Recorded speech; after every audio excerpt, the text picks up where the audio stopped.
And he really liked that the nurse he was working with. She Well, asked for, that's good. yeah, because he usually has to complain about something because he knows too much about stuff, or he thinks he does, you know. Right. And he really liked her. She said, "Boy, she is a smart cookie." Well, that's good. Be careful, baby. You're going to fall. Uh-oh. What's she doing now? She sits on the edge of my chair. Are we talking about Betty or the dog now? Betty. No, the dog.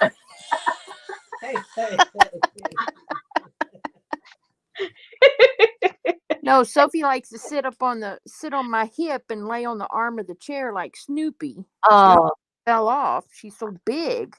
I just never know with you guys who we're talking about. Oh, okay. Okay, that Yeah. Jacqueline girl, she's underage, so Okay, you take care of her. well, yeah. I was watching her last night. I think she goes to Johnny's, and Johnny just doesn't let her participate in chat because she's 17 or under or something. Oh, okay. Okay. I get it. She was just there for a little while and then she left. She wasn't there the whole Hello, time. hello, you're live. You're live. Woohoo. Hello.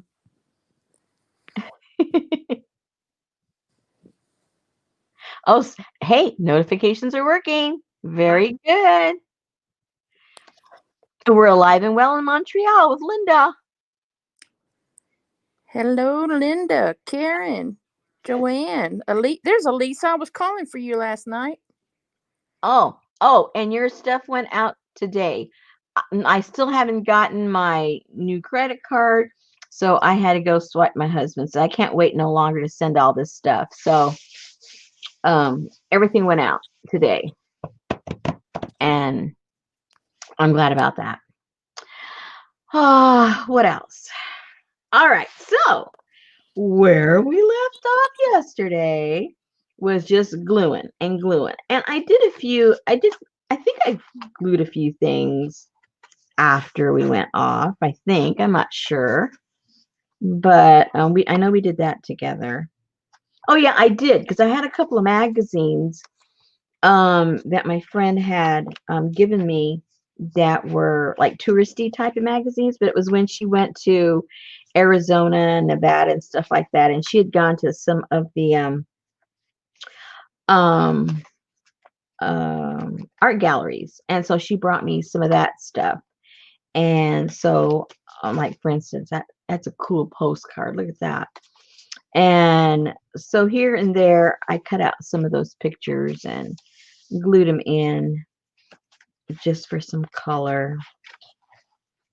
And I did that on the various signatures. And put a little bit more of the little pieces of fabric here and there. Oh, look at that. That was in one of that was cool. And we saw her.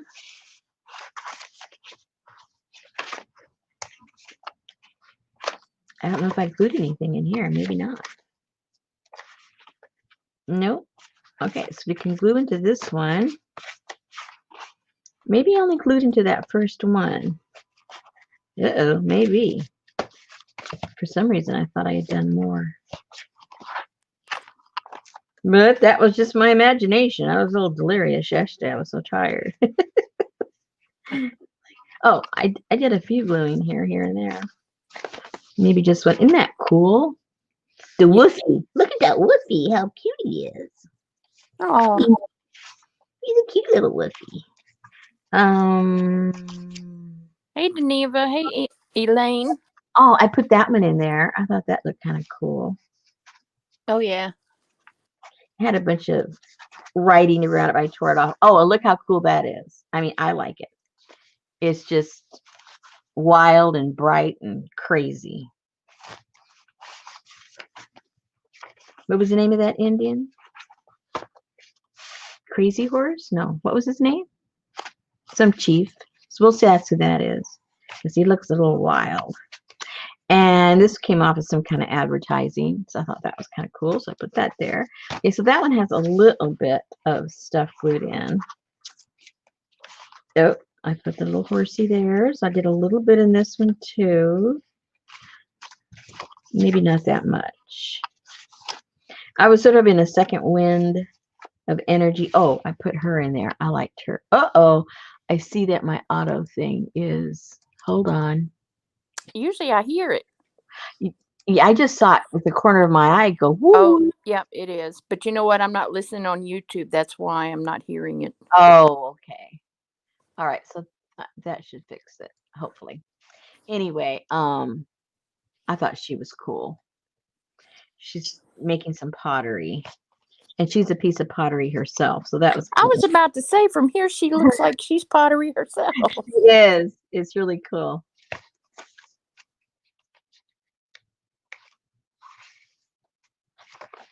I got a little bit of eco printing this morning, just a little bit, because I had a bunch of stuff I had to do and errands and post office and doctors and It's emergency monkey. that one too. That's kind of cool. Yeah, I saw you when I got up at 4 this morning. You had just posted something in one of your flow groups or something. Like, good grief, go to Me, bed. me, 4 o'clock. No, it had been like an hour and a half or 2 hours since you posted, which means that you Oh were up yeah, at 2ish. yeah, that's true. I think I went to bed about 2:30. So anyway, here are some of the ones that I tore out of the magazines. I may not use them all, but if you're looking around in your magazines, look for, I mean, I look for these colors. And look at the horse, how beautiful. And so you incorporate them, with the other more authentic pictures. And I like that balance, the combination. Look how pretty that is. Woohoo, those horsies.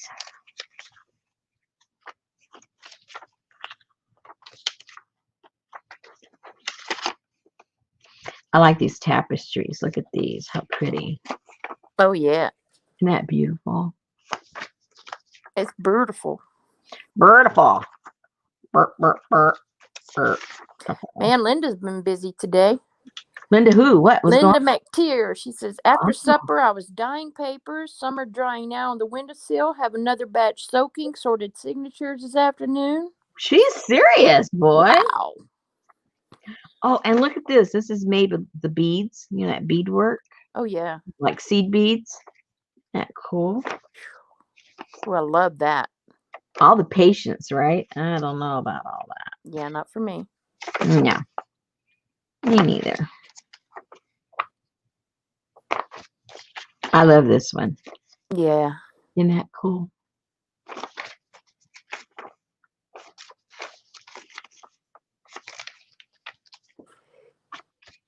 Well, I don't think this one goes. She looks more Tahitian. I don't know what she's doing there. Hello. Hello.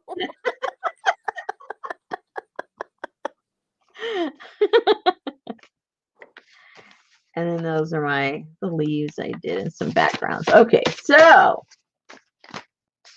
I thought we could fool around with a few of these and put them in the signatures along with the printouts that we have, and then just kind of see, how we get going there and get our little pages looking. Add a little pop here and there, and we'll see. Oh, where is my glue stick? I'm going to put them down with a glue stick because I think on some of them, I'm going to come back and sew them down with the machine. I personally like that look. Obviously, you don't have to do that, but I'm partial to that look. Whoops! I lost a few to the floor. If you saw my floor, you'd know I'll never find that piece of paper. Uh-oh. It's now sitting with the other papers that are on the floor. Oh, I found them. It's the horsey that fell. What do you know? I did find it. A miracle.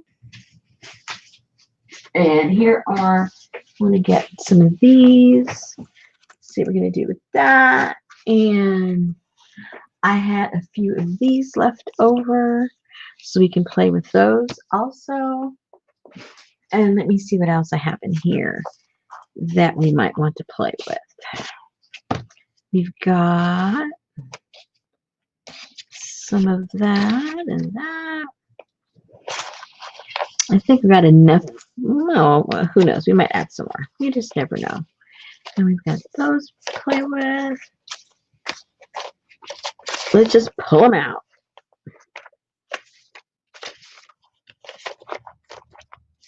And then, of course, we have the stamps.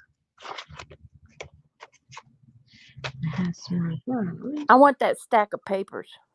Which stack? In that basket. All those. Those?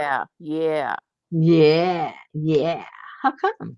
Because those are the awesome ones that have all kind of textures and backgrounds. And oh, that's a cool horse. That was my horsey. I used him as a mask, or we call that a mask, a stencil. I don't know. I was doing some jelly printing, and I was putting him down, and it was coming out kind of cool. I don't know what I did with those. It must have. I don't remember. Maybe we'll play with that later. Who knows? Yeah, these are cool. I need to put a couple of these in there. Oh, I can send you all the pink ones. Ooh, a lot of pink ones. I like the coral. I'm gonna put that on one of the pages. Ooh, one of the green ones. This is on other signature.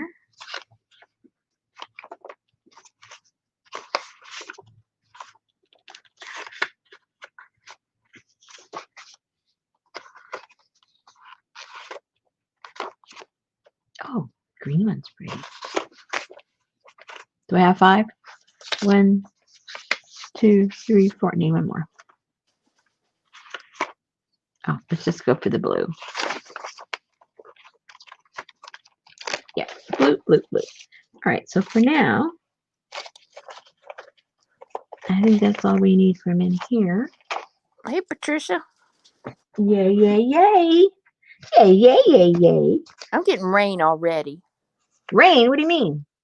From this delta. Oh, I wonder if we're going to get any of that rain. Well, it's coming straight up into Louisiana, East Texas again. Those people can't handle anymore.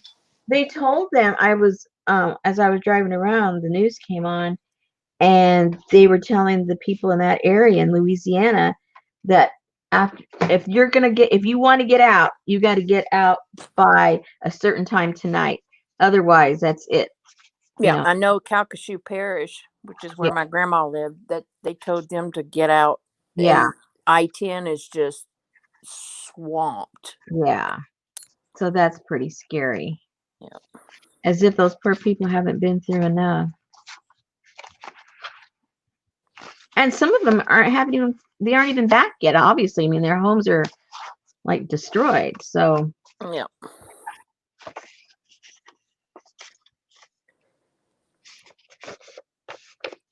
Alrighty.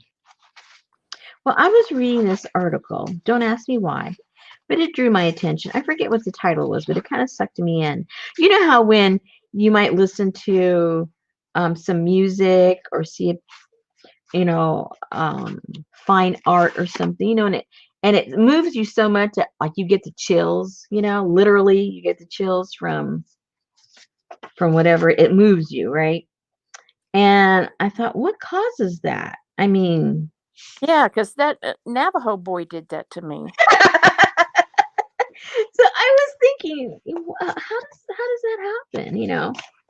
So I looked around, and then this one article caught my eye, but I wish I could remember what it was called. But anyway, and so it was like so technical. And I thought, oh my goodness, there's got to be a simple way of stating it, because I mean, as I was reading it, I understood it, but for me, like, to repeat it and to explain it, forget it. It was way above my pay grade of intelligence. So I kept looking, and then I found another article, and it kind of broke it down and made it a little more simplistic. And because I had read, the other one that was all scientific, the simple one really clicked. It made a lot of sense to me. And basically, you've got as far as the way you react to things or the way you think, we've got three brains. You work from, now I forget what they are. The reptilian one, you got two other ones. I always think of the reptilian one because I giggle when I think about that one. But anyway, so when you see these things, like for instance, there's a singer, I just love her to death. She's a young girl and her voice does it to me every time. She mesmerizes me. I cannot, like, everything just stands still when she sings, and I love her. And as soon as she starts, I feel woo, I feel all the little goosebumps all over the place because I like her so much. But anyway, so they said what's happening in your brain, in your body, is that anytime something touches your senses, that it brings it to a certain height, that immediately the default in your brain is danger, danger, danger, fear, fear, fear, and this all happens in, like, fractions of a second, where your brain thinks that there's some kind of fear from the way you're reacting to it. And just as instantly, um, your brain gets told, wait a minute, hold on. It's not that kind of excitement. It's the good kind. And so when it kind of goes woo woo,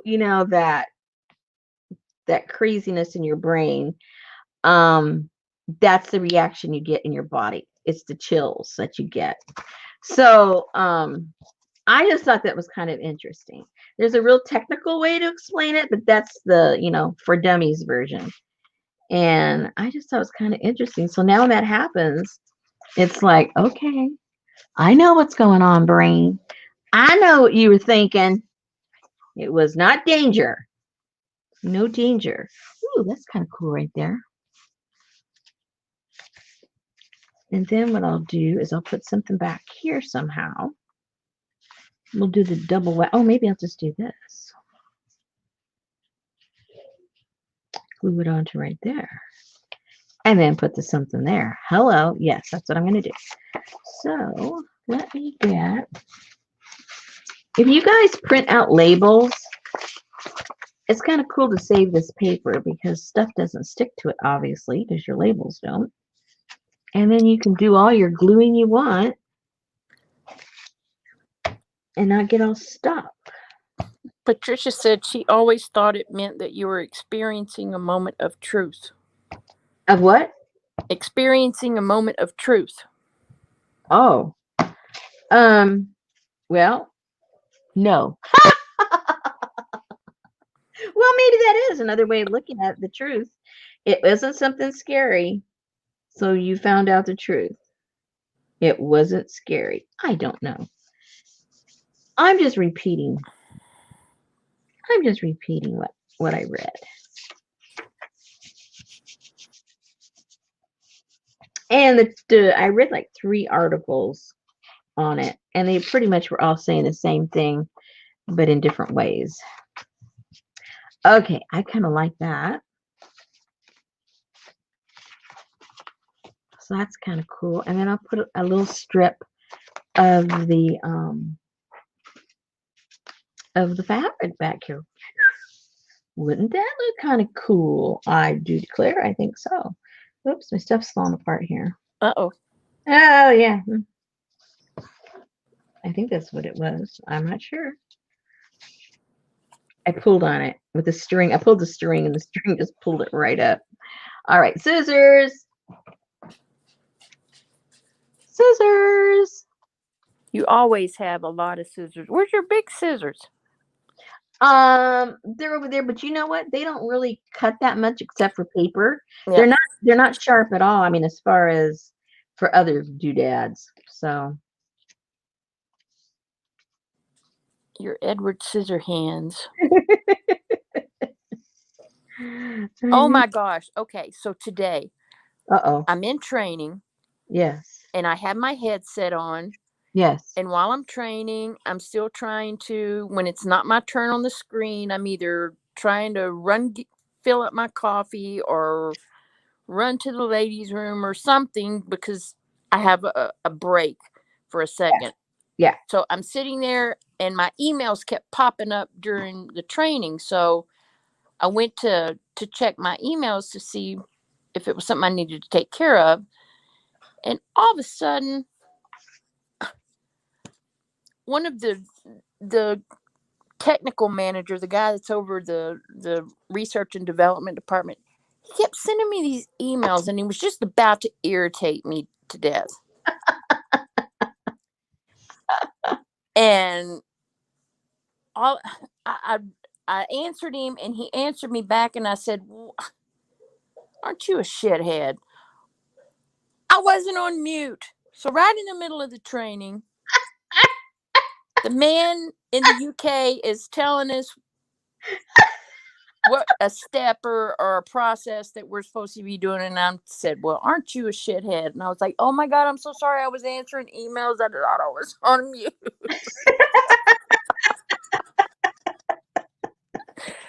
I was like, nice. Were they amused? Yes, they Oh, were.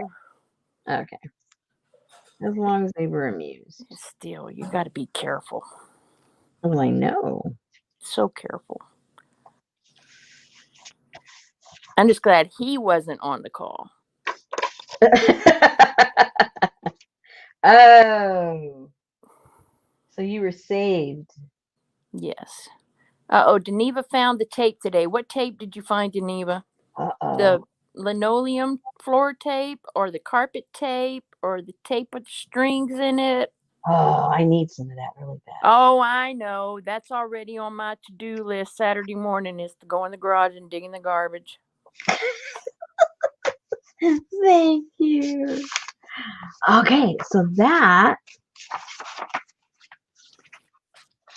I like how that looks. What do you guys think? I think it's kind of cute.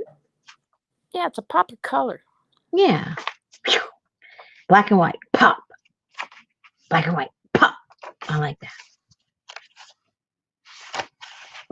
Okay. Oh, she got her carpet tape. Woohoo.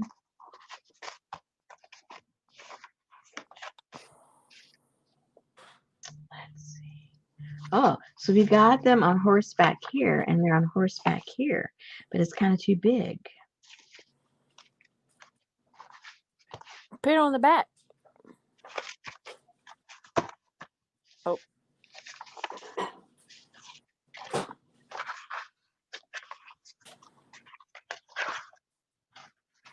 Ooh, that'd be pretty on that colorful page. Which one? This one? Maybe. Try it and see, and if no, then that's not the page I was talking about.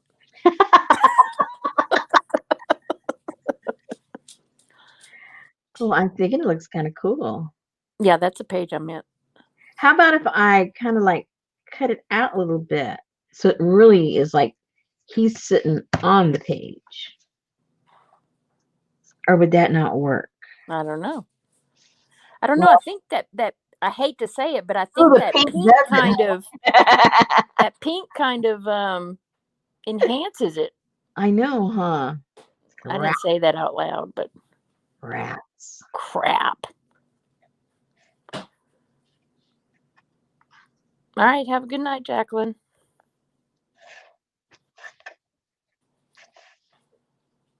We'll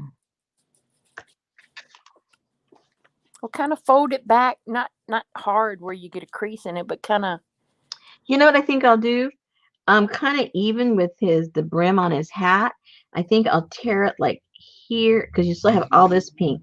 Tear it like around here and up and around just to give it that little dimension to it. Yeah, there you go. And then it can fade into the background. Yeah.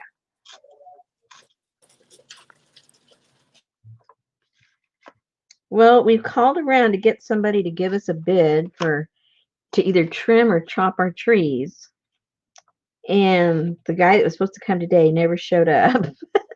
We have a hardest time to get somebody to chop our trees down. So my husband got a name from the parks guy. So he's going to call them tomorrow. And it turned out the one that he recommended was the one that we had that trimmed our pecan tree about 6 years ago. It was getting super, super tall. We didn't want it cut down, but it was getting a little top heavy, and we were afraid it was going, wah! And it was close to the lines that come into the house, electrical lines. Oh, see, I like that better. See how that looks? Yes, I like that. That defines it a little bit better. And maybe even if I put a little bit of, you know what I mean?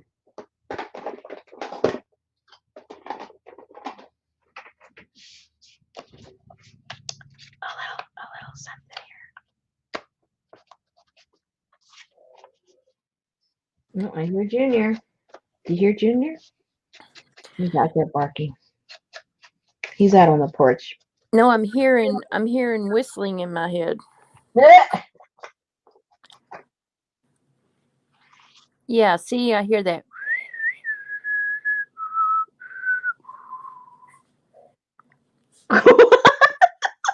You know the theme song from The Good, the Bad, and the Ugly when the guys are riding through? You hear that?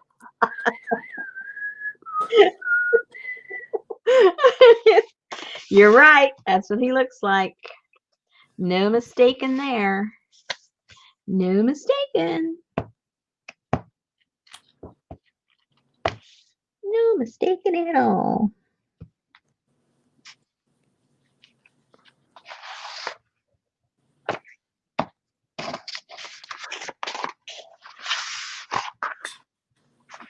Where's the crease?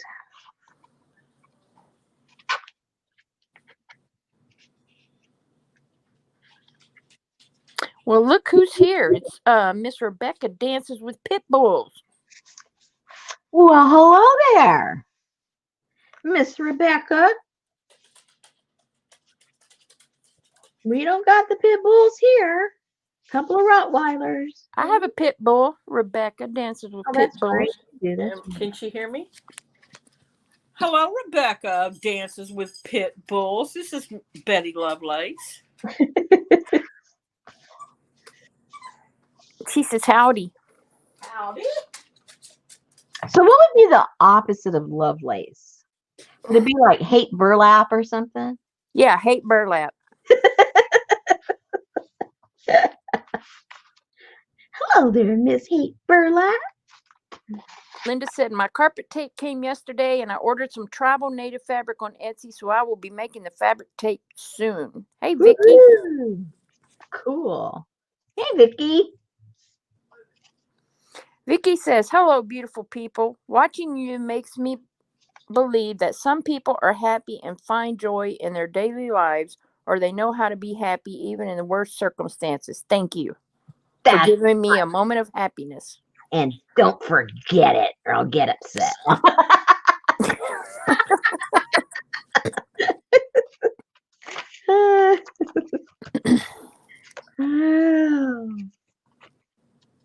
Ooh, that looks good with a little bit of the orange that's here. Get that one started and then find something kind of cool. I got to make sure I don't have that picture already in this journal. I think I already put her somewhere, right? Yes, you did. Somehow I remember she's in this one already. She's on the front of one. Oh, hello. Oh, yeah. Oh, no. No, maybe it's another lady then. Okay. I thought she was in here too, you guys. Huh. I don't want to put the same picture twice.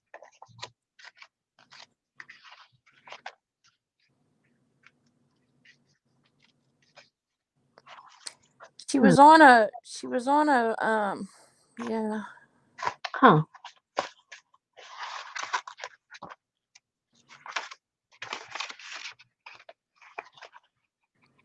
Oh, she's got you big on the TV. She's sitting over there, so she won't be chatting. That's fine. Just sing for us, Rebecca. Yeah, we need a good tune. Well, I don't know why I thought she was in the book already. But hey, we've been wrong before.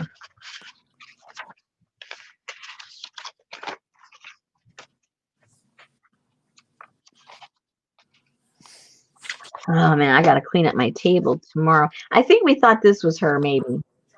I don't know. I saw an old woman on one of those pages, and I was thinking that there was something you had in your hand last night, and I thought she needs to put that on that page with that older Indian maiden. And you don't know what that was? Uh-uh. We got to start taking notes. We're getting all senile together. Watch it be in this book, the last one I looked at. Exactly.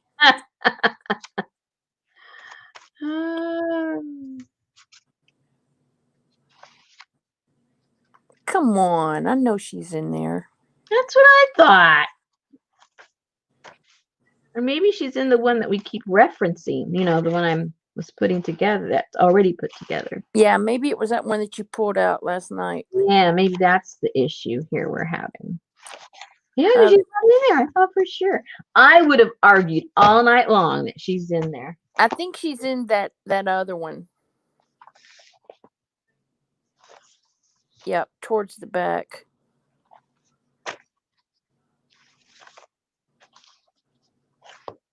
I don't know. Vicky wants to know the name of the book you got the photos out of. Oh, hold on. Hold on. I'm not going to remember nothing. Well, just some of them, the smaller ones, is this one. And other ones I got off of different websites. But the book pages came from this book. Hey, Candy. I don't think it's not that book. It's the other one. What other book? I have another one. That's You mean a book I made? Never mind. What? What do you mean? Okay. Let me look. You talking about this one? Yes. Okay. No, that's not her.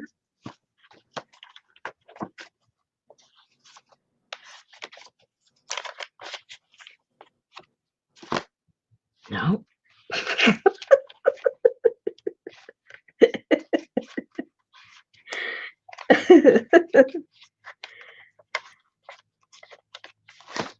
She needs a man, so it wouldn't hurt for her to be in several books to keep her face out there. Keep her circulating. I know I saw her on a page. That's what I thought. See, that's probably her with her man. No. This is after he croaked, so she's She all don't have a man. She's the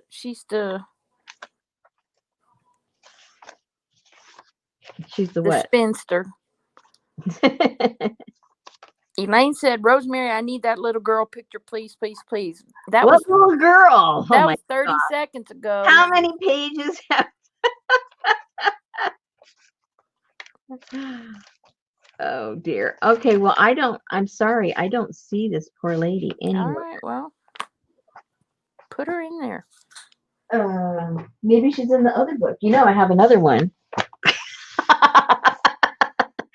But I don't think we went through this one last night. Did we? I don't think you did. No. The one on the front. Huh?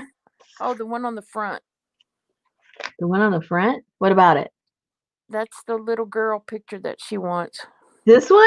No. Oh, it would have to be like a minute back.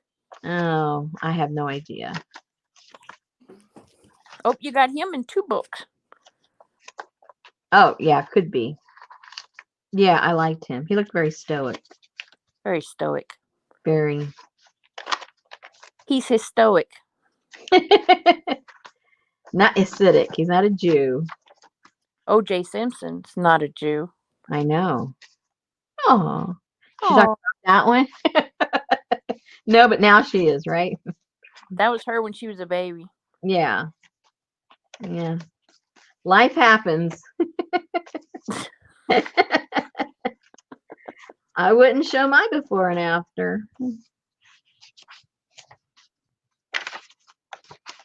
My husband always says when he goes somewhere and my husband, he's crazy, but he'll be talking to somebody. And like in the old days when we used to go to the restaurant or something.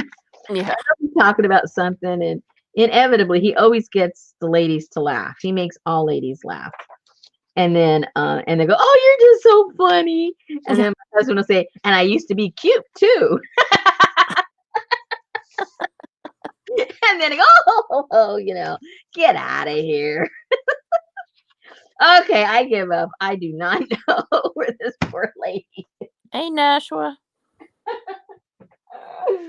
So now we know where she is. We know where she's not. She's gonna be in here.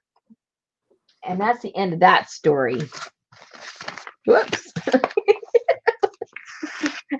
had a flying teepee here for almost. Better than having a fly on your head. Oh gosh, shut up. Oh, my husband. Never mind. Anyway, so I'm gonna put her right there. Yeah. Because no, I don't think so. Because this looks a little gloomy. And her smile is really she looks quite happy. Is she smiling? Oh yes. Look at that smile. She has a beautiful smile. Oh. It's just not an open smile. It's just a really sweet smile. Like a peaceful smile. Yes, like I'm so smart and you're so dumb. And I'm just here smiling at you because you're an idiot. No, let's see. Let's put her there. She's remembering the days that she had her ponies that she took care of. Let's see how colorful her pony was. Yeah. Oh, here we go again. What? Tell her again. Okay, Elaine says, tell her again, Popo. I need that little girl picture, please, please, please, on the front of the book. There is no little one in the front of the book. Oh, which book? On the front of your signatures, maybe. You know what? I have no idea. I have no idea what you're talking about. And Elisa wants to know once again. Yes. How does she buy the Navajo boy on canvas? Oh no, Elisa. Oh my gosh. I sent your package out today. I was going to put it in your package today. I have been so flabbergasted with being hacked. I have not been thinking straight about anything. Be patient with me, guys. Be patient. It's sitting to the side. It's there. Elaine, are you talking about the lady with the baby on the front of the journal? Because that should be in your kit. Thank you, Sasha. Have faith in me. Have faith in me. You will be taken care of. This is a test. This is a test. That's a good background for her.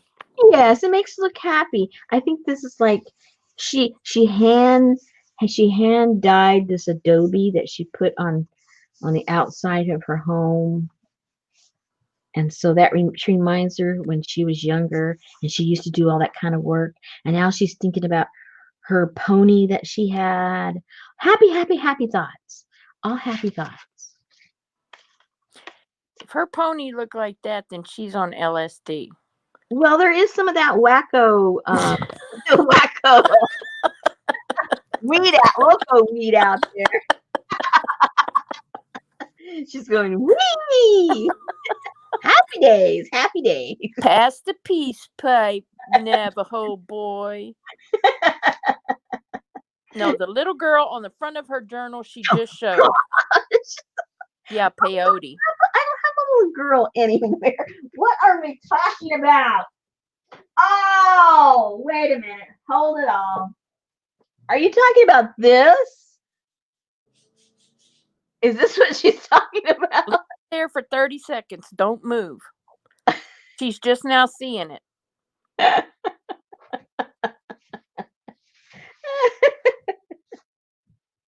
Here, I'm thinking of like, a photograph. Yes, yes, yes, yes.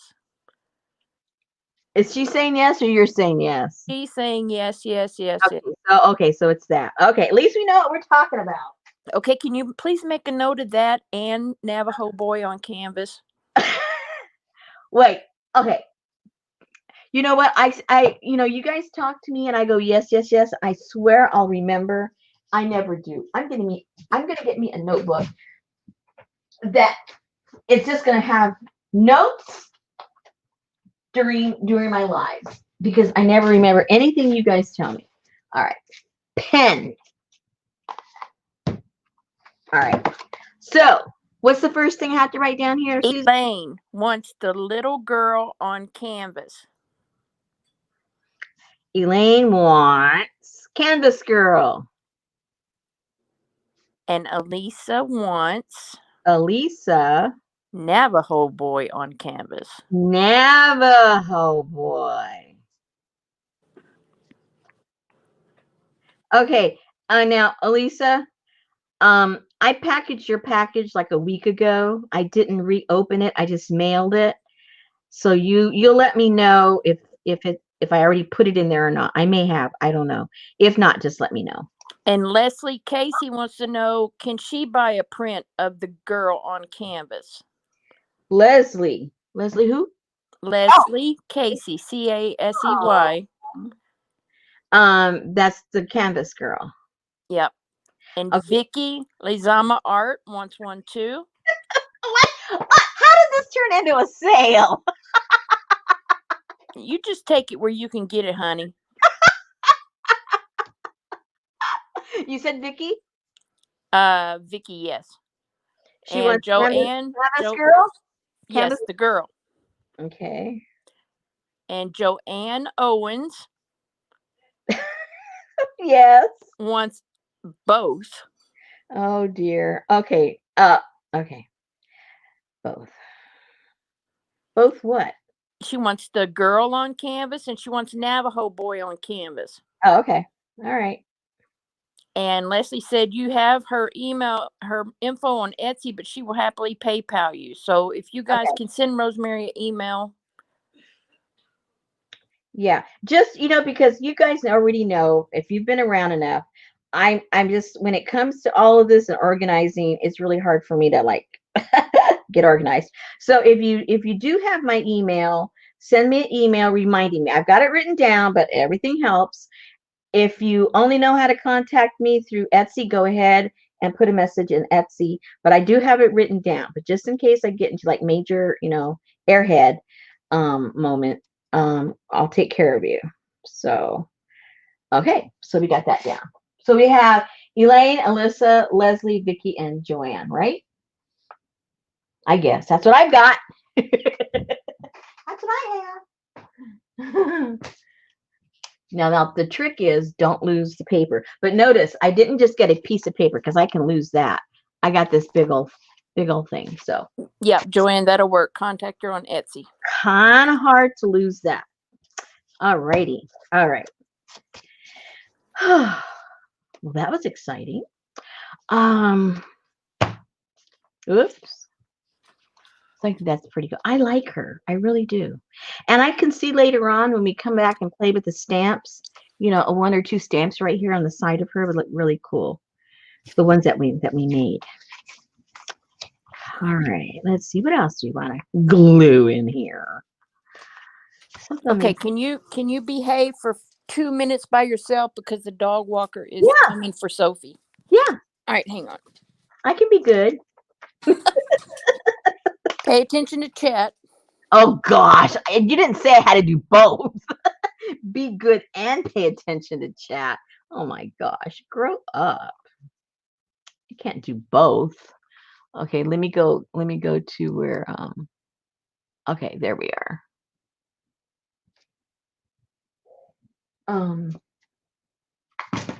All right, so I'm kind of I like that. Let me cut it straight because when I cut it out of the magazine, I just went wonk wonk. I didn't really cut it really well.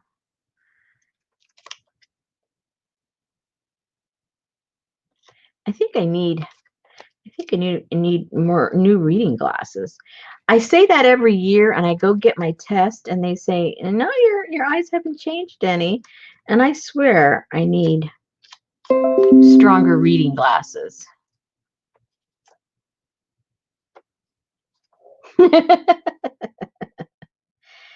Yeah, let loose, you guys. You guys can be naughty for the next 5 minutes because I won't be able to control you. I can barely control myself.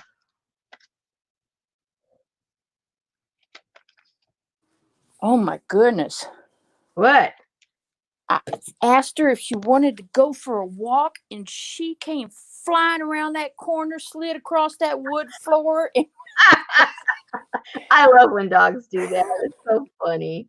she is so excited. She loves her new little dog walking friend. Oh. And she already knows by the time of the day, like if they're late or not, I Yeah, bet. she does. Now they still gonna do that when it gets like cold outside. I don't know. Well, they said that they would have her over for play dates too in their Oh, backyard, and they oh, have a pool, so oh no. let's all have a play date. Yeah. Yeah, you can say, "Can I come with my dog? Exactly. Can I come with my dog?" This man barbecues every day. Oh, it's that guy. Yes. Oh, I feel like I know him. It's the guy that built our craft room and built our pantry and Yeah, the guy that looks over your fence. yeah, Wilson. Yeah. Well, now you know he wasn't checking you out. He was checking your dog out. Oh, that's a pretty cool dog. I like that there. Do you like that there? Yes, I do. I think that's kind of cool. And then later on, I'll get my little stamp of the little guy. What is it? What is he? A deer or something? He look cute right there and right there. Are you talking about that deer with the jack deers? I don't know. Probably, yeah. The cute one. One with the curly ears? Can I put close that image? You mean up to you guys? Is that what you mean? The horse or the other one? What are we talking about? Oh, we're talking about too many things. Help me out, Susan. What are we talking about? Well, she put that up before I came back. Can you put close that image? Oh, there's two there, so I'll put them both close. It looks a little bit like Prince, don't you think? No. It looks like Prince. His upper lip with his little hair there. He looks like Prince. And the little hair there on his Looks more face. like Queen Latifah, but not Prince. Oh, Queen Latifah. This is a really thin face. She has a full face. Hey, She said, yes, thank you. Both. quite welcome. Quite welcome.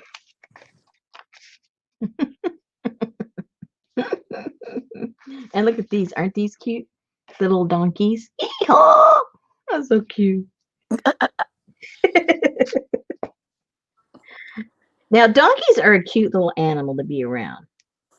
Because there's some animals that are cute and they're nasty to be around. But the little donkeys I've been around, they're very friendly. Yeah, but they're workhorses, man.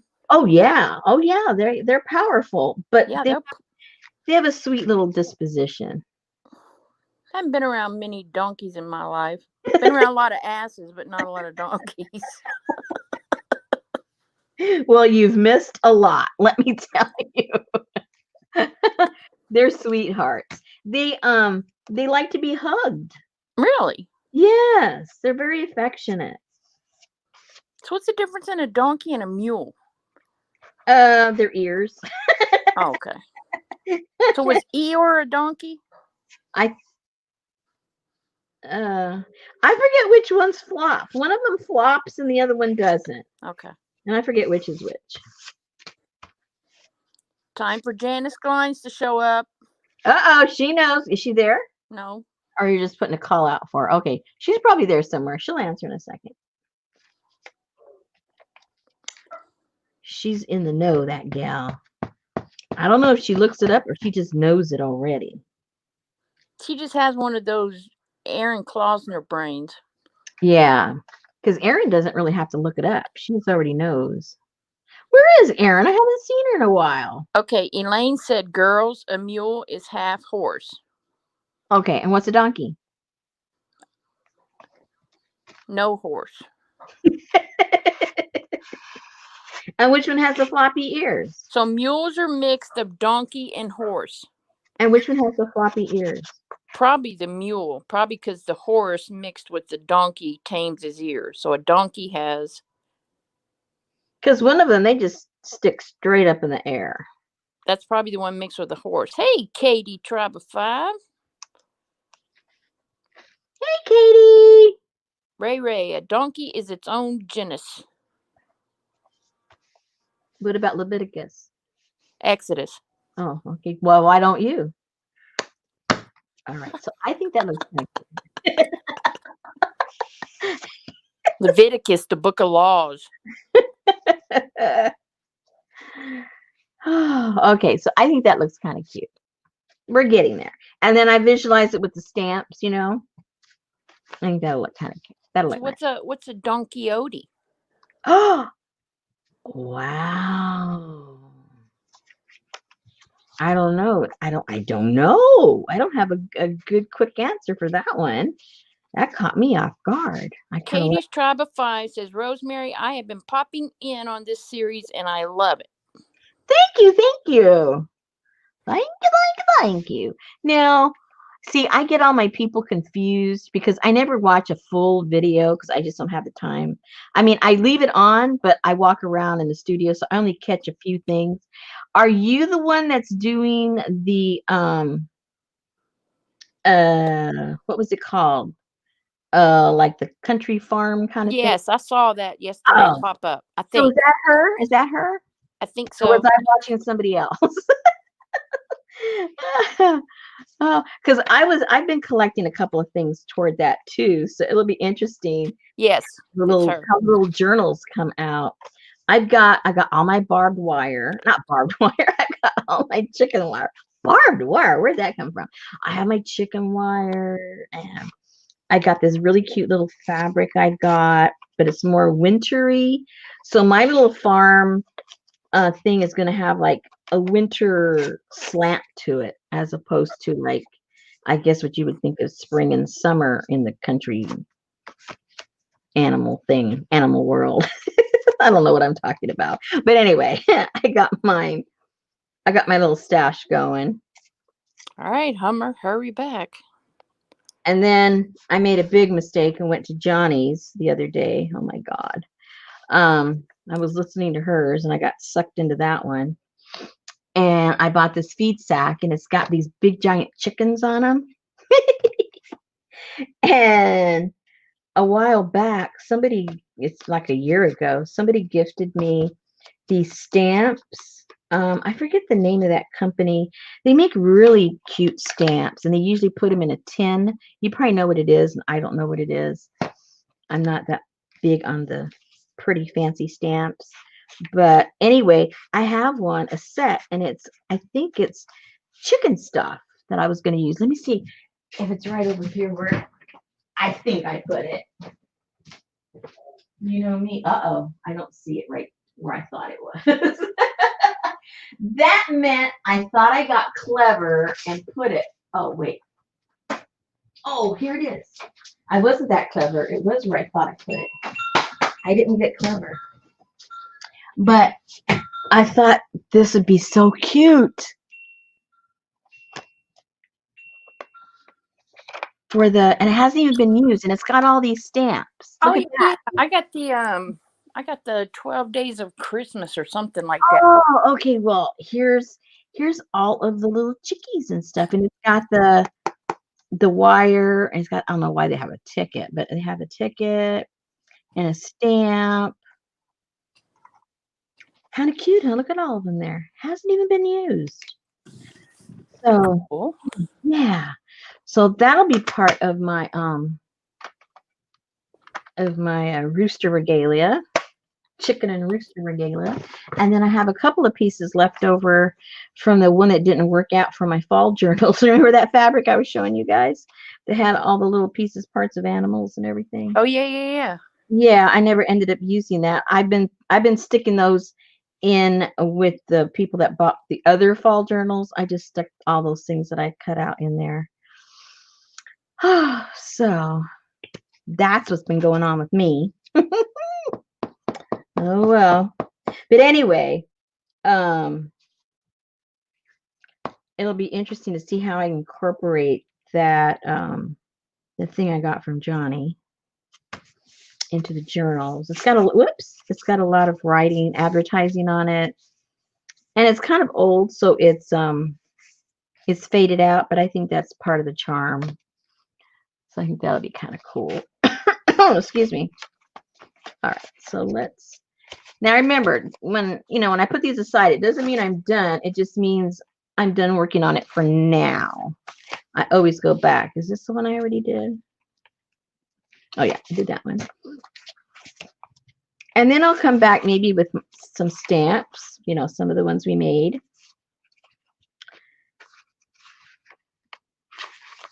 And then I might do some little sewing or something. That might be the next stage.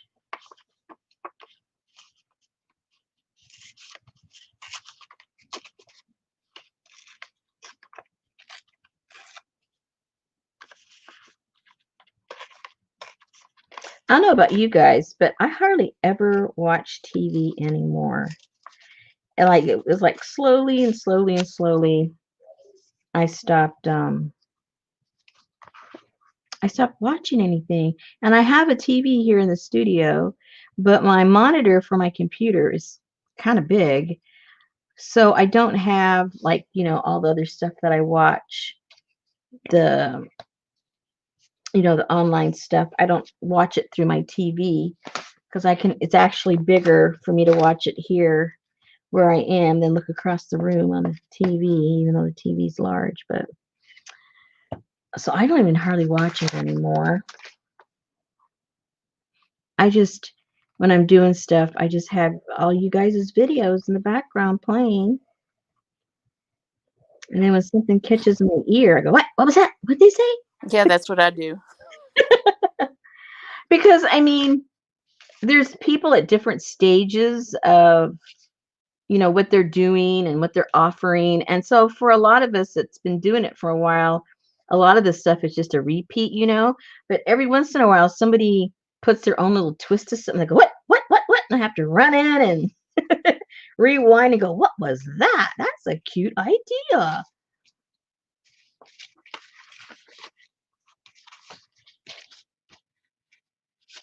I think, what is the date? Oh my gosh, you guys, I am so behind in the way that I put things together. I am so behind on next month's kit.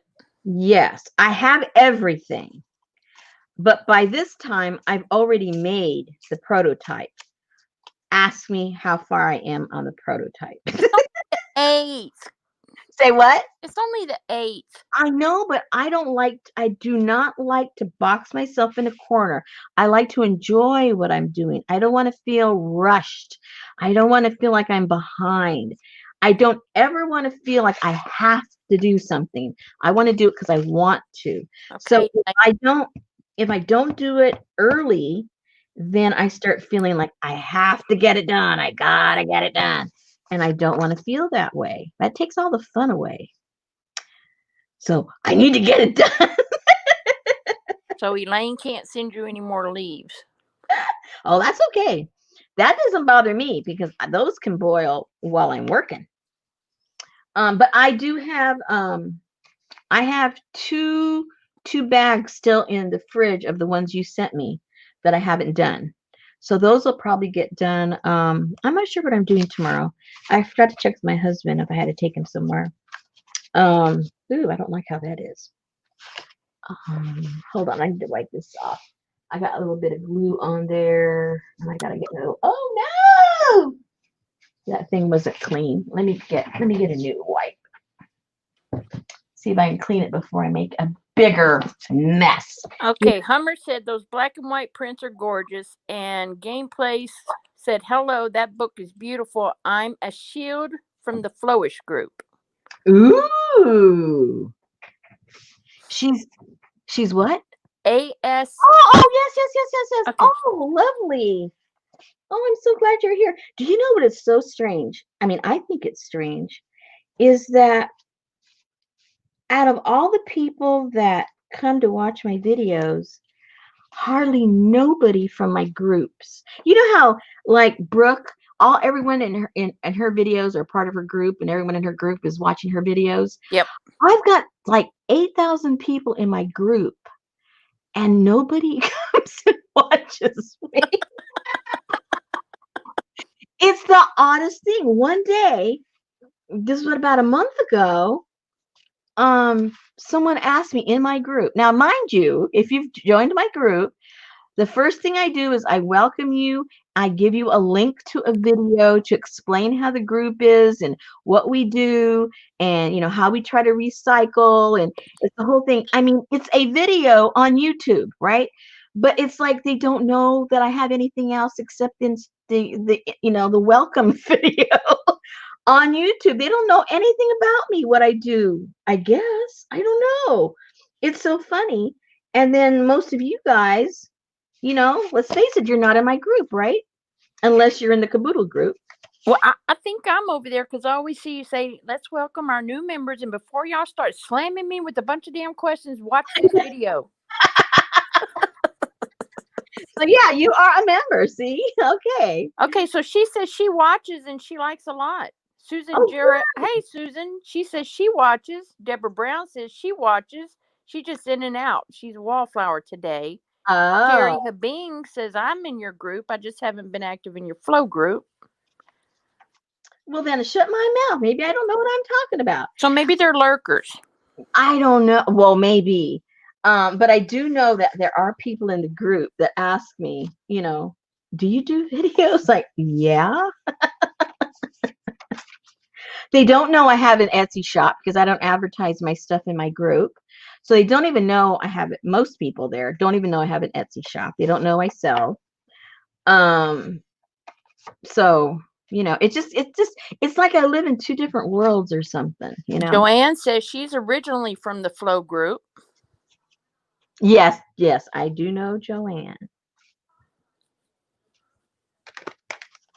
But you hear what I'm saying? I've got I don't know how many people follow me on YouTube. I forget how many followers I have. It's something like, I don't know, something like maybe 8,000 or something like that. And then I got my group.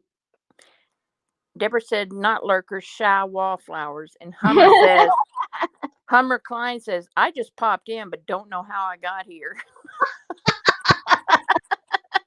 But I like being here. Well, hey, we're happy you're here.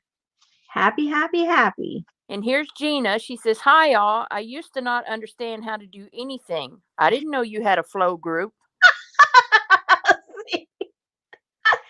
Yeah. And what a lot of people don't know is I'm the one that started it. And then you know how it is, and everybody starts doing it. And I do know, how some people say, no, you didn't really start. You don't know what you're talking. Yeah, I know what I'm talking about. I did start the term, the Flowish Journal, not the Flow. I mean, the Flow magazine's been around forever, but the concept of the Flowish Journal, I came up with. Most people don't even know that either. They think Tammy Brackett did just because she sells a whole bunch of flow journals. And Emergency Monkey says, I just joined. I think it's the same one, not sure. And Hummer said, what is a flow group? Oh, I love when somebody doesn't know what I do. Gina on Facebook. It's called Trashy Flowish. That's why nobody's there. They can't say the name. This is Leslie Casey says she's in the group, but she uses her maiden name on Facebook, so she's Leslie Gray. Oh, see, that's why I get confused with you guys. You guys are tricky. Trashy and Flowish Junk Flow Journal. See, I use my name across the board because I wouldn't remember, what I called myself in all these different places. You wouldn't remember who you were? Yeah, I wouldn't remember, like, who am I here? I would just confuse myself. I already know that. Okay, I really think she needs a feather. I mean, it's just waiting for a feather to come out of her head. Don't you guys think? Thank you. Trashy and Flowish Junk Journals. There you go. So, this is how the whole thing started. One day I was watching, this was like maybe I don't remember how long ago I started the group. Maybe 4 years ago, something like that. I was watching Shannon Green, and she was doing a flip through the latest version of the latest issue. Ooh, how cool is that? The latest issue of the Flow magazine. Well, I had never heard of a Flow magazine. I didn't know what it was, and I was very intrigued. So I went to my local bookstore and looked for it and found one and sat there for hours looking at it because it cost $39. And hello, I wasn't going to buy it. So I thought, an hour of my time is well worth $39. So I'll just sit here and look through this stinking magazine. Anyway, it was really cool. I hadn't, because I'd never seen one. I wasn't familiar with the concept of having supplies inside of the magazine that was, readily available to like take out and play with and, you know, tear a 30 some dollar magazine apart. It was like, oh my gosh. So then what had originally intrigued me with junk journaling was using junk, you know. And then I realized very quickly that it had morphed into using pretty stuff, and it just kind of, the name doesn't really mean that much anymore because those journals take so many different forms. So then I had a different group, Deconstructed Art Journals, and we would do, I won't get into all that, but we did other kinds of arts and mixed media and stuff like that. And we would do swaps. So one month I said, well, why don't we do a page made all out of trash, 100% trash? And we did that, and they came out super cool. And so then I was talking with Shannon, and I said, do you think there'd be like, a desire to have a group where you just made your stuff really like the old-fashioned way, made all your journals just out of junk stuff, instead of purchased stuff? And she goes, I think so. I think so. So then I started the Trashy Junk Journal group.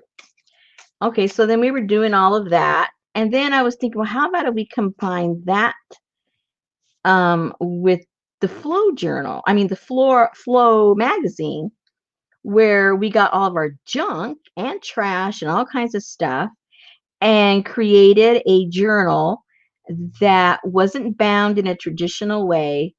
And you could just pull everything out and use them. It'd be more like a supply journal. But because the Flow magazine had inspired me to think in those terms, I decided I was going to call it a flowish journal, because I couldn't call it a flow journal because, copyright. But I could call it flowish. So again, I ran it through Shannon. What do you think? What do you think? What do you think? And she goes, oh, what a cool idea. Why don't you do it? So thus began, it was just going to be one swap of the flowish journal in the junk journal. I mean, in the trashy journal group. It was just going to be like a one-time thing. Well, the first time I put it up there, I had over 75 people sign up because they wanted to swap the idea of the flowish journal. And there began going down the rabbit hole. Then everyone said, oh, can we do it again next month? Can we do it next month? Well, we've been doing it for 3 years now. Good grief. And we do it every month on the 8th. It's up right now. It went up today. And sometimes I'll put a theme. Sometimes I don't. Sometimes we do like a scavenger hunt. Flowish journal, I'll put a list of stuff, and you have to make sure you put those things in there. And we just have a lot of fun with it. And they're not tired yet. So, once it starts waning and there aren't as many people joining, well then, maybe I'll stop. But for now, like right now, I just put it up this morning. For And birds. the last time I looked, there was already like 30 people that had signed up. And we have international, and it's just a lot of fun. You can get stuff that you normally wouldn't have. And that was the beginning of that. Sorry you asked.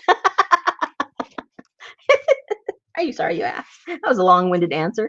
Probably wasn't even a real question. I just started talking, right? Oh my goodness. So Deborah Brown said, I bought this kit and I'm following along, upcycling an old West Time Life book. Ain't got no time to chat. Good. I like it when you're busy. And Kathy D with a C said, I think I am a member of all your groups. And Kathy D with a K said, I love participating and using the goodies I receive. Yes. Now, the biggest flowish journal I've ever received is right over here. I still haven't used it all. I think I've had it for about a year and a half. And I literally take stuff out of it almost every time I make something. Look at this one. And this is the one.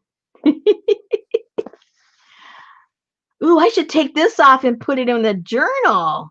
Woohoo, like a little totem pole. Do you have a stalker send you that? A what? A stalker? Kind of, sort of. It was Laura. That's how I met Laura. I didn't know her at all. She wasn't doing videos. And I guess, and she told me in retrospect that she was going through a low period of time, in her life. And she joined my group, the Flowish group, and she just really, really enjoyed it, the little swaps that we did. And one time she signed up to do the Flowish journal. And if there's an odd person, an odd number, I never joined the swaps because I have too much to do. But if there's an odd number, then I step in so that somebody didn't have a partner. And like I said, I didn't know Laura at all. I'd never even seen her chat inside of the group. And she wasn't doing videos yet. And so she signed up and she was my partner. And I got this humongous thing, and I've used more than half of it already. This humongous thing, but I just love it. And because she did watch my videos, she already knew how much I loved bugs and stuff, so she put a lot of bugs in there for me, and just a whole bunch of colors and pictures that from her listening to me, she knew that I would appreciate. My little touch of red I always like on stuff. And she's got her little bags of goodies in there. And so when you put it together, you just kind of fold it and tie it in with any, she's got a little ribbon that she tied it in with. That way you can pull out the papers. You can pull out the stuff, that are in the little bag so you can use. And so it's a real popular, has become popular way of putting your supplies together and swapping with a person. And it's kind of fun. But you can see this thing is humongous. Ah! Okay.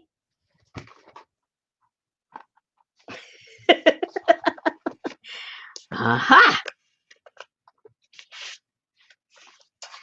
Somehow I think these would look good in the journal we're doing right now. I like those colors.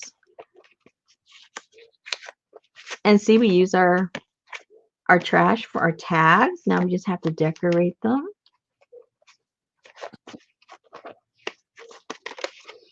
Oh, I wonder if there's another chicken somewhere. I mean, Elaine said, which Laura? Sullivan, the Jersey Crafter. Jersey Crafter. Ooh, look at that. I don't think that's Asian, but it looks Asian. Oh.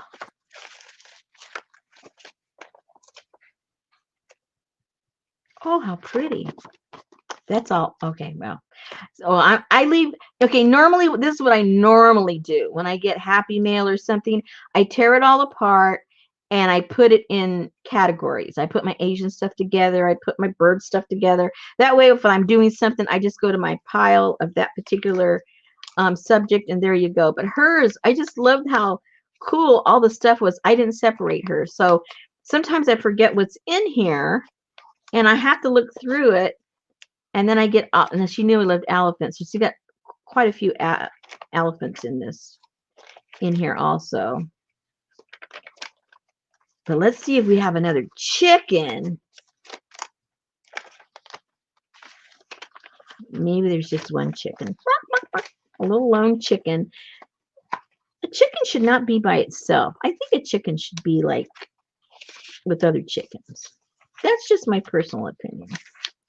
Ooh, look how pretty that is. I don't think they want to be with a pigeon. I think a chicken likes to be with a chicken. Ooh, see, she knows like the peacock. There's the peacock. Ooh, I got that somewhere. I jelly printed her. Oh, there's a chicken head. Or maybe it's the head chicken. It might be. So for you guys that have never seen a flowish journal before, this is the perfect example of how it's just a hodgepodge of all kinds of stuff. And I make sure, even though we call them trashy journal, junk, flowish stuff, I remind people that the stuff you put in these journals are the stuff that you've hoarded because you love it so much you can't throw it away, but you also love it so much that you can't use it. And those are the little treasures that you need to share with other people. And that's what you're supposed to put in these supply journals. So obviously you can see how cool all her stuff is, even though, it might be just pages out of a magazine, but because she, got to know me through my videos and stuff, she knows my taste, and all those things are included in here. So you don't necessarily have to know your partner that well as she got to know me. But when you get your partner, I encourage them to kind of sort of interview their partner, like, what are your favorite colors and what's your favorite media, and stuff like that. And that way you can kind of cater to what they like, what would interest them, because what's the point of sharing if they don't like it? So you kind of get to know them a little bit. Anyway, so that my friends is she had it a lot neater than I've got it right now, because like I say, I've torn a lot apart. I have another one behind me from this lovely lady in I think she's in Singapore, and she just sent me a gorgeous one.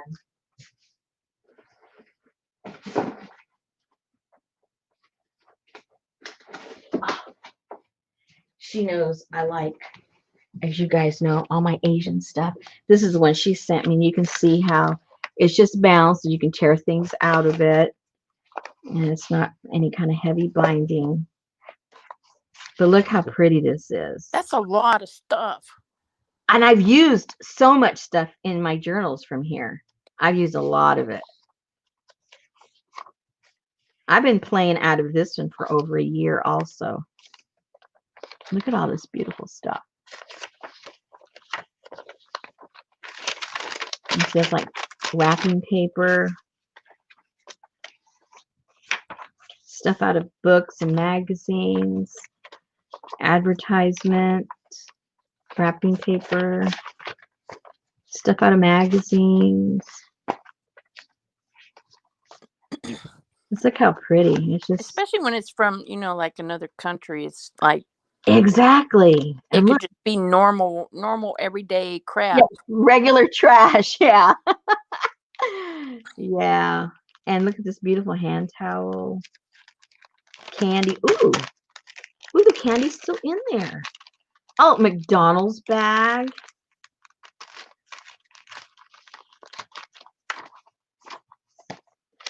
And this is where their money comes in. Like when you get it out of the bank. See? Look how beautiful. What do we get our money in? I don't know, some tube that goes through the through the machine. There's your money. This is a napkin. Isn't that gorgeous? Paper napkin. I've used several of her paper napkins. So anyway, you're getting a, oh, hello.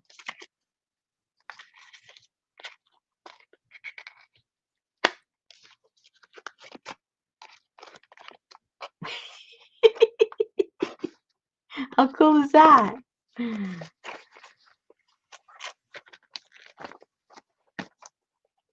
Da-da. So this also is a flourish journal. Happy stuff. Happy stuff. All right. Enough distraction. Whoops. Enough. I'll put that back. Enough distraction. Let's get back to what we're supposed to be doing. What are we supposed to be doing? All right. So I put the feather here.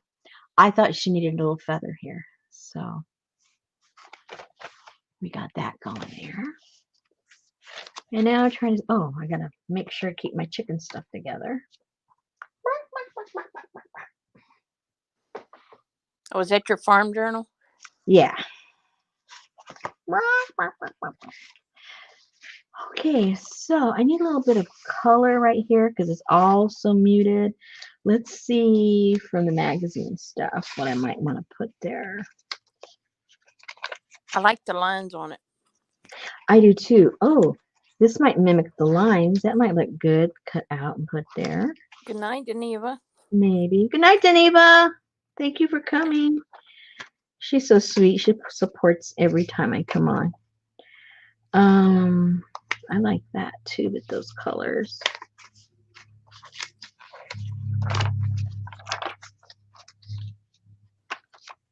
I like that with those colors too. Ooh, that looks good too. Oh, that might look good. Oh dear, too many. That's what happens when you get a nice neutral. Everything looks good. That would look good too. Oh, I like that one. Okay, decisions. Well, fortunately, we got a whole spread that we can put something on that color, front, back, and everything. So let's see what I like best. I don't know. I really do like that only because of all the lines. That speaks to me for some reason.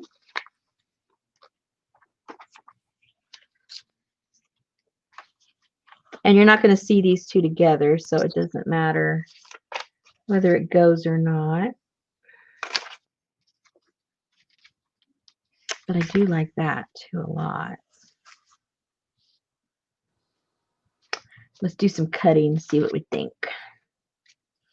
Let's do some. I think I'm just going to tear this one.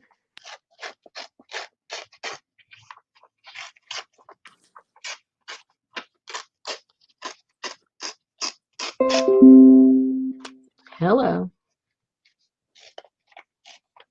Is that from your drying rack? No, I put that that little grate that you can barbecue with that you get from the Dollar Tree. Yep. And I lay that on the top and I put one on the bottom of my boils so I don't have direct contact on the pan.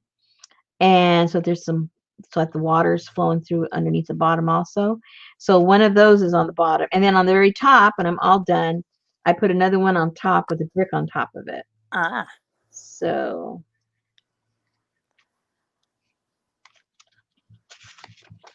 I like the little horsey. I mean, it looks kind of cute right there.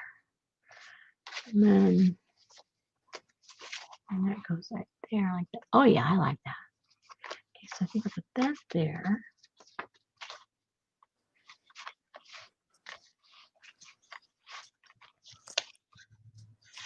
I cut that up.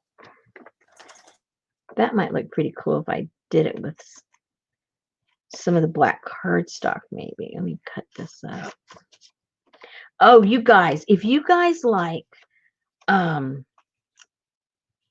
okay, I don't do anything Halloween just because it doesn't appeal to me.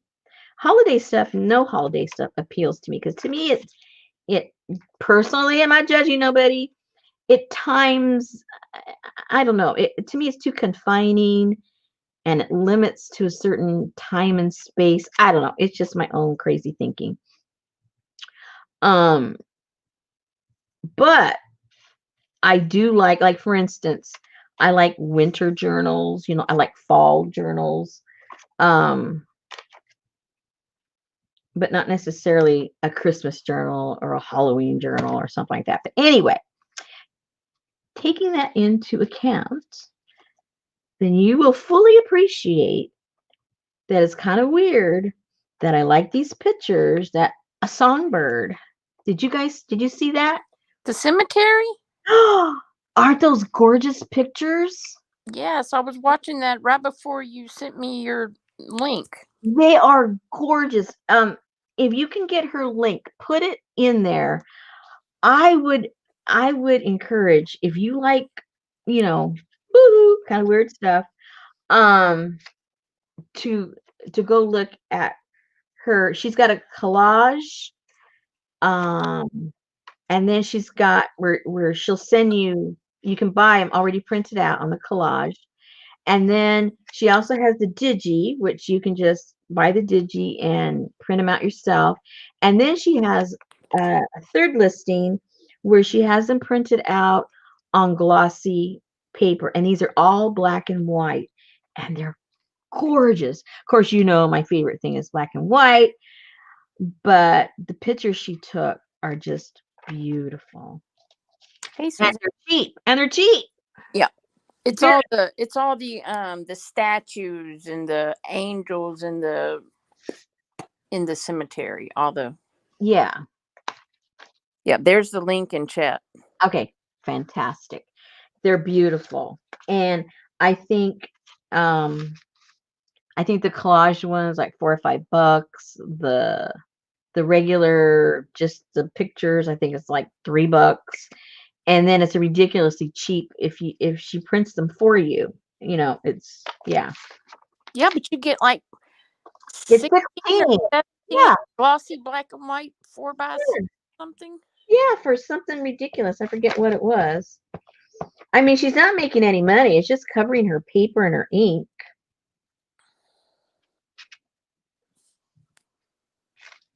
Beautiful, beautiful.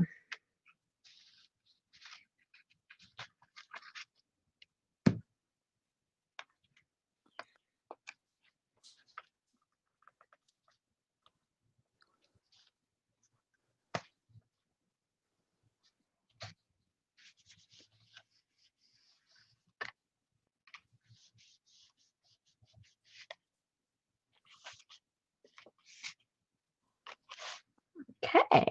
I like that.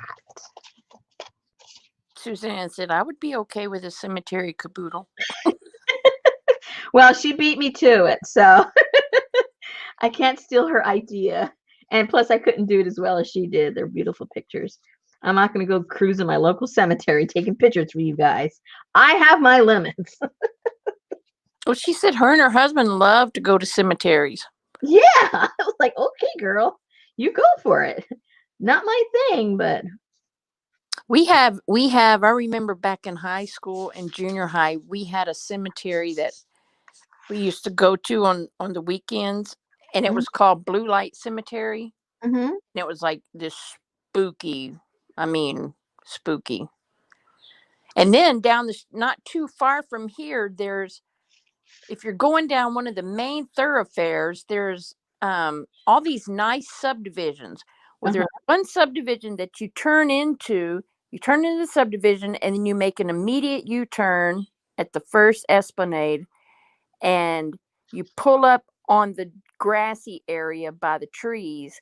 You get out of your car and you walk through those trees, and back behind there, it gets all dark and woody, and there is a fenced in old cemetery where the tombstones are like just brittle and rotten. There's no sign, nothing. It's just Yeah. in the middle of these. You can't That even tell it's there. that's what I was going to say. Just going to a regular cemetery, you could not get photographs like that. It has to be an old Yeah. cemetery when they used to make all these elaborate. I mean, it's like turn of the century stuff. It's beautiful. Yeah. It's more art. A modern day, cemetery kind of boring. I mean, as far as art is concerned. Yeah. But a turn of the century one, it's art. Yeah. Beautiful stuff. and all that stuff is hand carved. Look how cute the horsey looks there with the little lines and more little lines. We'll figure out something else there later. But I like how that looks. The only thing I don't, the only thing I guess I don't like about making these kinds of journals that we're making right now is that they take so much of my time. I can't do them fast. And I go back over them over and over and over, putting little touches here and there. And by the time I'm done, it's like, I'm so over you. I need to find you a home because I'm sick and tired of looking at you. And I hope that home is with Is you. with you. Yeah, exactly. But see, I know some people have asked me, how can you get rid of your journals? I can't wait to get rid of them because I play with them so much and look through them so many times that I've looked through them for a lifetime by the time I'm ready to get rid of them. So it does not hurt my feelings at all. All right, so that one I guess has enough for right now. I just love this picture. I love it. It looks like a set from a studio. It doesn't That's in look, my book. I have that picture. yeah, it doesn't look real. I mean, it looks staged, All right, so this one needs a lot of stuff. Let's find some cool stuff.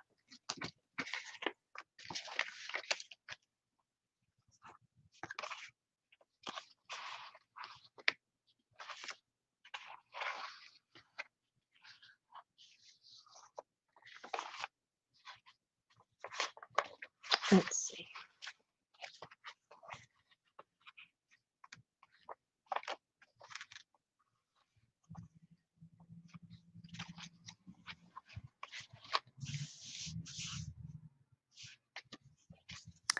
I've never read the community guidelines, Summer.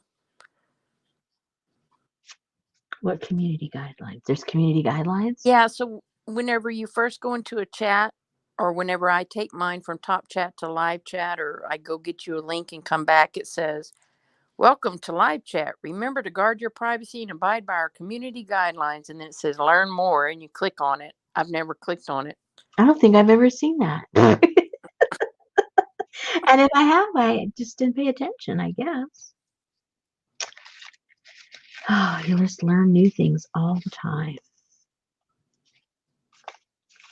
Oh, I like this one a lot. And then I can get one of my little stamps later. He would look really cute there. That's a buffalo, in case you can't see it. It's a buffalo printed or drawn on a teepee. There we go.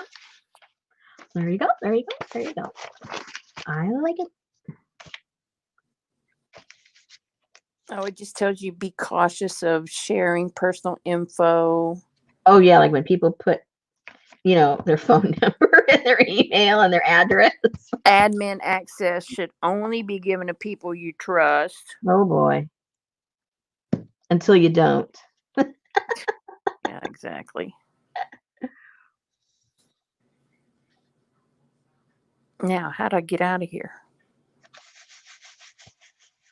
Okay, there you go.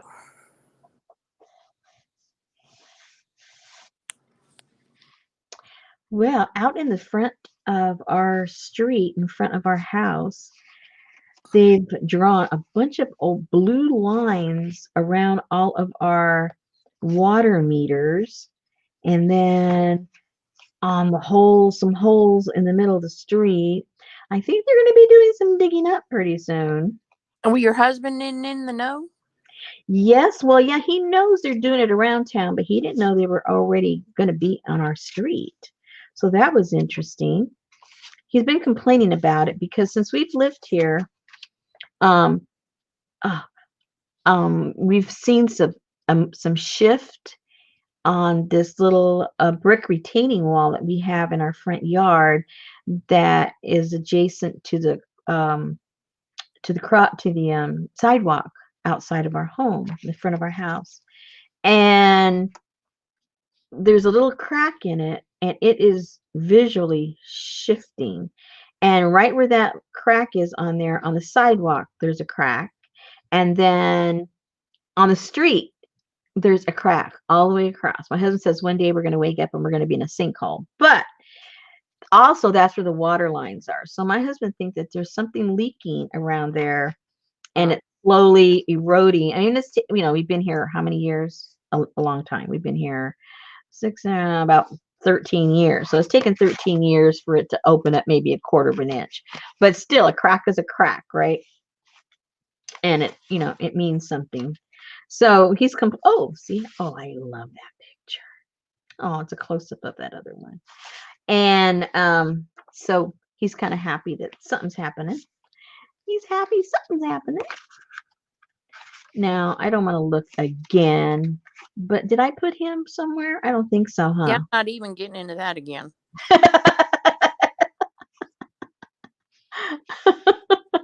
It's towards the back, and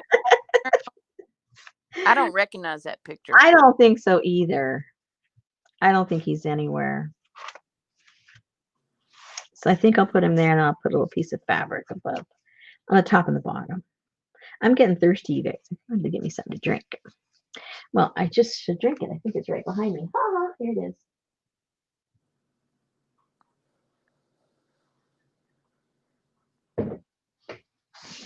There.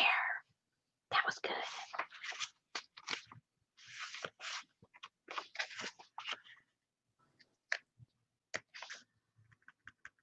Yeah, I think I'll just put that there and be done with it. Be done with it.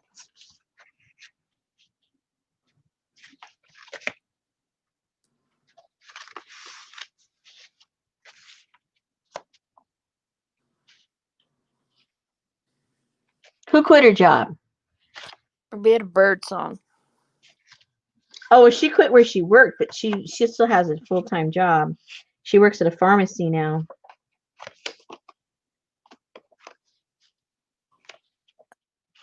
She wanted to switch it up. She wanted to change.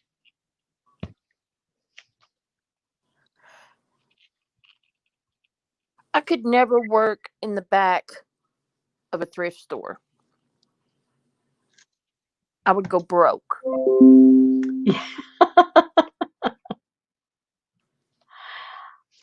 Jay Hart just asked to join my caboodle group. That just popped up.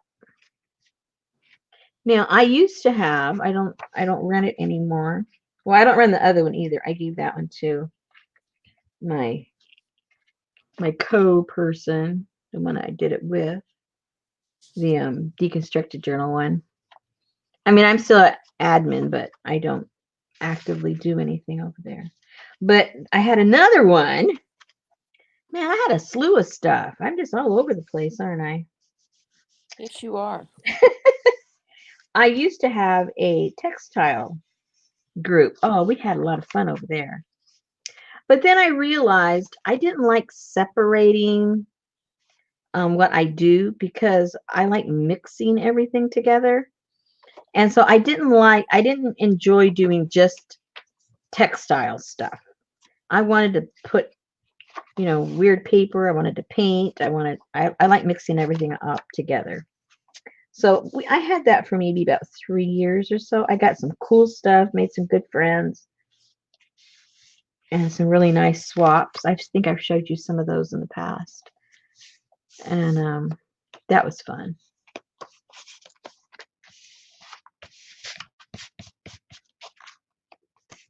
And I think I don't know if it's for everybody, but for me, once I decide to let go, it's easy. I know some people, they struggle to let go of something, but I actually find it kind of easy. Maybe I'm just not all that sentimental or something about certain things. You don't strike me as real sentimental. And why do you observe that? What about me helps you come to that conclusion? I mean, I agree with you, but how do you come to that conclusion over YouTube? because I can get rid of my journals. Yeah. Okay.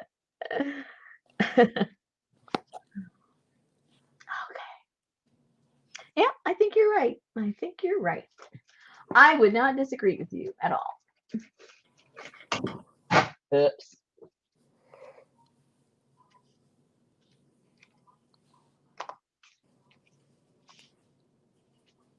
I think that's me and Betty's problem is we're sentimental. And so for you and stuff that equates to keeping stuff, right? Yes. Yeah. No, I get that.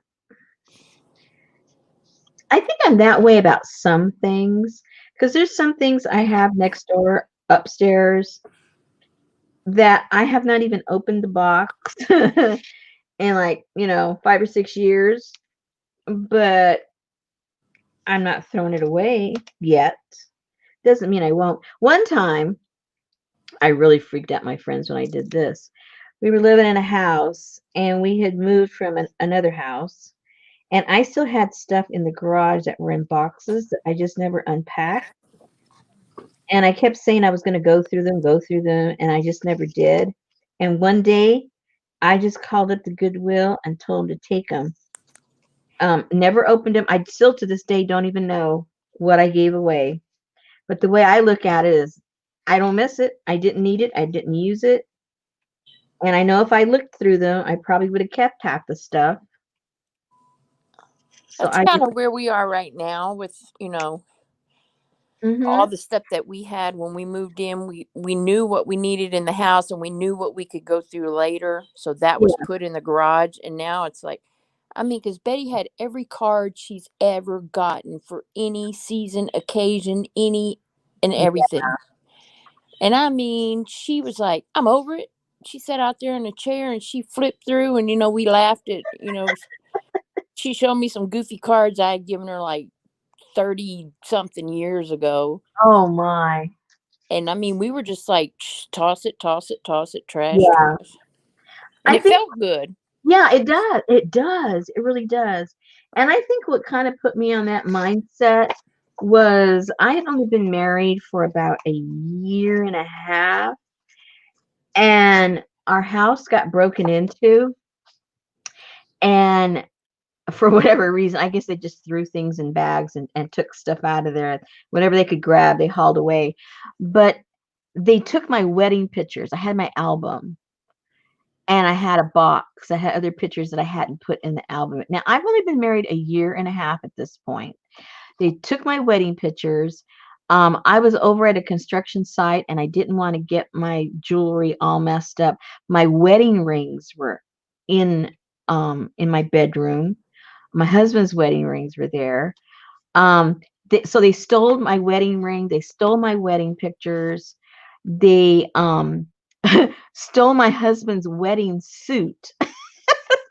Now, when I say this, it's other things also, but those were like things that you would think you'd be very sentimental about. I made my husband, literally, I sewed and made my husband's wedding suit. So that was like extra special to me, all the time and effort I put into that. Once that happened, it was like I really couldn't care less about anything after that. It was like my sentimental button was pushed. I mean, it was removed because I I had to not let it bother me because it bothered me so much. So to get to the point of Good being night, Hummer. to get from the point of being so bothered of it, I had to get to the point where it wasn't going to bother me at all. So I think that's where that comes from. It was a little too much. How in the world did you sew a polyester suit? It wasn't polyester, it was linen. Oh, I made a linen suit. It was a cream colored linen suit. It was gorgeous. Gorgeous. All right. I made my dress. I made the girls' outfits.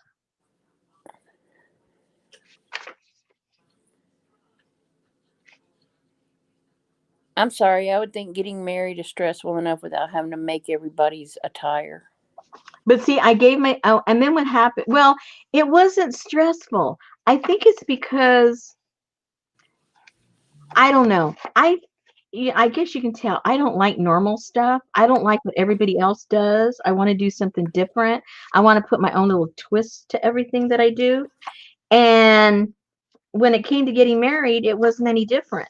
I didn't want my husband into tux. He didn't want a tux. He wanted to get dressed up, but he didn't want a tux. We were going to have a outdoor garden wedding with a luncheon. So it was going to be during the day. You don't want no stupid tuxedo on. And I did not want the girls to go through this big old expense for these stupid dresses that they never wear again, and they look ugly when you look at the pictures 10 years later. I didn't want that. So I went to a antique store and found these very, very sheer, I would say like 1930s blouses. Remember when they had the real sheer blouses and they wore something underneath it, like a really Yep. pretty slip or something? So I had three girls, and I just happened to find three of those. They were all a different color, but it was the same era. I bought those. So it was very light and soft and pretty. And then I just made a very soft taffeta skirt, and they just put a sash around it. And after that, they could wear the blouse. They could cut the skirt, to regular length. I had it ballerina length as it was, so it wasn't like really super long. And that was it. And the guys just wore slacks and a shirt and a tie. They didn't wear a jacket. I didn't want them to be all hot and uncomfortable. Um, I wore my mother's veil, and so that kind of fit in with old fashioned or little old fashioned look that the girls were. So I didn't plan it, but at the end, people told me it looked like the Great Gatsby look, and it wasn't my plan at all. But then when I looked at the pictures, I go, "Oh yeah, it kind of sort of does, doesn't it?" Okay, I kind of like how that looks. So, and then we were, like I said, we were married out in a garden, the Hotel del Coronado, which is a very, very old Victorian hotel off a little island and off of San Diego. Those of you in the San Diego area, you know what I'm talking about. And it was just it was a small but cute little wedding. And then they stole our stinking clothes. Good grief. After all that time. But anyway, I go through phases of what I like to do. I loved making suits. You would not couldn't pay me enough to make a man's suit right now. But then I was like in a craze. I'd made my brother's some, I made my father's some. And so then when it got time to get married, Richard says, "Well, how about if you make me one?" I go, "Great, no problem." I was excited about it. And it fit him so well. I mean, it fit him like a glove. I was excited.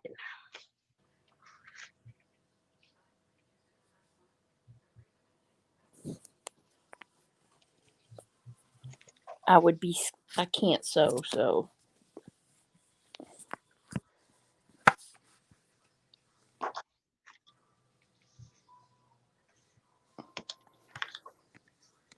Yeah, my brother liked he liked to wear, to certain occasions, he liked to wear a suit. So I made him, the first one I ever made was for him.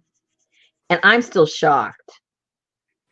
Um, how sometimes you do something and you surprise yourself? Because I had never done any tailoring of any kind. And I had never made like dresses that required, detail work like that at all. I usually like sloppy, hippie kind of looking stuff. So it was nothing ever with great detail. Right. So, so when I attempted that first suit, I looked at first thing I opened up the pattern and looked at the instructions and I go, oh my gosh, it has like 300 pieces. Oh no. And it has lining and it has inner. I had never lined anything. It has lining, it has inner line, it has interfacing. It's got this. It had things I never even knew what they were. I went, oh my goodness, how am I going to do this? But I was just determined, and it came out gorgeous. He got so many compliments. They wanted to know where he got his suits. They wanted a suit like his because I didn't get like normal material. It was very unusual. It was a type of a linen also, which later on I found out was kind of hard to make it not the seams pucker and stuff like that because it isn't stiff like a lot of other fabrics that you would make a suit out of. But it came out really nice. And because the fabric was really timeless, he wore that like forever. So is it like Miami Vice style? No, I didn't. No, I said it was timeless, not timely, timeless.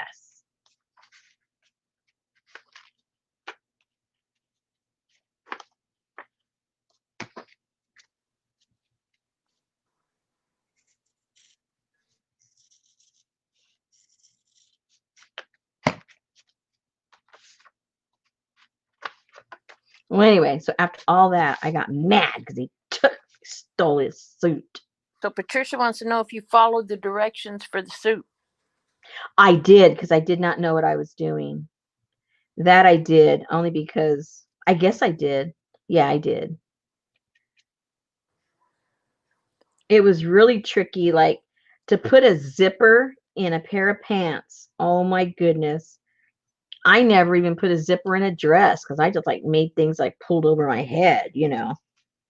I'm telling you, I was not a seamstress. You would never associate my name with being a seamstress. I sewed, but I didn't even put zippers in. And here I was putting zippers in pants of all things. I found out later that, pants are extremely hard to make.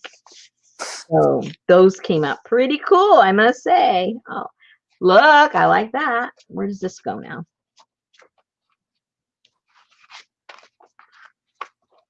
That's pretty cool. My husband and I were talking about, being, the stages of being satisfied with your life. And what do you have to accomplish in your life to be satisfied? And when is it too young to be satisfied with your life? And I think what started the conversation was that he read a statistic. He read it a couple of months back, but he just brought it up in the conversation that the average postal worker only lives 2.5 years after retirement on average.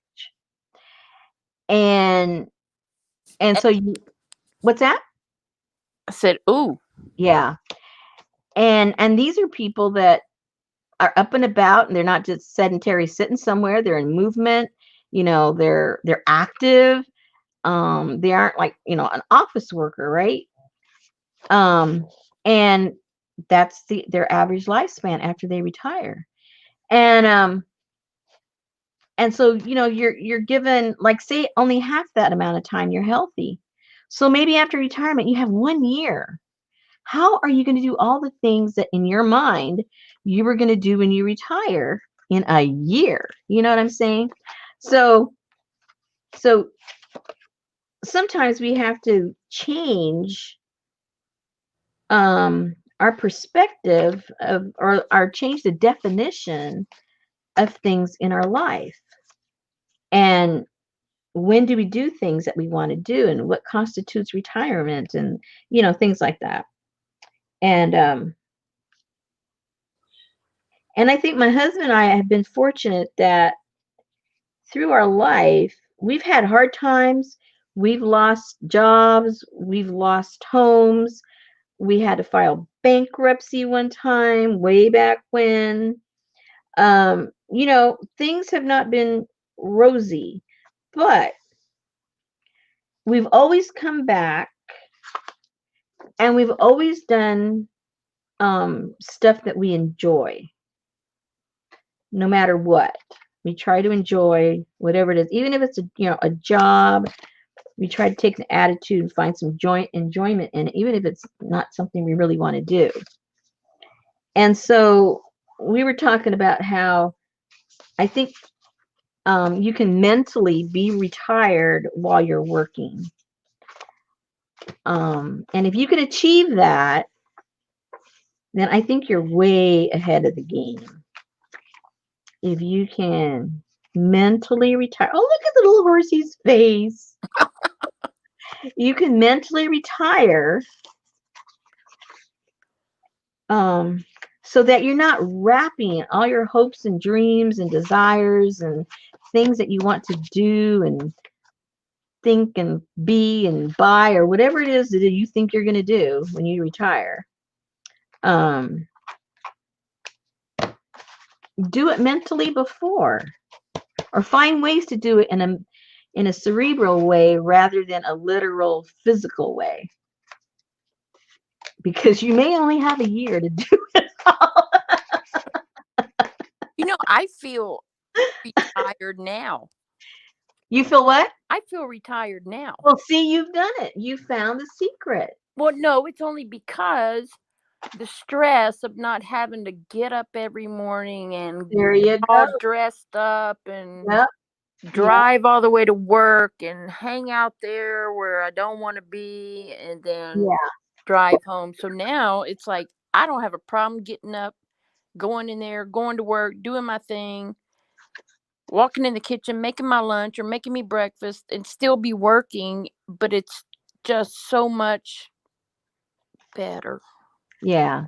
Because somehow, how many times have any of us said, "Oh, when I retire, I'm going to do X, Y, Z." Like just as an example, let's say when I retire, I'm gonna my whole life I want to dedicate to making my property look like a little paradise as far as garden. Let's say you're going to make this big, beautiful garden. You want to take care of your flowers. You want to bring in, hummingbirds to float around and your butterflies and all this stuff, and that's your dream. So why not condense that dream onto your porch and have like three beautiful potted plants that you nurture and you take care of and you fertilize and you trim and you take pictures of it and you get a little journal or a little diary about those plants. Bring your dream and your fantasy down into something that can be your reality now. And then you might find out that when you really retire, you can't stand plants. You might have another dream because I've been there, done that. It's not what I thought it was. I don't think I want to be doing this when I retire. Unless you have a garden like your ex-boyfriend's grandma. Oh, shut up. You are so, I'm going to bring him on one night. I'm going to teach you. I'm going to I say, don't think so. I won't tell you his name. You won't know when he comes. Oh, that's kind of cool. I like that. Yeah. So that's my little advice. Whether you asked for it or not, I have shared that little bit of wisdom. And that's not to say, it's doom and gloom. Oh my gosh, I'm not going to live very long after I retire. No, that's not the point. You may live to be 100 years old, Um, but who knows? You may have relatives that you have to maybe take care of because you're in better health than other people in your family. You just never know what your role becomes. Things you plan do not always come into fruition. So while you're in a position to do that in a small way, I encourage you to do it, especially like art. Well, when I retire, I'm going to learn how to draw, or I'm going to learn how to paint, or I'm going to do this, or I'm going to do that when I retire. Well, go get your 50% off coupon and go down to Michael's and get you a little journal, for $5. Get $5 worth of pencils and start doodling. Start doodling and start your first little journal and find out if you like it. Or find a really inexpensive online class and take a little class. Don't buy everything in the store. Just get paper and pencil. Can't do that. Ray said, really good advice. We are not in control. We like to think we are, but we are not. That's right. So the things you can control, start doing it.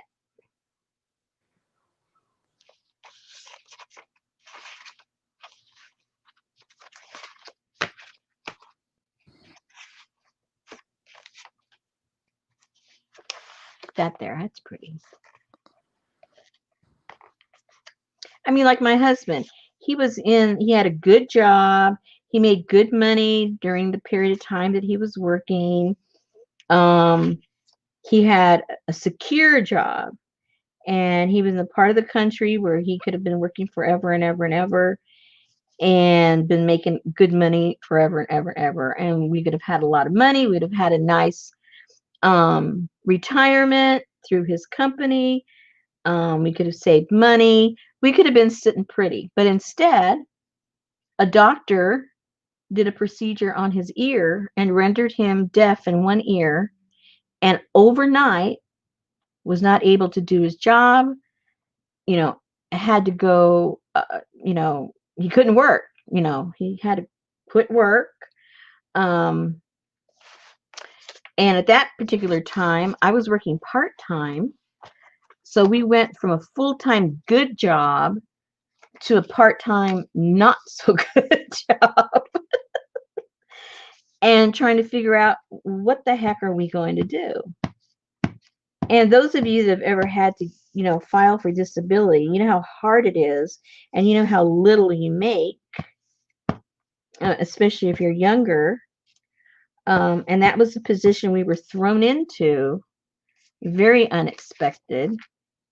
So not only was it traumatic from a medical standpoint and an emotional standpoint, but also from a financial standpoint. It was like whammy, whammy, and whammy. And we ended up losing our home that we had built and put so much effort into, because I just could not make the payments on my own. Even with a full-time job, I couldn't do it. So that was, if you want to continue being sentimental, that could, drive you over into the Looney Tune, Especially it's one thing to lose your home, but to lose the home that you built from scratch. That's sort of like, making my husband's wedding suit and then ripping it out of my hands. Hey, the more I talk, the more I realize why I'm not very sentimental. This is like a TED Talk in reverse. If I like it, they'll take it.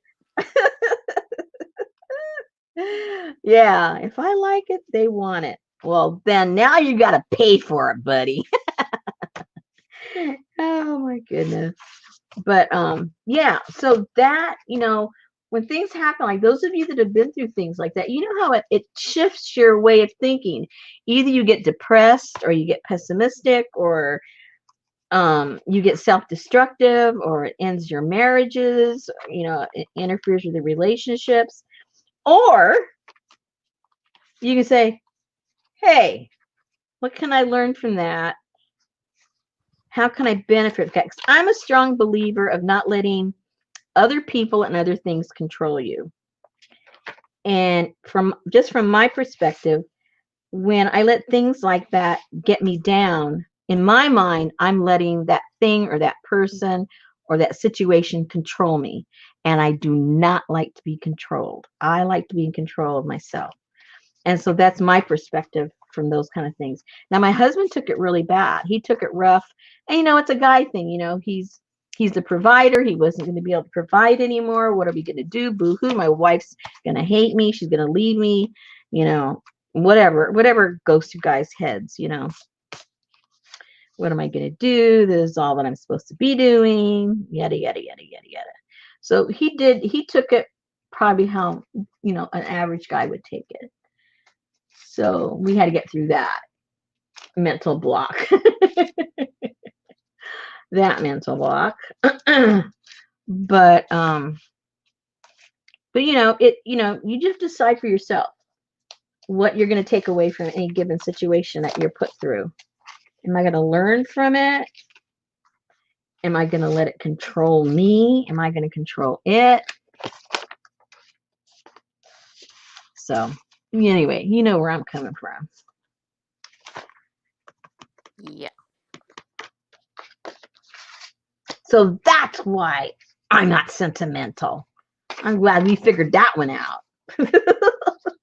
I really didn't know why. Now Ooh, I've gone through that exercise.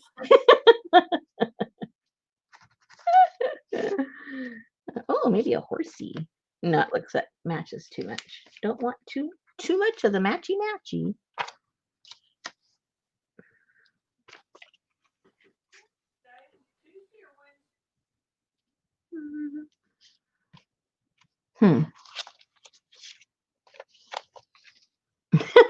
Elaine said she planned to have more money. Well, so did we, but we don't. Well, and see, Betty just gave me a prime example of what happens when you retire. She just hollered from the kitchen, "What is today, Tuesday or Wednesday?"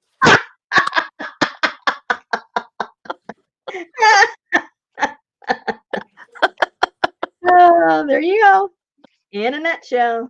I'm sorry, but I have to know, retired or not, what day it is, because then it's gonna be like, "Why didn't you take out the recycle? Didn't it come on Thursday?" Yeah, Well, yeah. that's the only reason why we know what day it is. It's like, oh, trash day in a couple of days. Start rounding it up.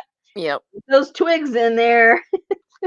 That's one nice thing I like about being out of the city limits, is that the other place we had heavy trash came once a month. Mm. And on, When you say heavy trash, what do you mean? Like for old pieces of furniture and stuff like that? yeah, like if you want to put, big things out there that don't fit in your garbage can. Yeah.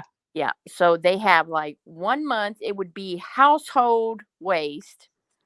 And then the next month was tree and yard waste. So Oh, okay. you had to hold on to stuff for every other month. And Yeah. here, I can put heavy trash out on Monday. And then on Thursday, I can put heavy trash out again. Mm. Twice a week, whatever we pull out of this garage. Wow. That's fantastic. Here we get our trash picked up once a week. We have a big bin, like a recycle bin type thing that you can put yard waste in there, and they'll pick that up once a week. And then they have a recycle bin thingamajigger. They pick that up every 2 weeks. It takes longer, I guess, for you to fill up your recycle stuff. And then your regular can is once a week. Then, like every couple of months, they have those big, giant, um, you know, like the ones they have at construction sites, the big bins. Yep. And they have them at strategically placed places in town, and you can go and take whatever you want and throw it in there for free instead of taking it to the dump. And then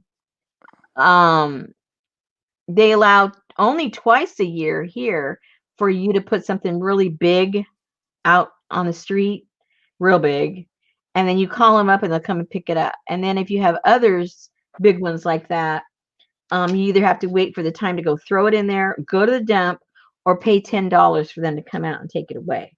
Oh, no. Yeah. Yeah, they pick our recycle up every Thursday. They pick up our garbage every Monday and every Thursday. And then heavy trash is every time. But they do ask, like, say, if you have a couple of big, big, big pieces, that you put some on Monday and some on Thursday. Mm-hmm. But yeah, whatever I put out there, psh. Like the guys across the street, they cleaned up a bunch of stuff and they put it in their recycle. I mean, their their trash bin and recycle bin, but they filled it up so much that the lid won't close. And around here, if your lid can't close, they won't pick it up because the machine they come, it's not manual. It's it's the truck that just picks it up and flops it over. Yeah. So a human isn't touching it, like to keep the lid shut. Yeah. So if it's halfway open already, by the time it's coming up and over, the stuff's going to go and fall all over the street, right? And so anyway, so the poor people, their 2 trash bins are still out there from earlier this morning because it was really, I mean, if it's a tiny bit open, that's one thing, but it was all the way open and all the stuff piled up there. I mean, it was unrealistic. I mean, even if it was done manually, the stuff would have fallen out, Yeah. That's how it was at our other houses. The truck came by and the 2 arms went into the trash. Yeah. Yeah. Here, no, we have the 2 guys running behind the trash, and they go through here and pick up garbage in 10 minutes. Wow. Those guys are just running, and they just throw your thing back in the yard, and they're gone. Oh gosh. Okay, so for this stage of just gluing stuff in, I think I've got enough for this stage. I got enough stuff glued in so that when I go through it, it kind of inspires me. It'll help me decide if I need to put more things in there a little bit later. So let me put these back all together. So when I get so inspired to glue a few more things down, Are you going to do tabs in it? Yeah. I'm going to put let's see, what did I do? So I can show you the example. In the I didn't put too many on this one, but inside of the kit, you got that faux leather and faux suede pieces, and that's what I used as the tabs in here. So I think I'll do that. And then a couple of them, I used some of the fabric to make a little tab. There's the, and with the leather, I just sewed it in with some waxed linen. So in case you're wondering, what am I going to do with those little pieces? Well, you're going to make little tabs. That's what you're going to do. You're going to make some little tabs. All right, let me get this mess all organized. Get my feathers organized.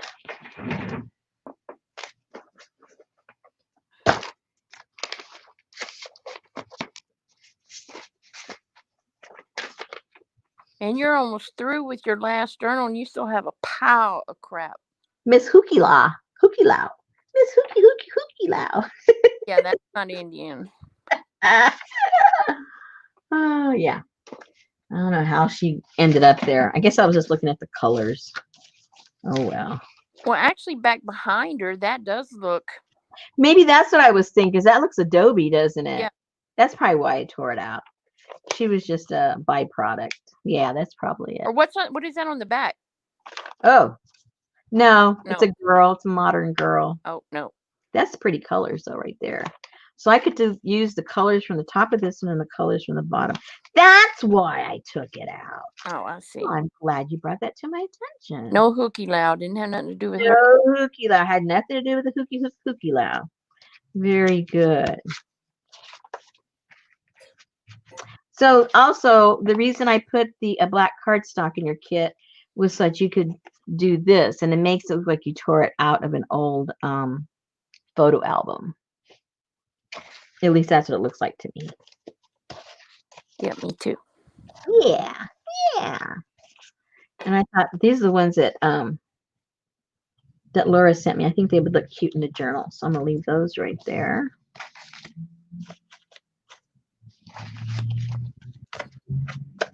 But I'm gonna probably make a couple of smaller little journals. Hey, Tamar.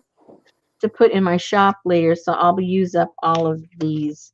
And then also, when I do sell my journals, those of you that buy them, you know, I pile it up with all this leftover ephemera, so it does not go to waste. It gets put in the little junk kits along with the journals, so that you can fill up your journals with all the cool stuff. All the cool stuff, like the cool kids do. Oh dear. Let me put Mr. Horsey back here. Okay, what time is it? What are we gonna do? Are we gonna do something else now, or what time is it? It's 9:18. 9:18. I don't know. What are you ladies up to? Oh, tomorrow's late. I know. She said that. She's late. Man, she's never late. She She was must. late last night. Oh man, see that? See, it's better off I don't know these things. See, it's better off I don't know who's here, who's not, who's late. Oh, born to be wild, Lolita. I made me a sandwich before we went on, and we got those scrap papers. It's okay. At least she showed up. That's right. We'll still have fun. I'm not sure what we're gonna do. All we did was glue anyway. We glued into the book, so it wasn't like you missed a technique or anything. No techniques, just gluing. Happy gluing. And Lord knows there's enough videos on gluing these days. Oh yes. Yes. All right. So I think I know what we can do because it needs to dry. For those of you that have never done image transfers, I think we'll do that. And then we'll just let them dry. And the next time we come together, we will expose the image transfer. How about that, boys and girls? I think that'll work. It's quick, and then we'll just leave it to dry. Let me get this up and over and out, up and over. Okay, let me figure out what I'm gonna transfer, what stuff. It's got to be on the thin paper. Another thing, when you do, okay, let's start talking about image transfer. If you've never done image transfer before, most people will tell you you have to use a laser printer. Well, I've done many image transfers, and I did not until recently, I did not have a laser printer. So all of my transfers were done just with a regular printer. So that's all you have. That is fine. The printouts that I sent you, you can use those if you want to print out Navajo Boy from the group. You can put him on some paper or on the canvas that is in your kit. But if all else fails, you can use what I sent you. Now, if you're going to print something out, make sure you print it out on copy paper. The thinner the copy paper, the better when it comes to image transfer. And the reason that you want to do that is because the less paper you have to rub off, the less chance of you rubbing off the actual image, because a little bit of that always happens.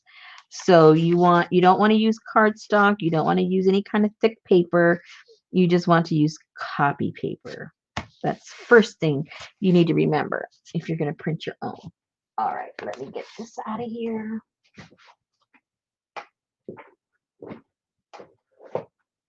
And I know other people will tell you other things, but while you're here, you have to listen to what I'm telling you.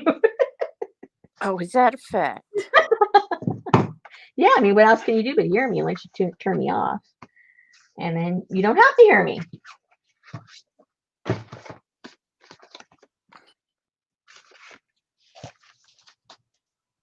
Okay. So now you need to decide when you're doing your image transfer, what do you want to transfer it onto? I'll get it out. Now you could get some cardboard. You can transfer it on that. If you have wood, you can put it on wood. If you have plexiglass, you can do it on plexiglass. Any kinds of papers you have, thicker papers, pages, whatever you want to do, that's what you can do it on. Now, you need to decide if you want the image transfer to be true to the image that you're transferring, or do you want it to have a vintage antique kind of look? do you want your background to be white so that your image looks just like it is printed on a white piece of paper? Or do you want some undertones of other colors? So you would paint underneath all kinds of colors like we did with our Frida transfer. It kind of bled through. And so those are the kind of things you need to decide. So we'll do 2 or 3 different ways so that you can see the difference of what your background does to your image transfer once it's done. I think I have a book here where I did a couple of transfers. Let me see if I can get that real quick. I might be able to show you the difference right then and there. As I was speaking, I was remembering that I did one. And let's see if I can find it quick. Where all this crazy stuff is. Maybe not. Where would it be? Where would it be? Well, I know just like about 2 weeks ago, I was looking at it and I probably put it somewhere nice, safe and sound. And we probably don't know where that is. Nope, that's not it.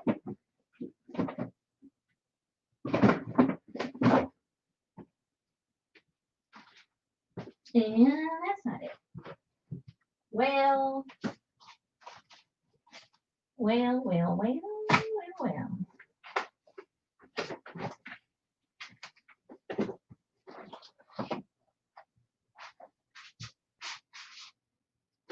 we might have to do it together. I'm not sure where I did with that. So I don't want to waste any more time really looking for that. I'd rather waste time doing it. Let's just, ooh, that fun stuff. I love when I go looking for stuff for you guys, I discover all this other stuff like, ooh, where'd that come from? If I ever totally get this thing organized, I'm going to discover so many fun stuff. I think the donkey can bray.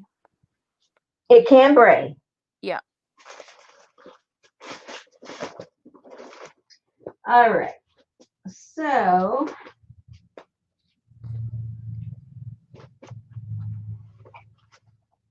let's get, oh, that's too small. It's too small. Let me find something a little bit bigger.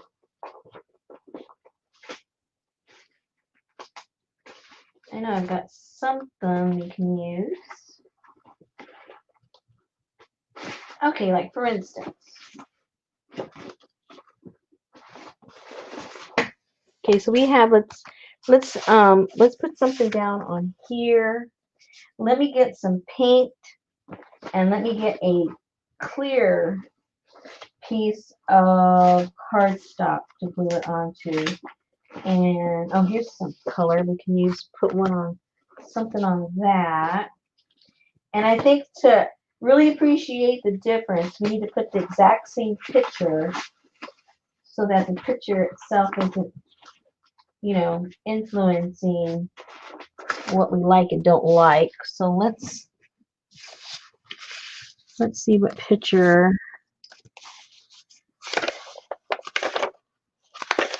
Because I'll have to print out some. I have to print out like maybe 3 different ones for different looks.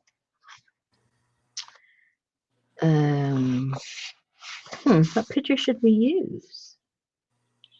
Should we do a color one or a black and white or? Black and white. Yeah, black and white. One of those sepia ones. Like her?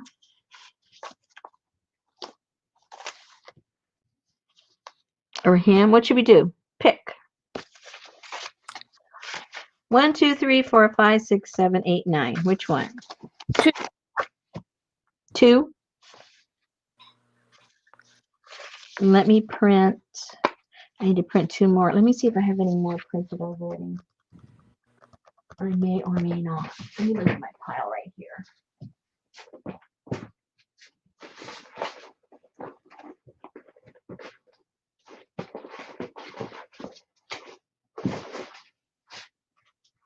Um, um. No, that's it. So let me print. Let me get my regular paper. There we go. Regular. And let me find that picture.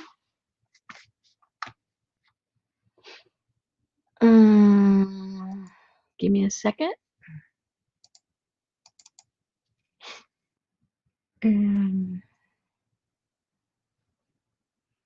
I don't want to do the whole thing, so I need to find just that picture by itself.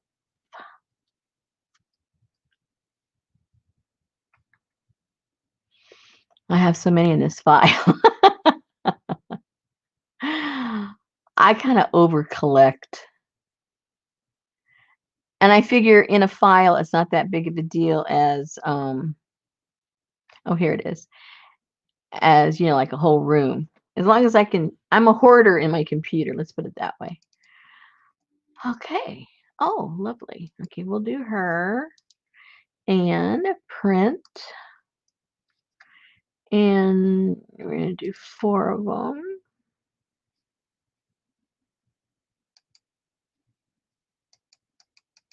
For fit print.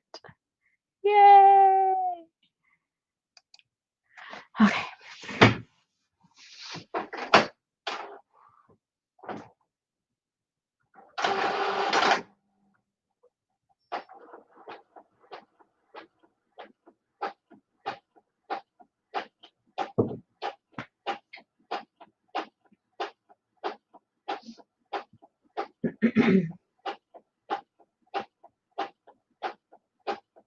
Oh, she's pretty.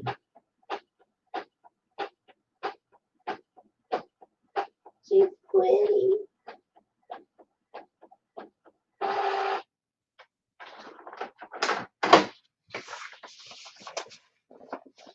There she is.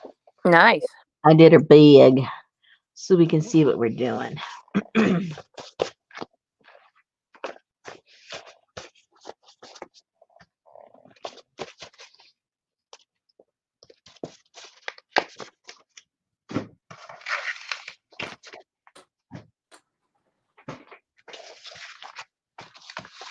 All right, so let me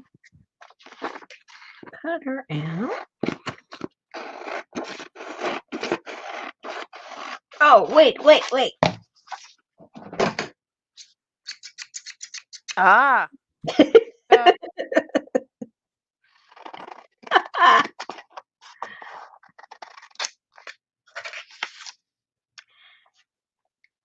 So cut everything off. Cut you don't want. Less stuff you gotta Rub off. rub off. Yeah.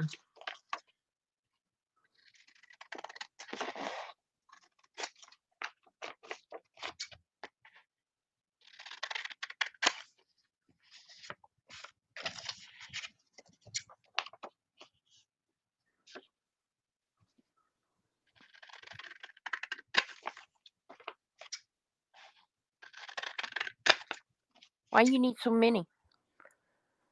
I want to do it on different backgrounds. Oh, okay. See the difference?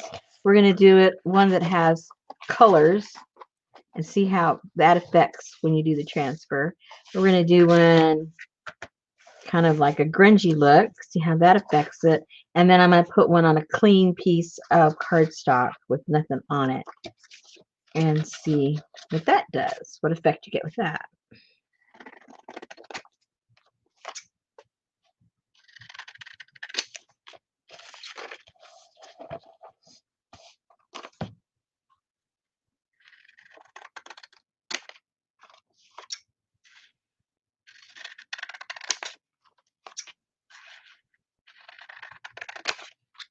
Alrighty.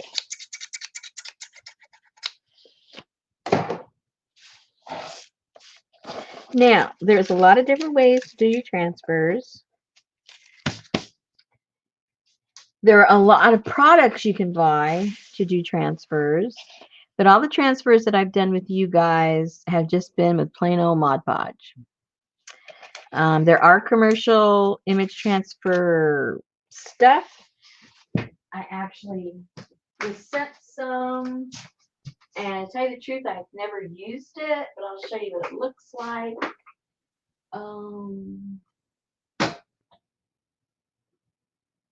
You can tell I haven't used it. I'm trying to find it.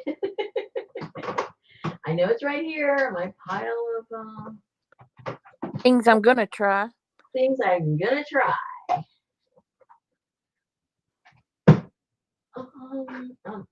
That's texture paste. I've never tried that texture paste.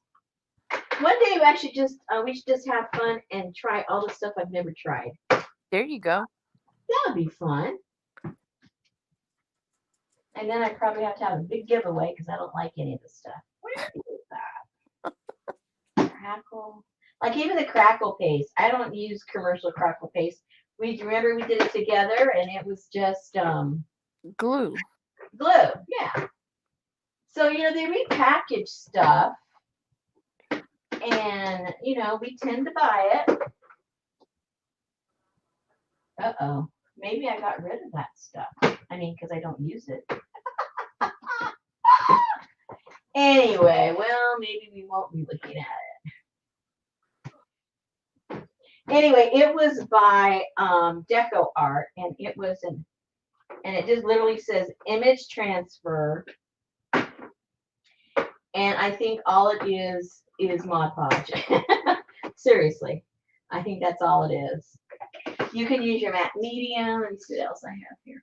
You can use matte medium. You can use any kind of glue, basically. I've never used Elmer's glue, but I bet you it works. I've done Elaine. On the image transfer. I bet you anything it works. Well, here it is. It's so gigantic, I didn't see it. So let's do an experiment. We're going to do some with the stuff that it's made for, which is the image transfer stuff. And we're going to use the regular glue.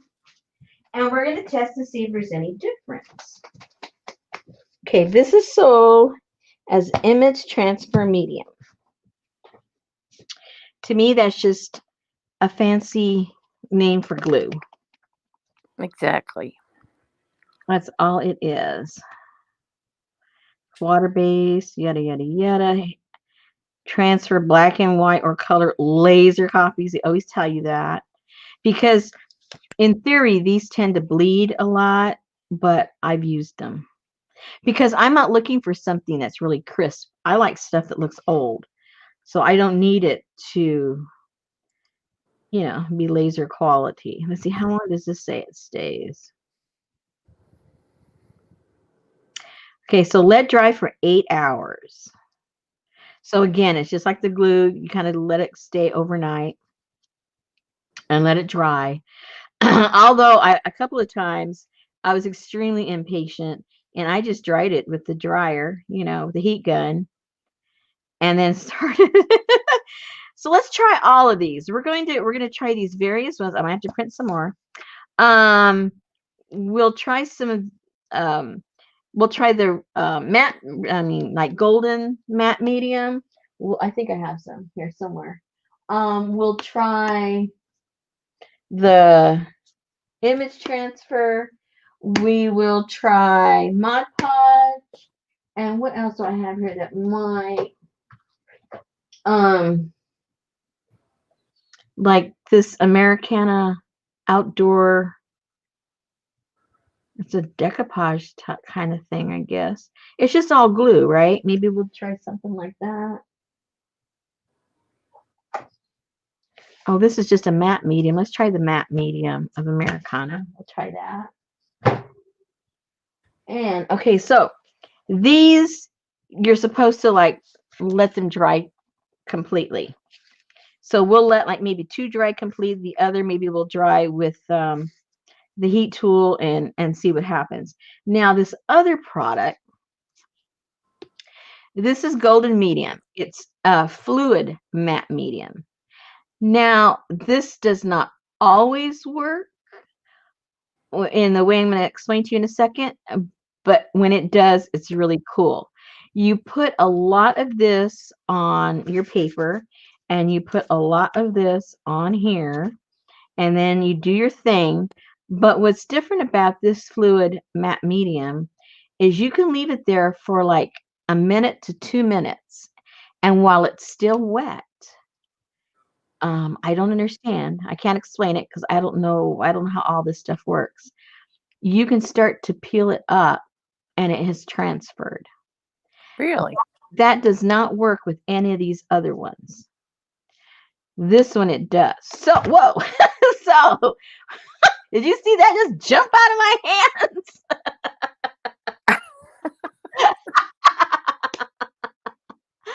Oh my gosh. So we'll do the regular stuff and then that'll give it a little bit of time. I mean, we'll put 2 of them we're going to let dry overnight. 2 of them we're going to heat them up with the heat tool. And then while they're doing their thing, then we'll do this one and we'll count down for about 2 minutes and see what happens. Okay, King, are you in for the experiment? All right. So now I need a more of a little flat surface because this thing's a little wonky. I want to get good. Let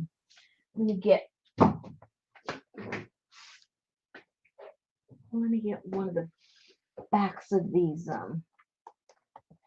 Yeah, this is more flat.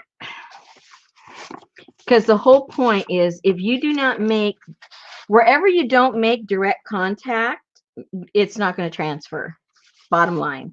So you need to get really good contact. So you need something really flat so you don't have any bumps because what does not make contact, it's not going to transfer the ink. So keep that in mind.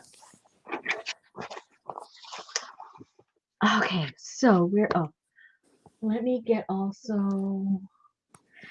All right, so okay, so when you do this, I mean, you can use whatever tool you want. I end up using this crazy thing. So you can use a credit card. You can use, Hey, Jean. if you have any of these kinds of things, I use it with my plaster. So it's kind of a mess. Hey, Elizabeth. Everybody's showing up now. Oh, good. Well, we're just starting a new little project for perfect timing, ladies. We're going to do some image transfers.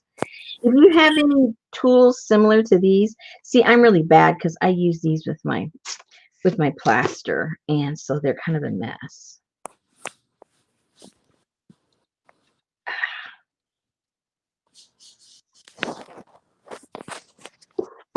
Yeah, so any of these types of tools you can use to adhere your print to your paper. So whatever you have. Okay, so gonna get enough that. Let me get my little brush. Let me open this up because I got to put enough on there. I know I'm talking to myself. It's okay. You're gonna hang out with me for the ride. Me talking to myself. Now I need to get a little bit of a brush that I don't mind getting all messy with glue, which are just my little crazy brushes. I don't know why I'm feeling hot in here. Oh, it's a little warm in here. The lights are heating up the room. Okay.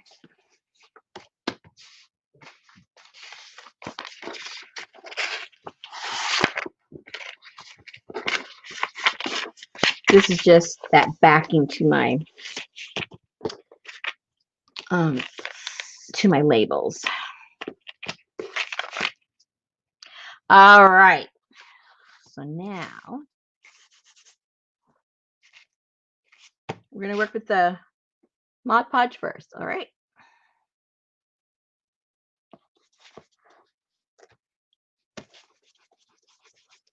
So I'm going to put very liberal amount on the actual paper that we are transferring onto. Okay. Then we're going to get the picture that we're going to be transferring. And remember, that we put it on the wrong side. Remember, you see, I almost did it wrong. Yep. Remember, transferring, so it's going to be put down like that. I don't know how many times I put the glue on the wrong side and had to print another one. So put that on. And I remember this is not a laser one. So I don't like, because you're going to get it really wet and then your ink is going to move around. So you want to do it quickly. Make sure you hit all the spots, because remember, if you don't have glue, it's not going to transfer. Just keep telling yourself that it will not transfer. Okay, so now you get this. You put it on your surface. And now you have to make sure that you have made contact. All right. Now, also, you have to keep in mind, if at all possible, do not, I repeat, do not get glue on top of here. Because if you put glue, then you're going to be sticking all the layers to this, and you're not going to get that paper up, and you're not going to be able to see the exposed transfer because you have glued down your paper. So apply pressure, and you're going to have glue on here. Wipe whatever you're using.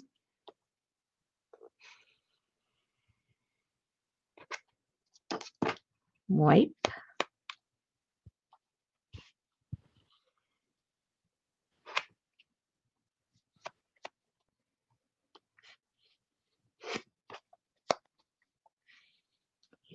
Don't want to get glue up there.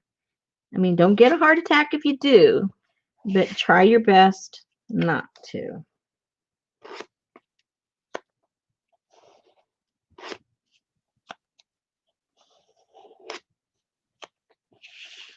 And then just really double check.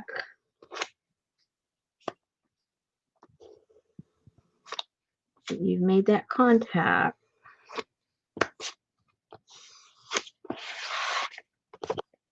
And go over in different directions, because if you go the same way, you might have created a bubble that you never quite flatten because you're still going the same direction.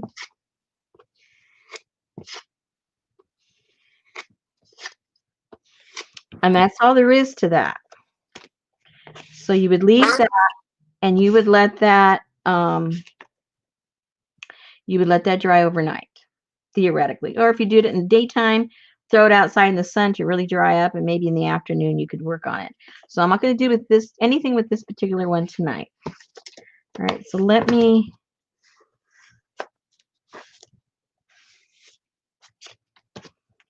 cut this in case I want to use it for the other glue. I want it to get out of the way. So let me write on there so we don't forget what we used here. You know I will forget. All right, so this was Mod Podge. Oops. Okay. Let's put that to the side. Next. So now we will use, let's see if I can get that jar of the image transfer open. I don't know how old that is. Oh, it was easy.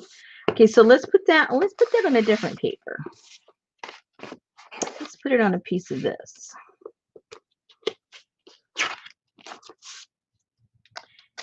And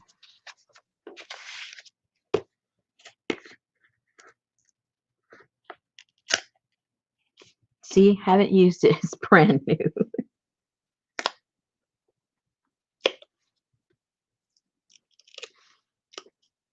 Yeah. At least it's not brown. What's that? Well, that's still part of the cover. Oh. Ah, you know how sometimes it's got like that double layer? Oh yeah. Oh,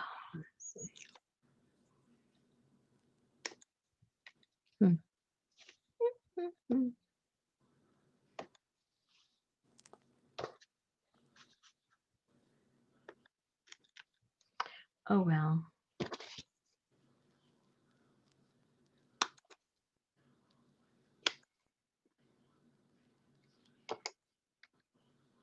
I hope the Good whole thing. grief. I hope the whole thing isn't as hard as a rock.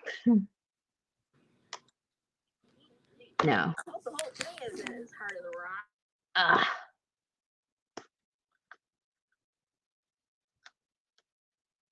Wow.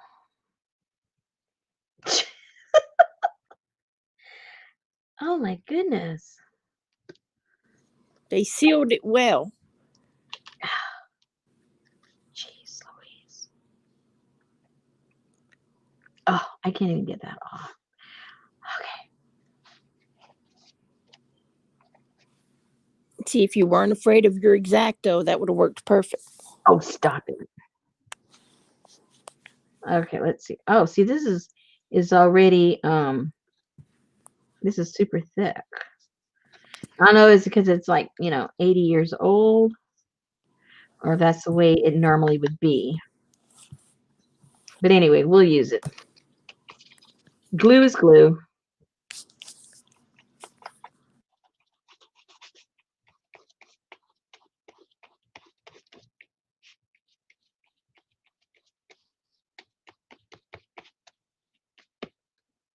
Okay.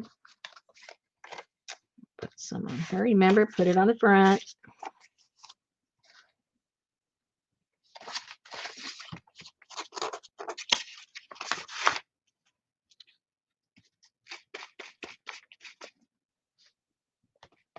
Keep in mind, these are not laser prints.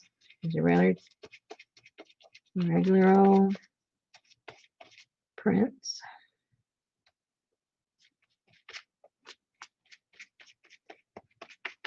So that means, you can use the ones that are in your kit.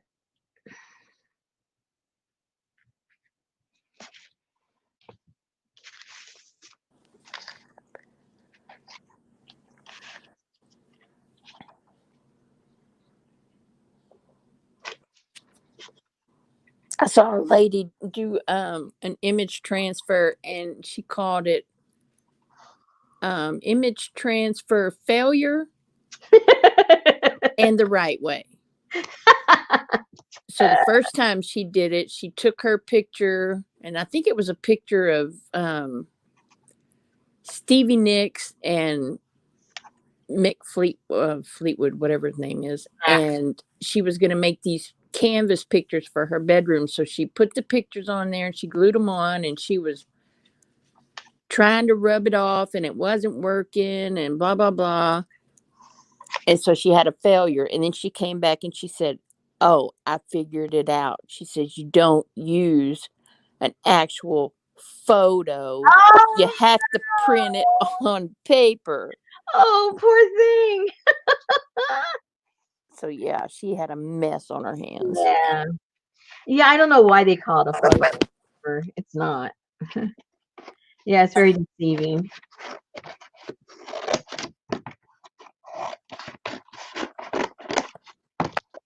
Okay, so this was. Are you hearing that feedback? Nope. Oh, I'm hearing it on my end. It's very weird. Okay, so I'll just do this with pencil. If I have a pencil. Uh-oh.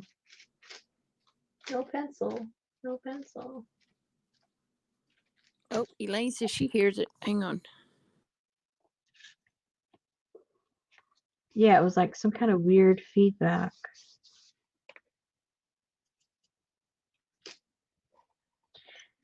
Okay, this was the Americana.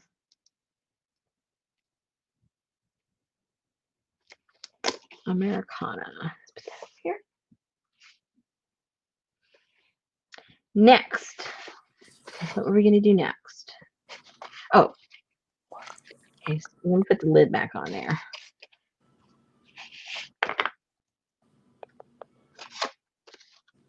Yeah, good luck with that. Okay.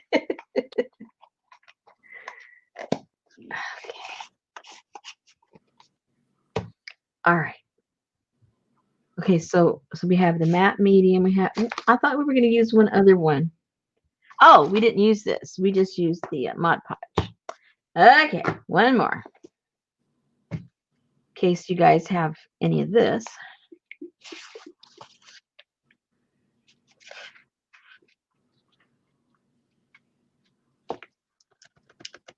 Oops. Oh, and I think this, because any kind of matte medium is just a glue. So really, any brand that you have, any kind of matte medium that you have, if you have, golden or any brand.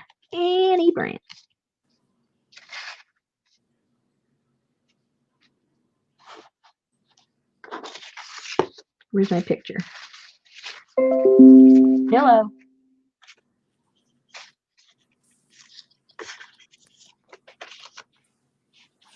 So what's the difference in matte medium and gel medium? I honestly have no idea. I don't know if it's the surface, because matte medium literally is matte. There's no sheen to it. Yep. They shouldn't be. And maybe the other does. If it doesn't specify it's matte, maybe it has a sheen to it. Oh, okay. I'm guessing though. Our more artsy people in the group probably know.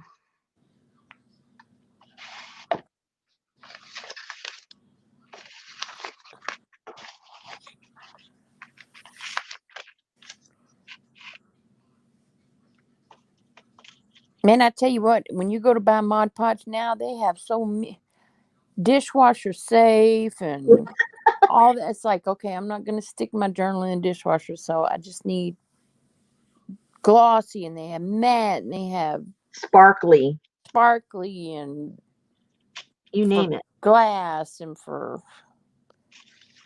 And you watch, it's all the same thing. But I think in the olden days when they did decoupage, they used like a... Elmer's. Was it Elmer's? It seemed more like it was a shellac to me. No.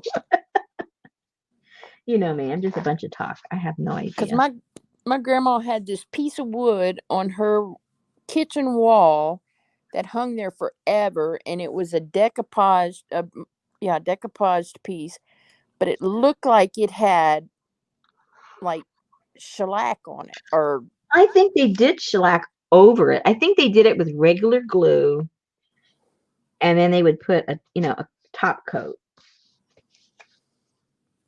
yeah, because it's like you could wash it with a rag, and you could everything. Yeah, my grandmother had something like that too. I mean, you couldn't hurt it. You couldn't.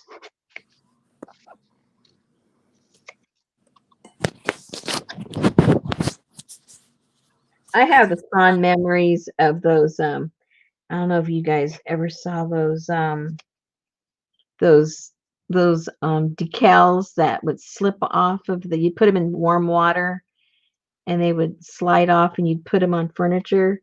Like Elsie? Like what? Like Elsie decal? What the heck? What are you talking about? You just said a decal. There's Janice.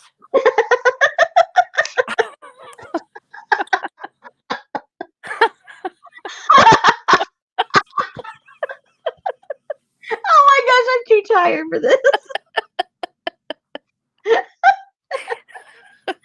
I'm usually a little quicker, but okay, you got me on that one, but good. Okay, so I don't even want Susan's waking up, you guys. I don't even want to tell you this, but Betty's mother passed away. Yeah. Almost. Please don't tell me she threw away a bunch of decals. No, she didn't throw them away. There is files and files over I there. want them. Okay. You need to take me through a walk over there, and I'm going to part my purchasing because she used whatever you're going to charge me. She used those on ceramics. Oh, I love those things. They would put them on the on the greenware or the bisque, whatever, and then whenever they fired it in the kiln, then it became a permanent part because it had glaze over it. Yeah. There's CJ and there's Janice. Janice said yes. Use shellac over top. Elmer's usually for decoupage and paper mache. Yeah, I And knew they he did. said, yes, I am a friggin' cow. Decal, not the cow. And Janice and oh, that's CJ. Yeah. Yeah, that was like my boss. He calls them decals. But he was from No. Canada. That was so funny when you told us that story. Oh my gosh, that was so funny. But And yes, she had all of those. I mean, flowers and yeah. just all kind of decals over there. Okay, so when am I going to be able to get together with Betty? That's all I want to know. That house hasn't. Nobody has been in that house for. She died 9 years ago. Oh my goodness. And I mean, she had this giant back, like a Western room built on the back of her house. Mm-hmm. And all the ceramic tools and the paints and the glazes and the paintbrushes. Well, we have about 300 paintbrushes of hers over here. And all the decals and all the stuff she used. She would sit back there and do ceramics because she had 2 kilns in the garage. Mm-hmm. And the That that was part of my retirement fantasy was I was going to get me a kiln and I was going to work with pottery. That's always been a fantasy of mine. But out of all the things I've done, I've never done anything close to that. First of all, because in my community, I mean, in a lot of towns and a lot of larger cities, you can rent kiln time. I haven't found a kiln anywhere that I could even drive to use. So that's kind of out of, you know, the realm of possibility for me.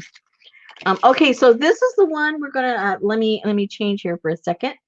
Um, so we can keep moving along. This one I'm going to use the fluid matte medium. This is the one that 90% of the time it works, and you can lift it up within a matter of minutes. So we will do this live.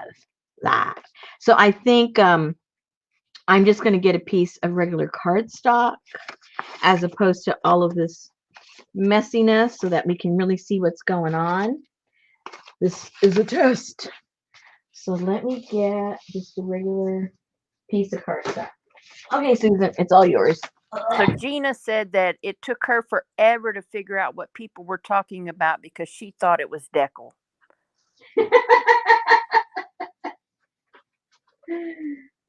Uh, well, there is a decal. Those are pages. You know, the edges of your pages, those are decal. Well, yeah, you have deckled edges, but I mean, maybe that's what some people are talking about. Okay, this is cream cardstock, and it's pretty thick. I got the wrong. Go Elaine ahead. says she has regular matte medium. Will that work? Yes. Okay. Yes. I mean, it will work for the one that you let dry overnight. I do not know if it'll work for what we're going to do right now. Something about it being fluid is what changes something about it. Don't ask me what, because I don't understand those things. But that's what was explained to me. So I'm just repeating what I was told. All right. Now, I made a mistake and got this cardstock. It's so thick that it won't go through my printer. So I use it for other stuff. So let's use this to try and do this.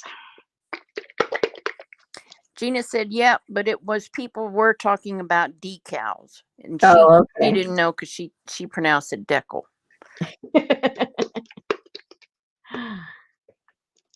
Oh dear. Oh no, people. Oh, how am I going to get this open? Bang it on the table like my grandma did. Uh-oh. Uh-oh.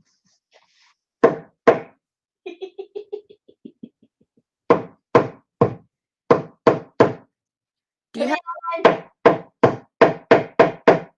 Do you have like a church key or something? What's that? Do you have like a church key? A church key? Oh, hello. It opened. Never mind. Hey, that works. Grandma. Tell Grandma it worked. That's right, Elizabeth. The rubber band around the lid works too. Elaine said running under hot water. I don't have hot water in my studio. Oh no. Yeah, I only have cold water unless I heat it. I have potential to heat it up, but because it was a gas one that's in here, and with our kind of crazy weather and stuff, I told my husband, just leave it off, and it's one less bill, extra bill of the heating. So heating up water when I don't need it.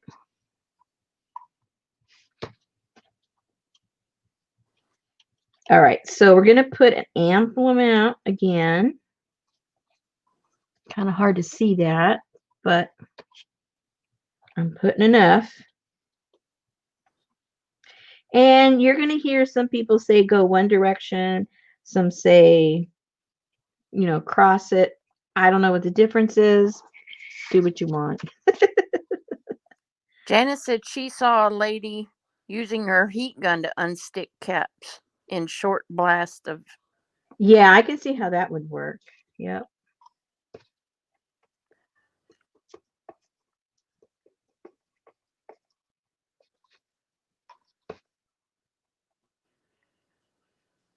We found a one of those heat guns when we were unpacking all the tools the other day, and it's one of the ones that you use to remove paint. Oh, yes. I have one of those. Those suckers get That hot. can remove the hair off your eyebrows, that's for sure. Yeah, that will. All right, so now just do the exact same thing. Try not to get glue on the top.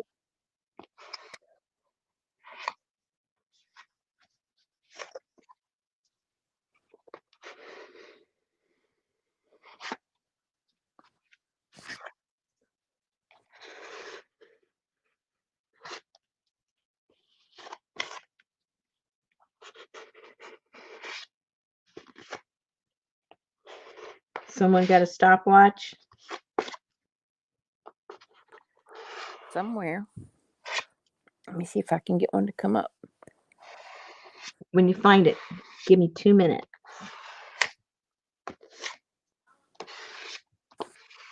Okay, you ready? Yes, ma'am. All right. Let's try 2 minutes and see what happens. And let me go put this in some water so I don't totally ruin my brush.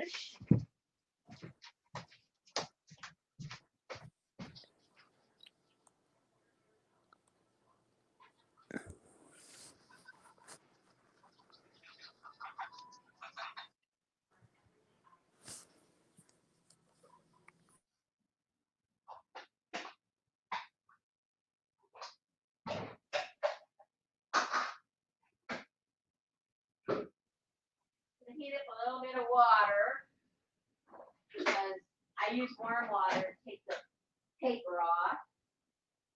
Good night, Kathy.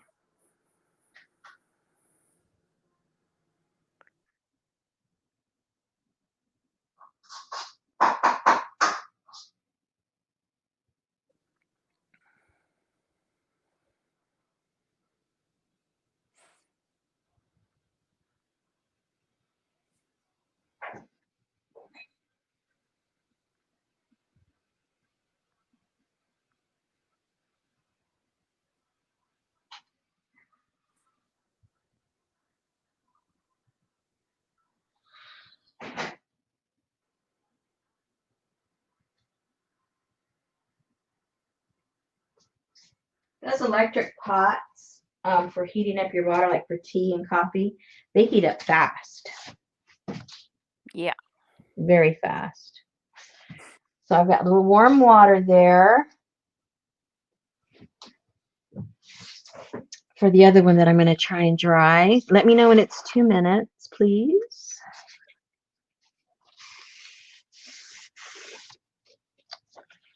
And let me start I'm drawing the other one that we're going to try and do manually.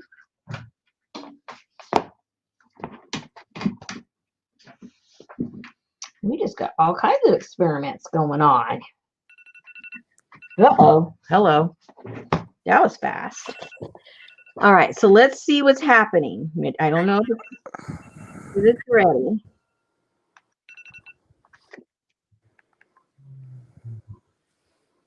But look, can you guys see that? Wow. It's already transferring. And I hope it's transferred the ink, or else when I go to clean it off,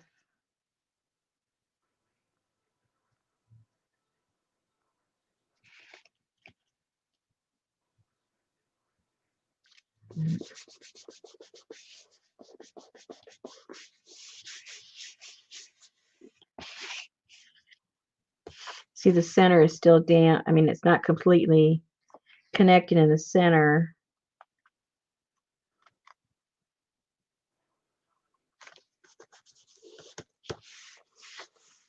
Let's leave it a tiny bit more. Let's bring the other one that we're going to dry. Which one are we going to dry? Americana or the Mod Podge? Let's do the Americana.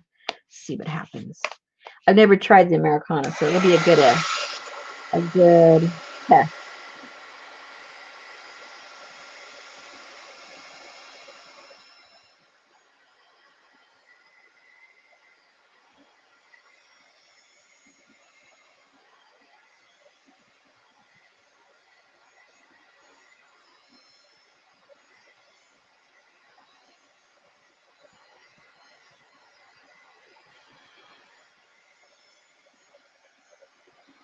And when you dry it, and you're going to hand dry it, make sure you get the back and the front. So a lot of that moisture has been sucked up to the back.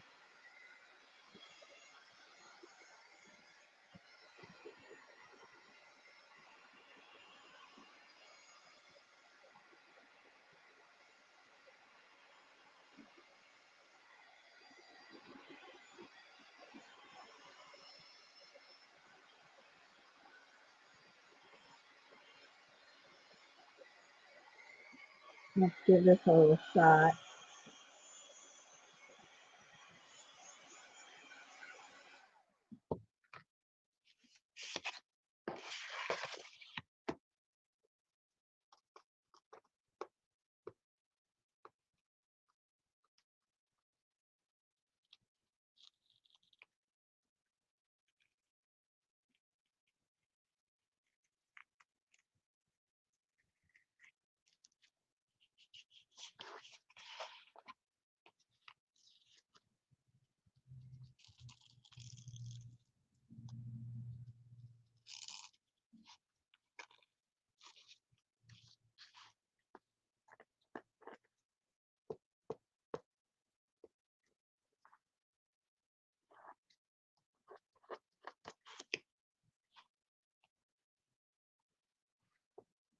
Grab a little bit of water and try to roll it.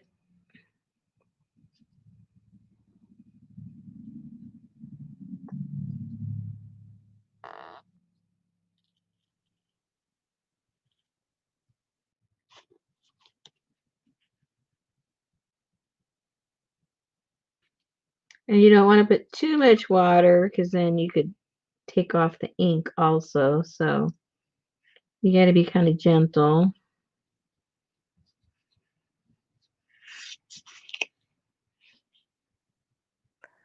That's a good idea, Linda.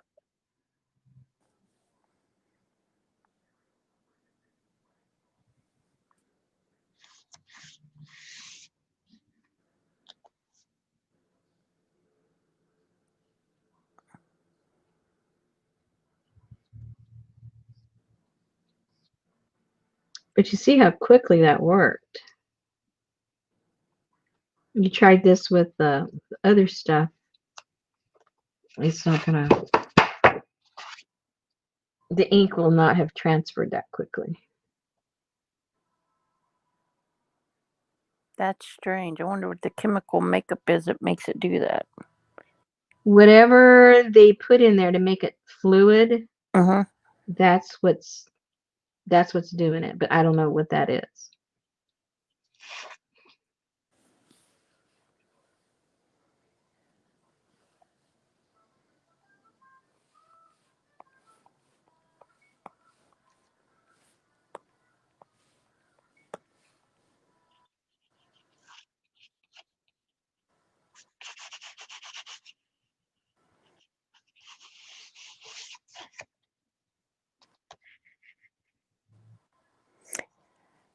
It says it's a liquid medium useful for extending colors, decreasing gloss, and increasing film integrity. Useful for blending with golden fluid acrylics to decrease the gloss without increasing the viscosity. Because if your viscosity is too high, it has to go back out for an adjustment, and your batch is late. I know that. There you go.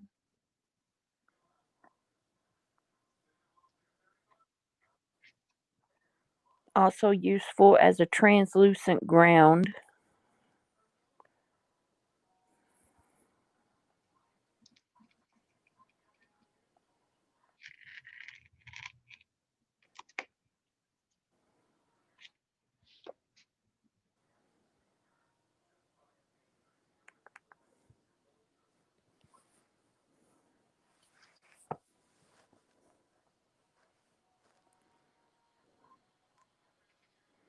Welcome back, Vicky.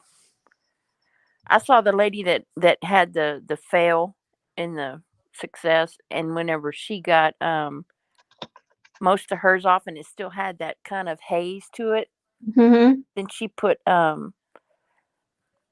she just took a cotton ball with olive oil. Oh, I put Daddy Vans on mine. Yeah, yeah, Same difference. yeah.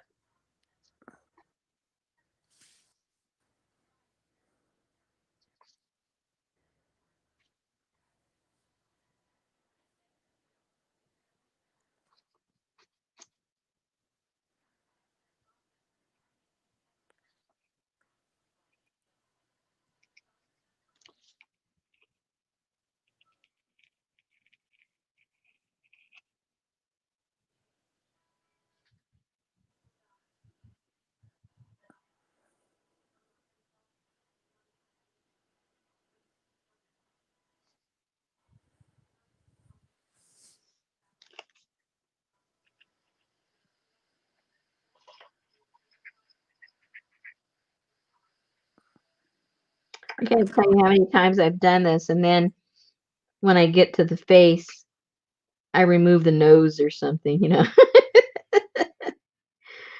Everything that comes out really cool, and then I do the face and I yank off the nose or something.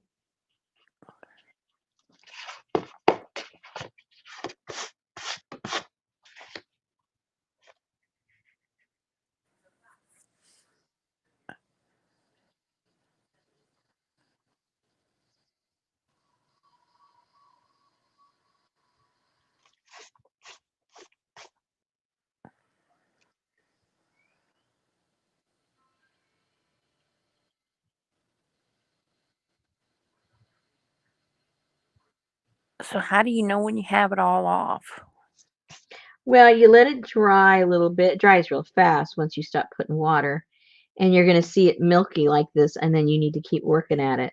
But comes a point where you got to stop, or else the next layer is going to be the color.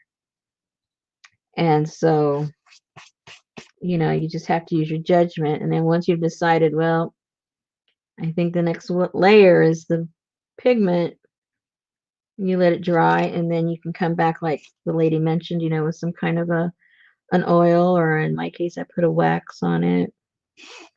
So And Elaine said, does transferring to fabric or canvas work the same way? yes,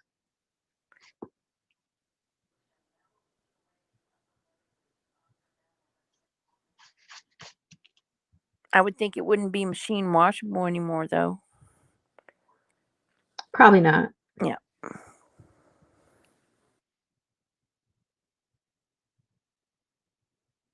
Because I think even, well, no, the ones you do with sublimation, those are washable.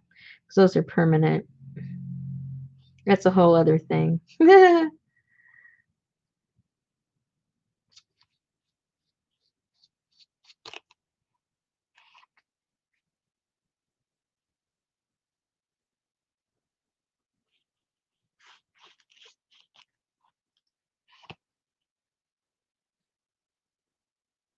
So obviously this portion is very tedious. It's not like hard, but it's tedious and you got to be careful.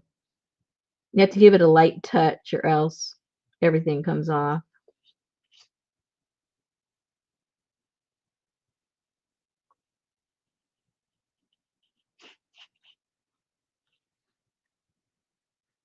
I always do the face last because by then I've kind of gotten the right touch and feel for it.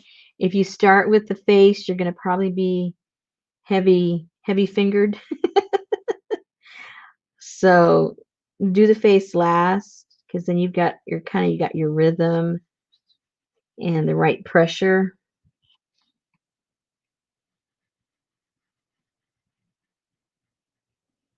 Make all your mistakes on the rest of the part of the picture.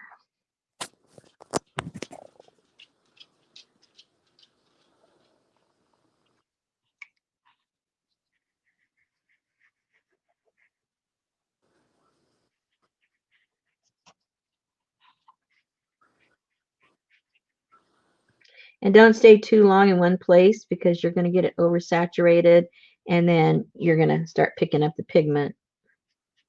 So move around. Don't try to get it all off in one spot at one time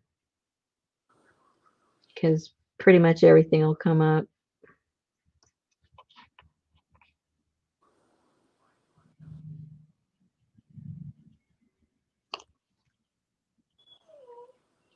Oh, the puppy. What does the puppy want? I don't know. She does that. Like if somebody's in her way, like if she wants to jump up on the bench at the foot of the bed to get on the bed and there's another dog laying there, she'll do that whine.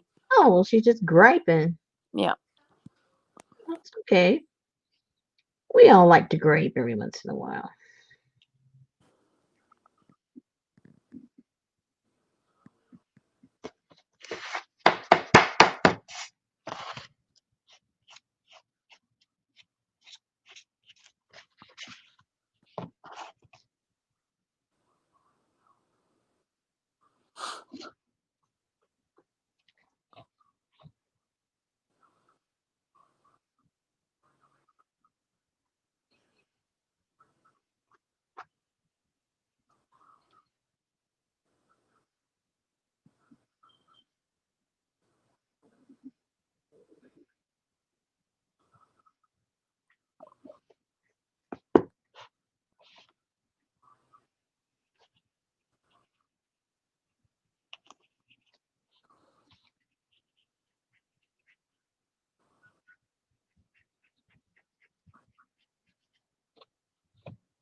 Okay, I'm gonna put my air on. I'm feeling warm in here. It's supposed to be cold fronts coming through next week. Well, how good that does me now. I know it. That's Delta coming your way. Uh-oh.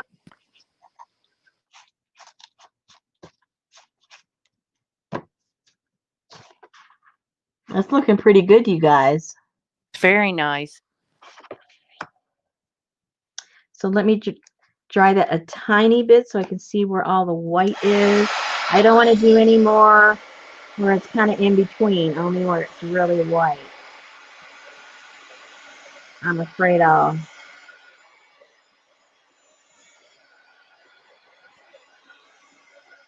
See, I got a lot of white right there.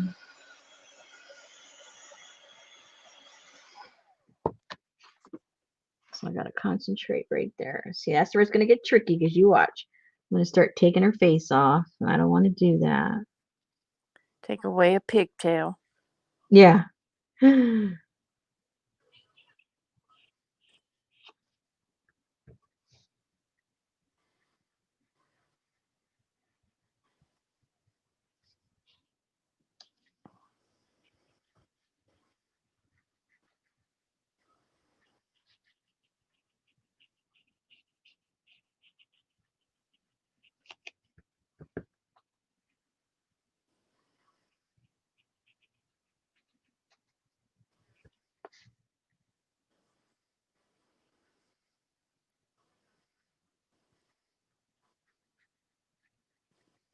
So is she looking the opposite way now?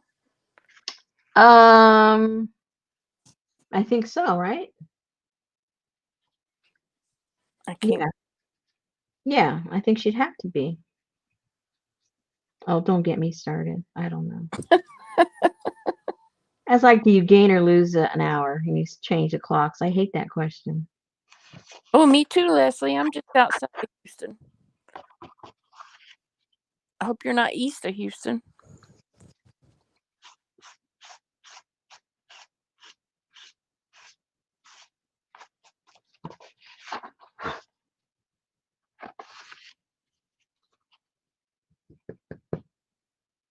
Okay, there's a little white spot there. Oh dear. You're in Katy. I'm in Tomball, so you're west and I'm northwest.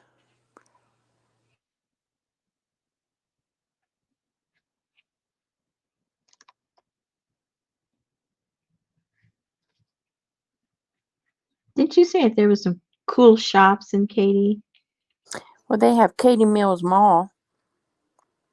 I have never been there.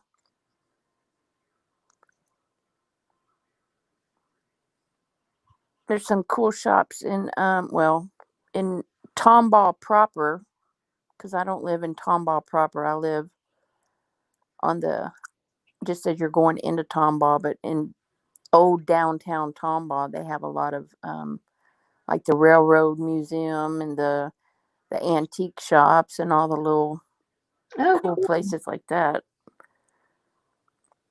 And then a little further down, we have Old Town Spring that has like the high dollar antiques and all those kind of things. Well, anything is better than where I am. We don't have nothing.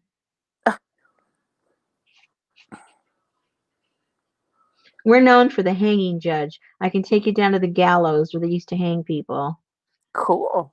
Oh yeah. Well, she's by Sugarland, where all the sugar mills were.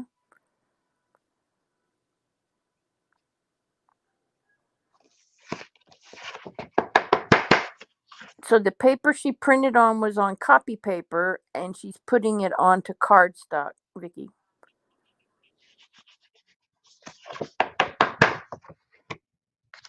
All right, let's take another look.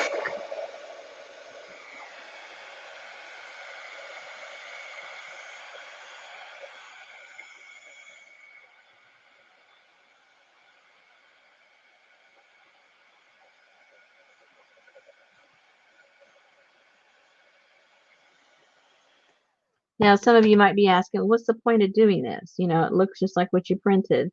Well, the advantage of this is like if you want to put it on metal, if you want to put it on wood, you know, I just put it on the cardstock because it's what I had handy.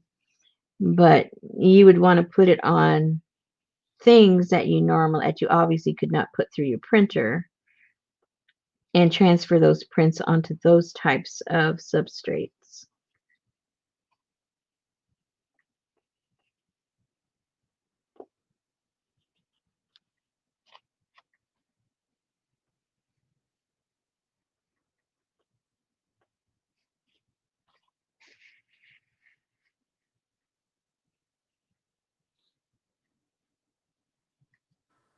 So see, now it looks like colored paper coming off.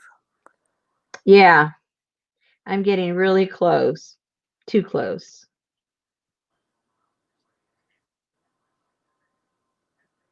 Before you know it, she won't have a nose.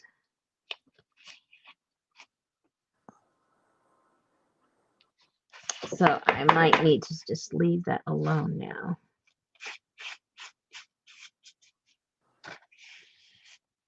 See, I can still feel so much papers there.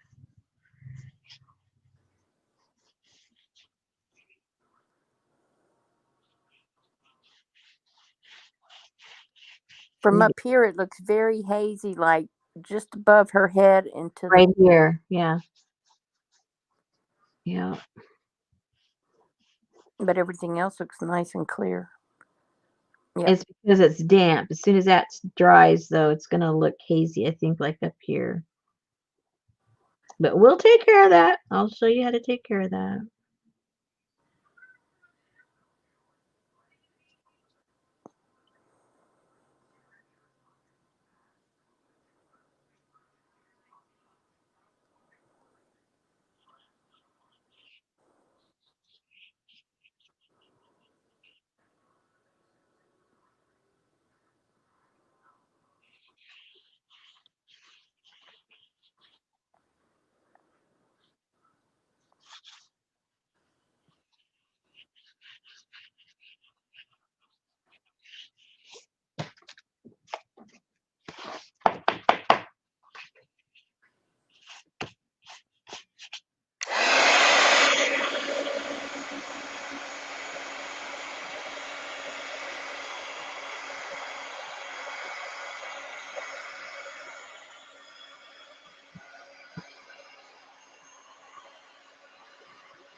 Okay, so you can really appreciate how hazy that is.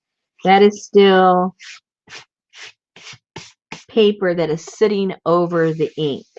But I'm not going to do any more because when we created, let me get,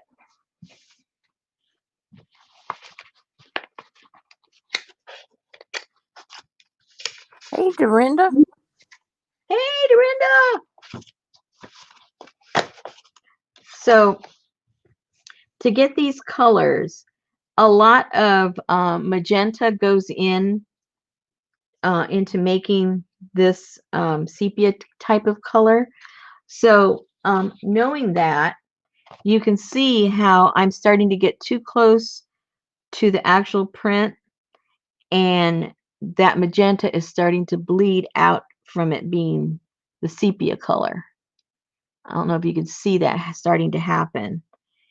And that tells me that's enough. Don't do any more, Rosemary, because you're really going to mess it up. So the fact that I know there's still paper there and it doesn't look the way I want it to look, now it's time to bring in your Daddy Dan's or any kind of oil or Vaseline or baby oil or whatever you have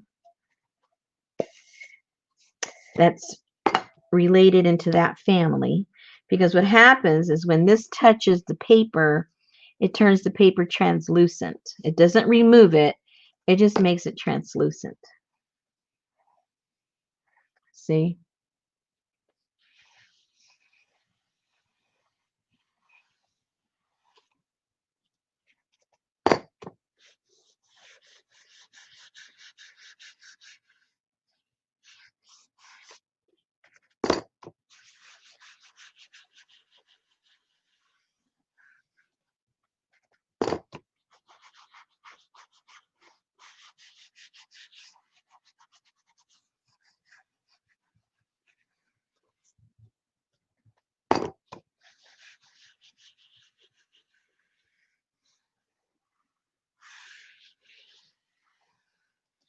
And there is your image transfer.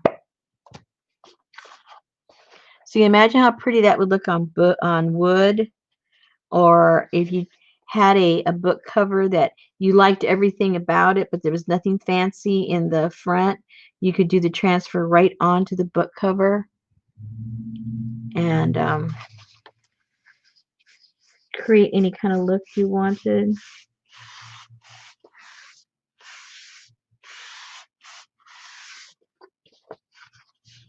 And there you go.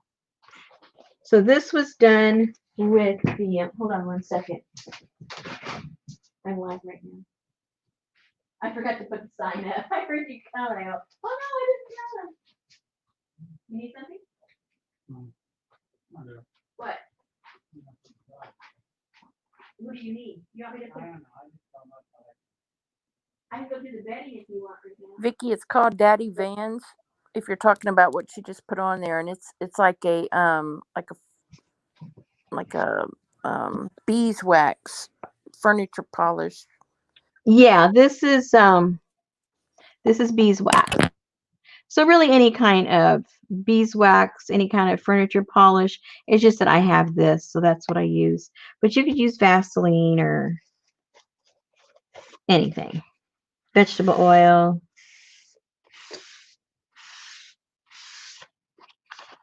And there you go. I think she came out cool. Uh-oh. I lost Miss Popo. Where'd she go? Did I knock her off?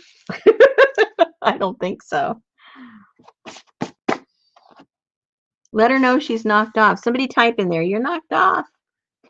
Come back in. All right. So let me. This one. Okay. This one's the Americana. So let's dry that one.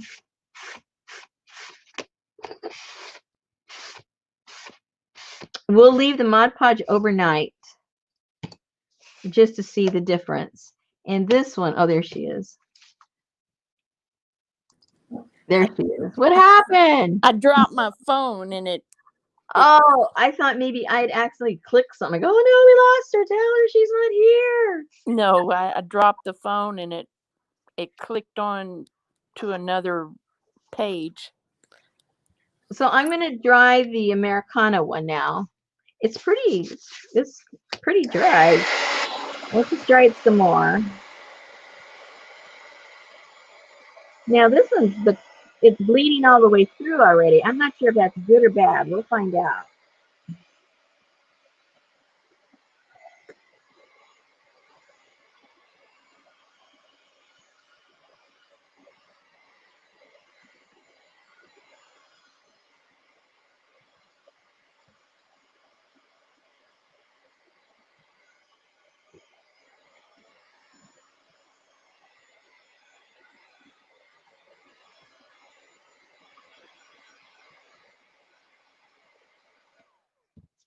All right, let's see.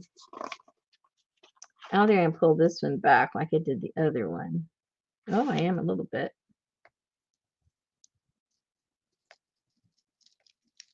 Now you can see how right away you can see where it's not catching.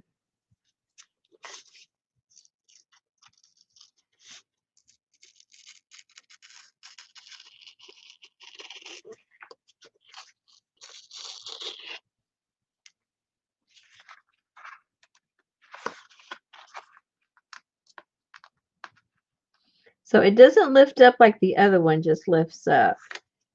So that means we're going to right away from the very beginning, we're going to have to add water to this one. So let's see what happens. So this one you got more work because you got the full layers of the paper to get off.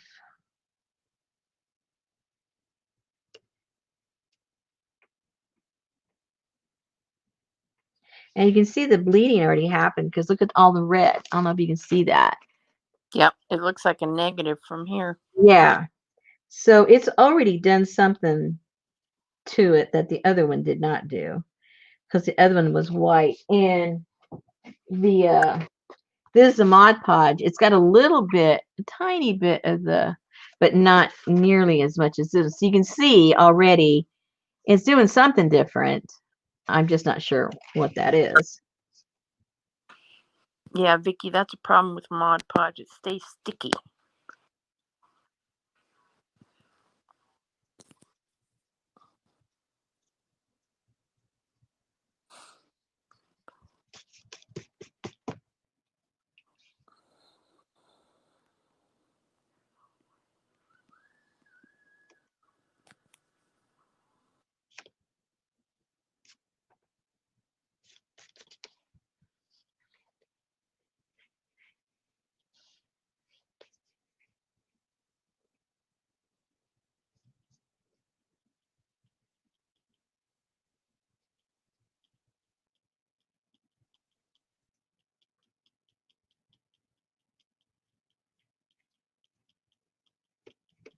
Now you can see how the black that was behind it is kind of bleeding through, which gives a cool effect. That's why sometimes it's fun to put it over other things, different paints and stuff.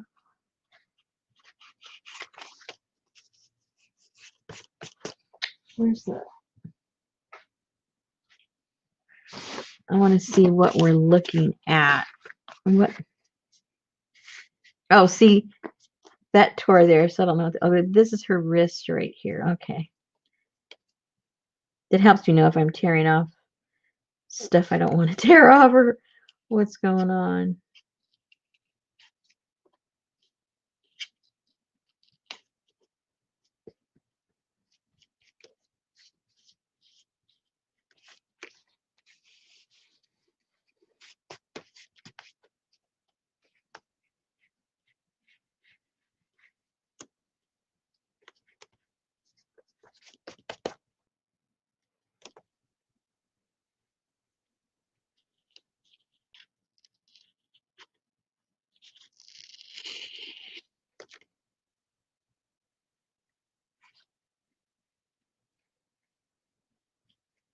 I like that black behind it. It looks cool.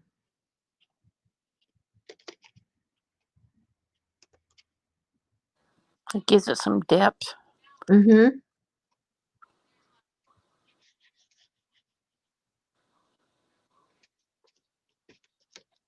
So this is Americana. This is sold as image transfer.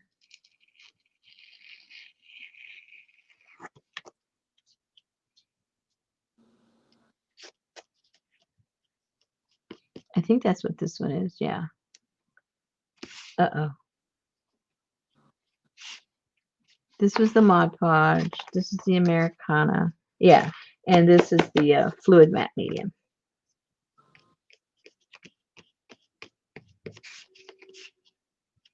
Even when I write it down, I doubt myself.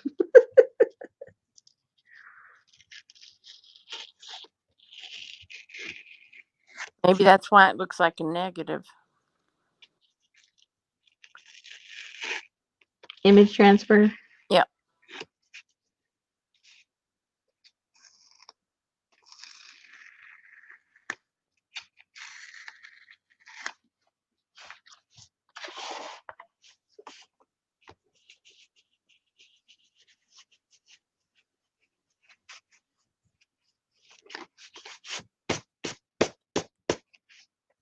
So did you read the directions on that? No. This is supposed to leave I forget how many hours, like 8 hours or something, remember? So I just sped it up and dried it up. But it's supposed to says let dry 8 hours. I'm naughty.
It looks like that one's coming off better. Yeah. More in like a one piece, huh? Yeah. Now remember when I did this one, everything was still wet. So I don't think there was any way it could come up in one piece because they weren't like glued to each other yet. So you can either look at that as an advantage or disadvantage, whichever way you look at it.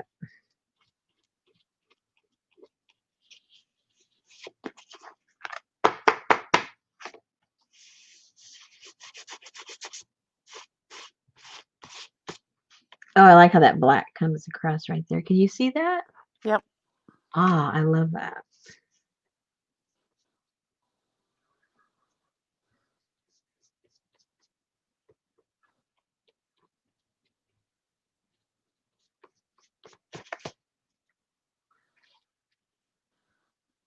Okay, got to be careful. Getting close to her face.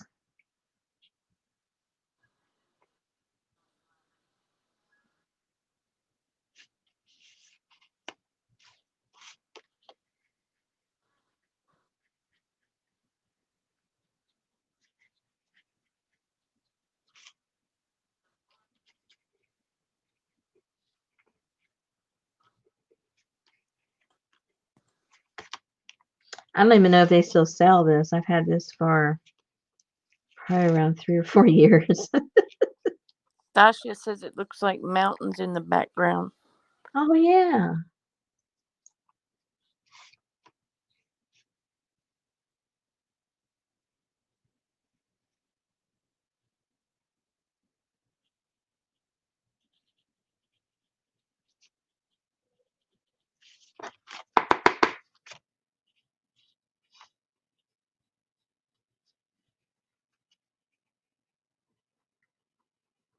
Does anybody watch The Masked Singer? Not me. I used to watch the Unknown Comic. The Masked Singer's fun. Because you get to play along. Doesn't everybody have to have a mask on these days? Ha ha ha.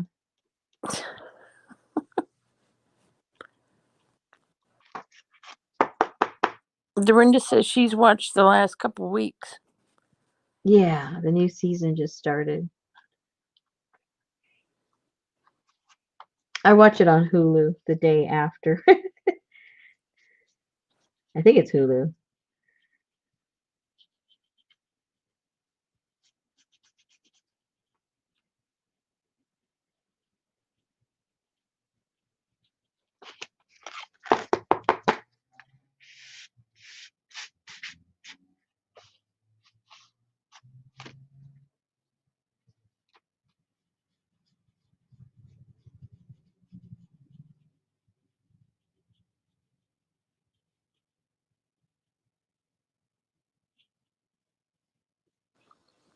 So Linda McTeer says she makes her Mod Podge with school glue and water.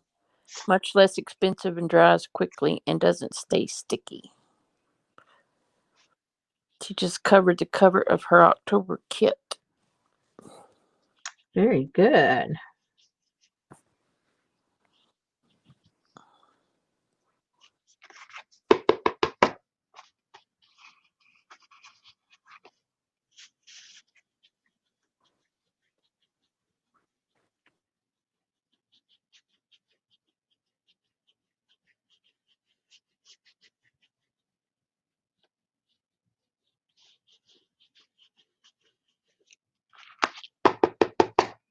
Now I noticed that this feels a little stickier than that did. When when you're messing with the wet part, your fingers feel sticky.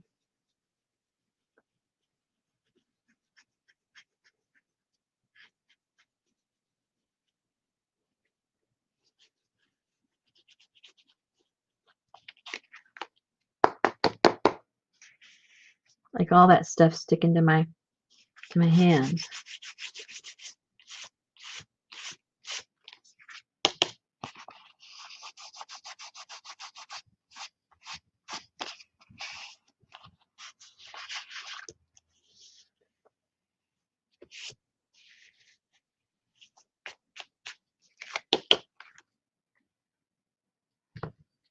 Let's see what else needs to be done.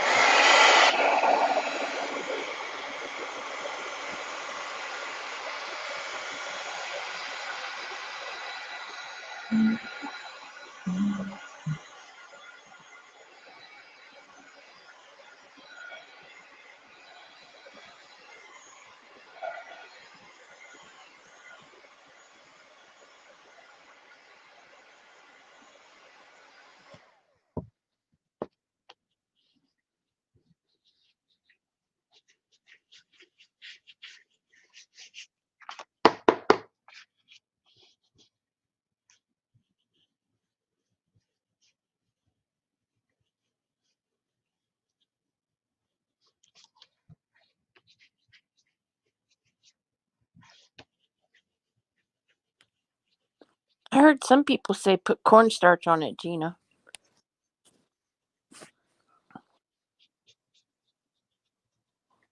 On the pages, On Mod Podge pages. Daddy Vans works too. Yep, Daddy Vans works.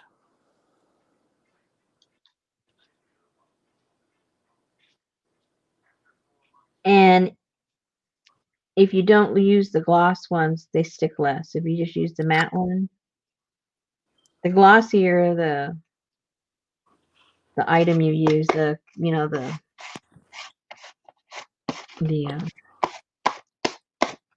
the medium, glossier the medium, the more sticky it is.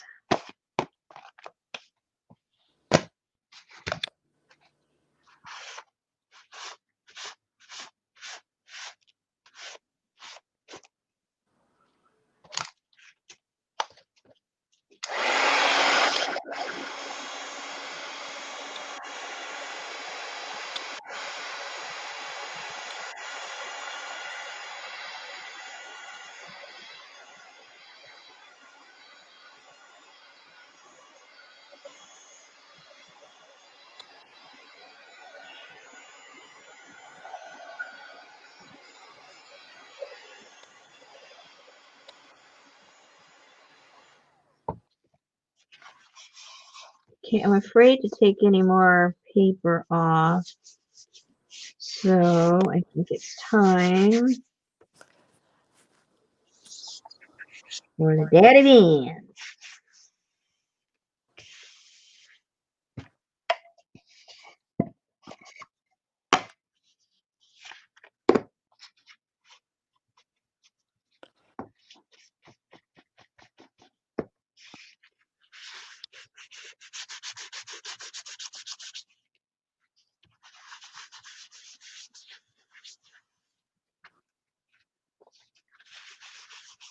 That one's harder to tell with that color behind it. Mm-hmm. Kind of a cheater, huh? Yep.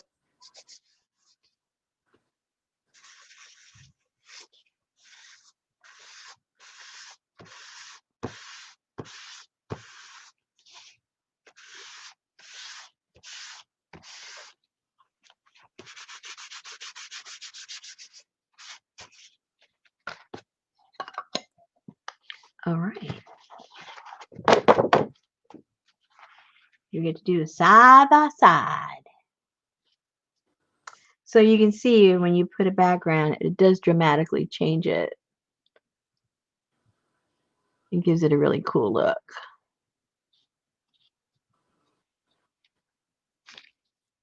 So I wonder if we should speed this one up and just do it instead of waiting for it. Man, that stuff was sticky. This is definitely a lot stickier than the fluid matte medium, that's for sure. Okay.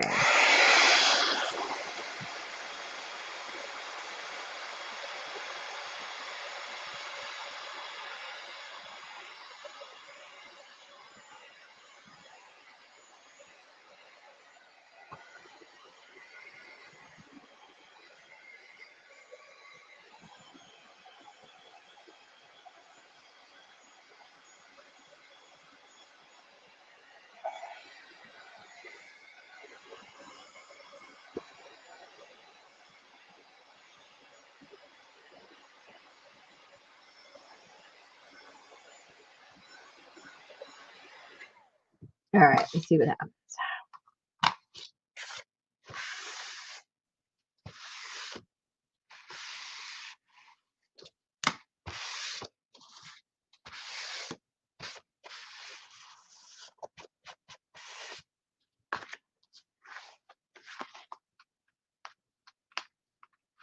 Okay, so this was not lifting up anywhere at all. So it's gonna have to be all done with the water.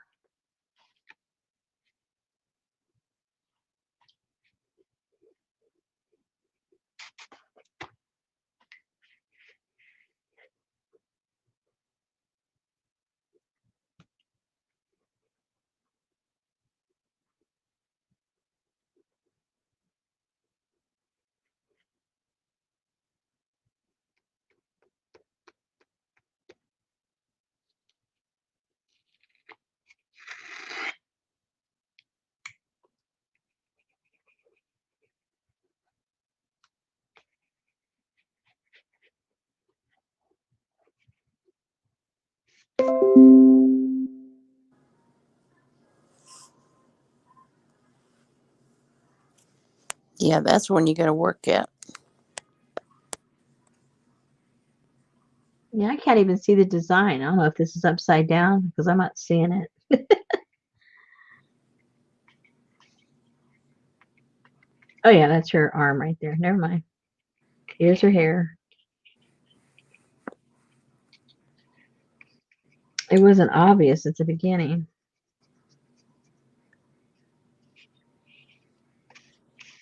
It's got all those colors behind it.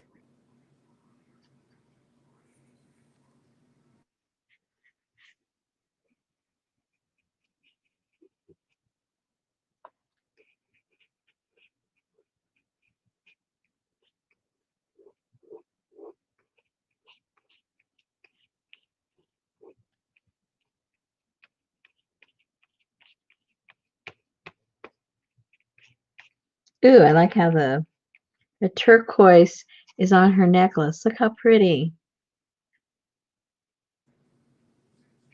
I don't know if it's obvious right now, but that strand right there has the pretty purple. I mean, purple. Oh my gosh, turquoise. I can see a little bit.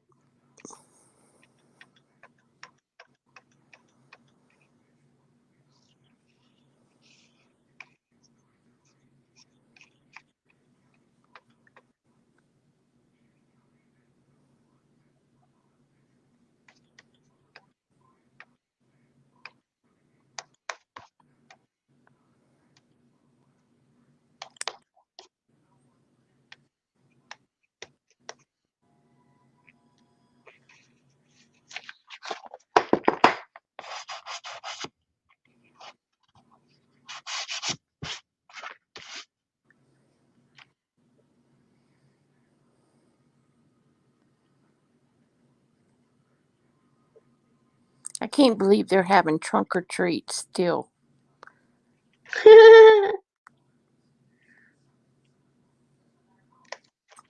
Usually, my neighbor next door, good night, Elaine. Um, he he builds a giant haunted house all down his driveway, through his backyard, around his pool, around the back of the garage, and back out. Oh my. And then they sit over there and they cook like hundreds of hot dogs and all that kind of stuff. So, needless to say, we don't really get any trick or treaters because everybody's next door. Hey, I'd be next door too. At least for a hot dog. Yeah. So are your dogs gonna go over there and get all dressed up and join the party or what? You're right. Well, the first year we were here, it rained, so it got canceled out. And then last year, I went and bought all this candy because Betty had decorated like nobody's business. And then everybody was next door. So the trick or treaters were not that many. But they said they canceled everything for this year. Mm.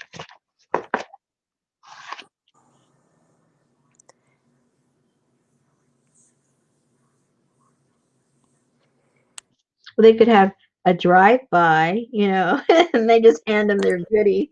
Oh, that's what I see that they just advertised that one of the churches is still having their trunk or treat.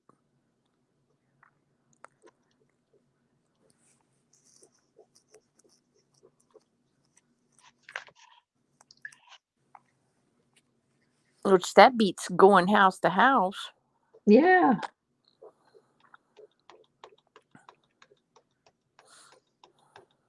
And then the giant church behind us, they always have a huge, huge pumpkin patch. Oh, neat.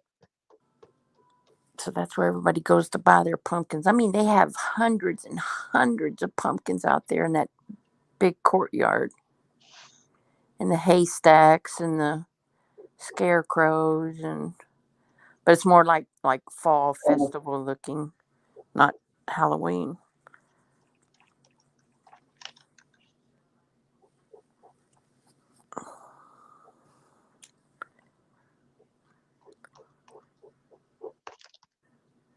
Okay, well, she's pretty green. She looks like Kermit.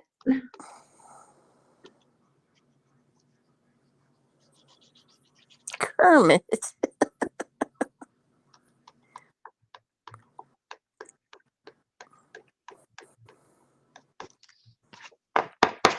Kermit feather.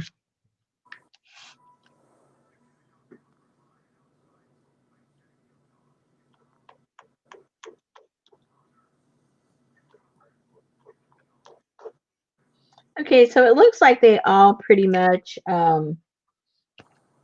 transfer the same way. It's just the way the paper comes off differently with each one. But the actual transfer itself seems to be about the same, actually. So if you do it onto a canvas, would you want to like seal it or something, or put a matte medium on top Yeah, of it? I go ahead and put some kind of a, a matte medium or clear gesso, something to protect it. Even a clear shellac of some kind, varnish. Yeah. I think I have that. Well, that varnish that Dee Dee uses makes it shiny. I wouldn't want it shiny. Yeah. And then when you do it on the canvas, depending on the weave of the canvas, the print is not going to be as what's the word I'm trying to think? What's It's the going to word? be more pixelated. Yes, exactly, because of the grain of the fabric, especially on canvas, because that weave's kind of big. She used the Epson Eco Tank printer, Elisa. Yeah, it's not laser or anything. Okay, so let's dry that up. See how much more I gotta get off.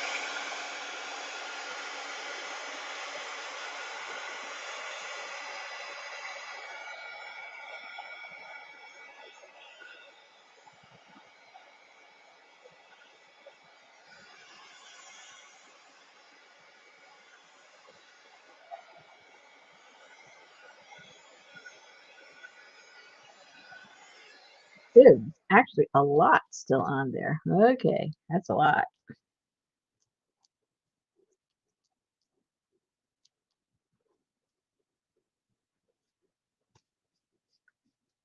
Just couldn't see it that much because of all the paint behind.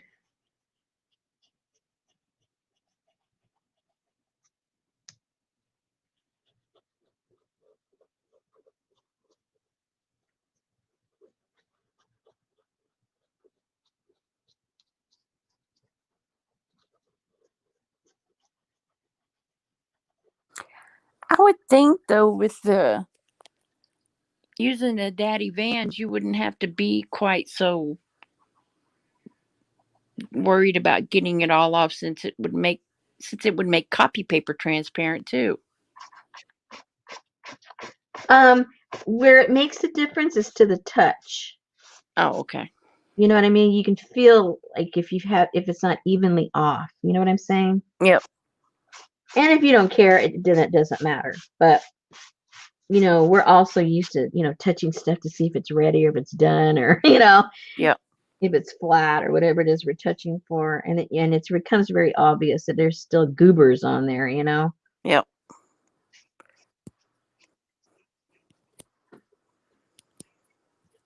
Yep. It's a good investment, Dorinda. I got mine from Costco. They had a pretty good price on them.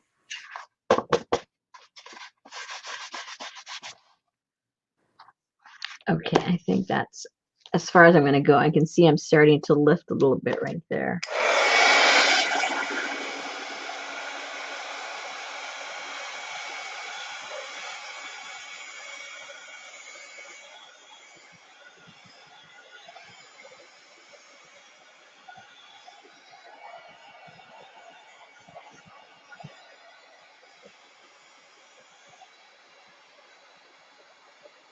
Okay, so the Mod Podge, for some reason, is leaving a lot of the paper. Lots of the paper is staying. But I don't want to take any more because I'm already seeing that I'm lifting some of the ink. So we'll just go straight into the daddy vans. Take care of that.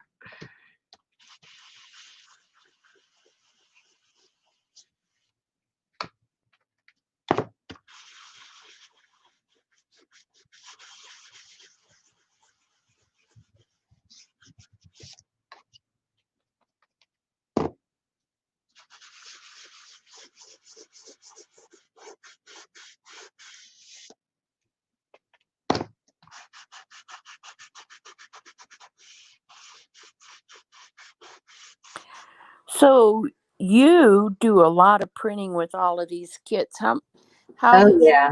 your how has your tanks been holding up with the eco tank? I honestly can't tell you because I can't tell you.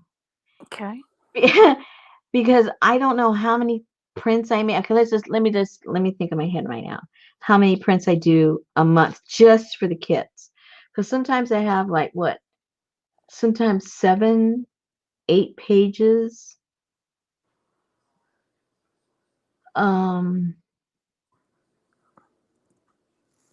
hold on. Let me see how many. Let me you got me thinking now. Okay, before I go to that. Um, before I go to that, here we go. This is this is Americana Image Transfer Medium. Okay. Transferred really nicely. This is Mod Podge. It's hard to tell, but it did transfer really nice. It's just, you got all of these colors back here, and it's kind of not really letting the picture come through as well. But if it had been a background like this, it would look pretty cool also. So Mod Podge is a winner also. Ding, ding, ding, ding, ding. Winners also. And then this one is the golden fluid matte medium, right? Yeah. And that one was like when the instant pickup. I didn't dry it. I didn't do anything. Laid it down for 2 minutes and then just started peeling away. So that's pretty cool. So I would say they're all winners. So I'm sure you've got one or the other in your stockpile already. So I don't think you have to run out and buy anything. Exactly. So there you go. All right. So let me get all mathematical here. Let me see. So if I have let's see.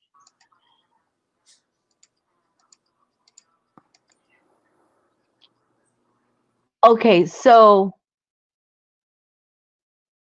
just to round it off, I print between 4 and 500 pages a month just for the kit. Then I use my printer also for all of um my postage. So I have those big postage things that I print out. Then I also print out all of my orders through Etsy. I print out that big old sheet that goes with the orders. I print those out. Oh, so I'm already printing. Okay, I'm guessing I'm printing like 700 pages a month. Easy. All right. Now let me see when was the last time I bought my ink because I get it through Amazon. When was the last time I bought the ink? Let's go look. Have Yeah. you bought more ink since you got your eco tank? Yes. Okay. Yeah. Um, Let me look here. Oh, here it is. Start writing these things down because I won't remember what I tell you. Orders.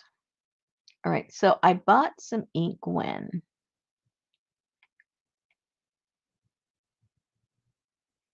Let me find it. I hate going through my list of stuff that I bought because it makes me see how much I bought. But I console myself because everything I buy goes into the kit, so it isn't like, I'm just buying stuff. Oh, it's way back there. Let's see. Let me see. Oh, okay, here we go. Okay, I bought some ink in July. Mm, bought some ink in July, and When did I get it before then? Let's see. Because remember, I've been doing all this printing for a year already. March, July.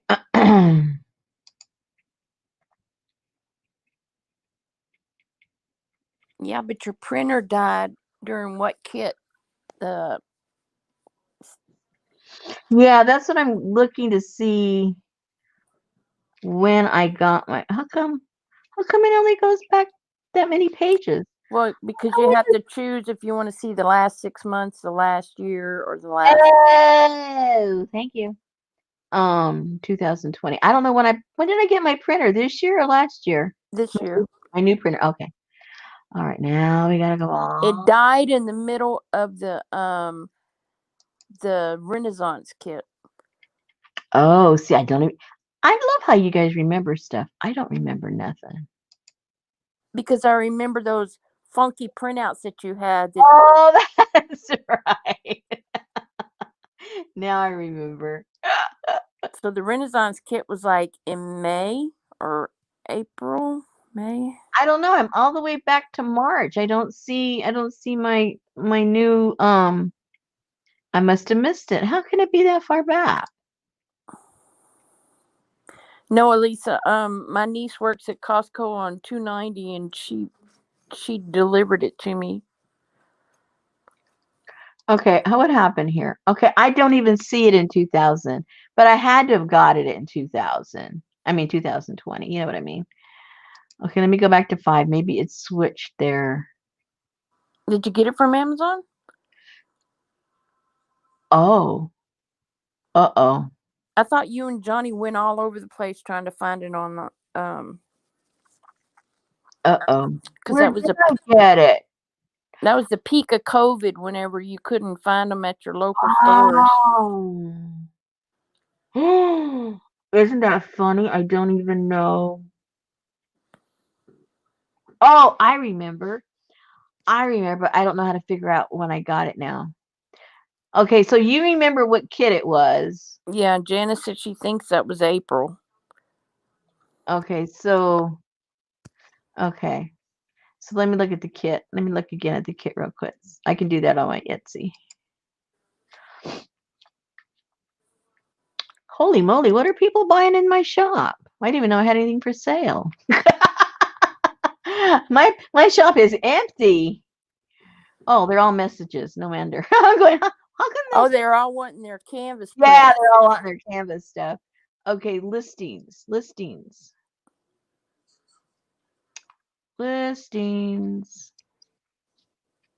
Sold out listings. And that would have been, to look it up, that'd be Renaissance, right? That was the name of it. Yep. How you spell Renaissance?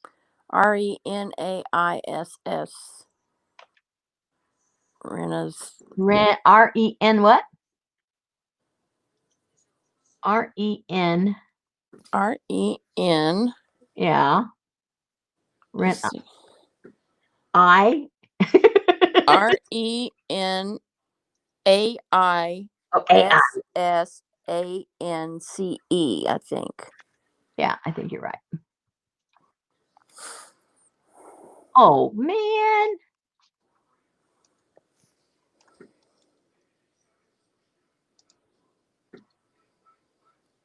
Sold out. Oh, it's not letting me search.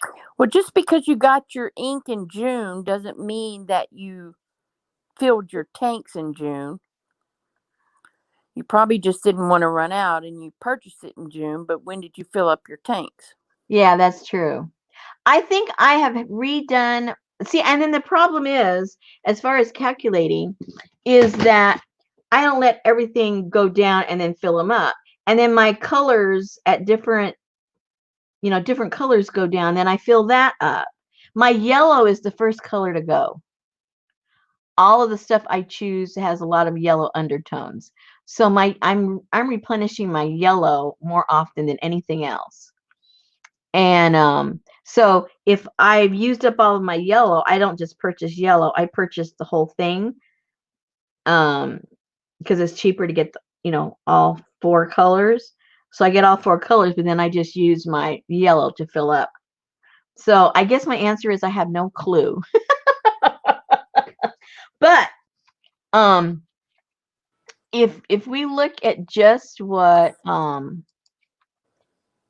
because I would say I've used 2 whole things, maybe, a full one and then another full one. I'm thinking, but it's still practically full right now. So I've used one and a little bit. Let's put it that way. And we're on month 9 times 6,300 pages. yeah, 6,300 pages in about a tank and a half. And mine are pretty intense because, and I print even more than that because I print for myself, I print for my journals. Yeah, there's a lot of printing. So we're talking 8,000 prints.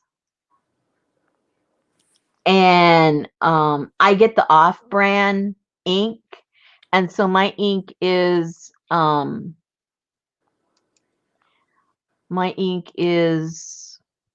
hold on. I'll tell you what I pay for my ink.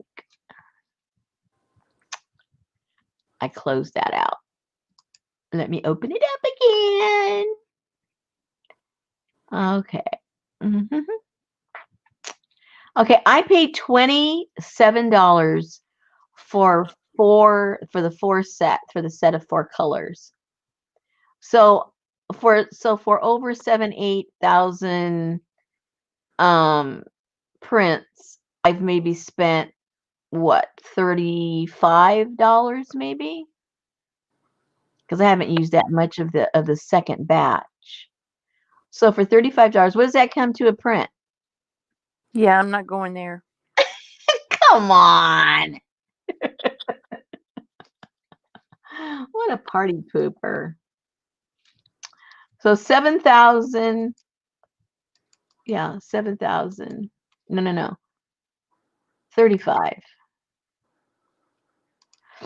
It'd be like 0.0005 a print or something like that. 35 divided by, let's say 7,500, I guess. I've done more than that though. Yeah, 0.0046. Okay, well, I was close. And what does it cost to get something printed?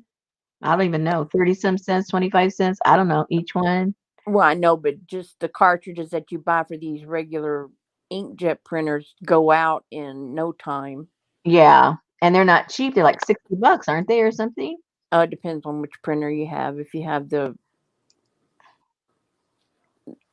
one where they replenish or the ink Oh, program or the HP ones. yeah. Yeah. But it's still Anyway, it's a lot cheaper, and there's no way you're going to do 7,000 copies of anything. So your tank's going to last you a couple of years. I'm sure. No problem there. Anyway, so conclusion, ladies. If you can glue it, you can transfer it.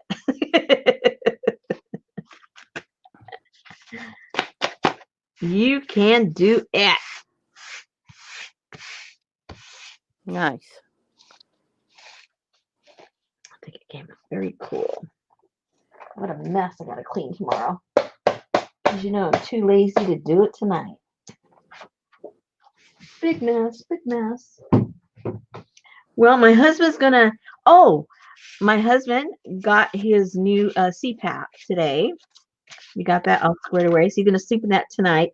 Now, I think I mentioned that he's only been able to sleep like about 5 hours, and then he wakes up, and then he's up for several hours, and sometimes he'll go back to sleep for a couple hours, but usually he's just up, and he can't sleep any longer than 5 hours. He just, boom, he's awake.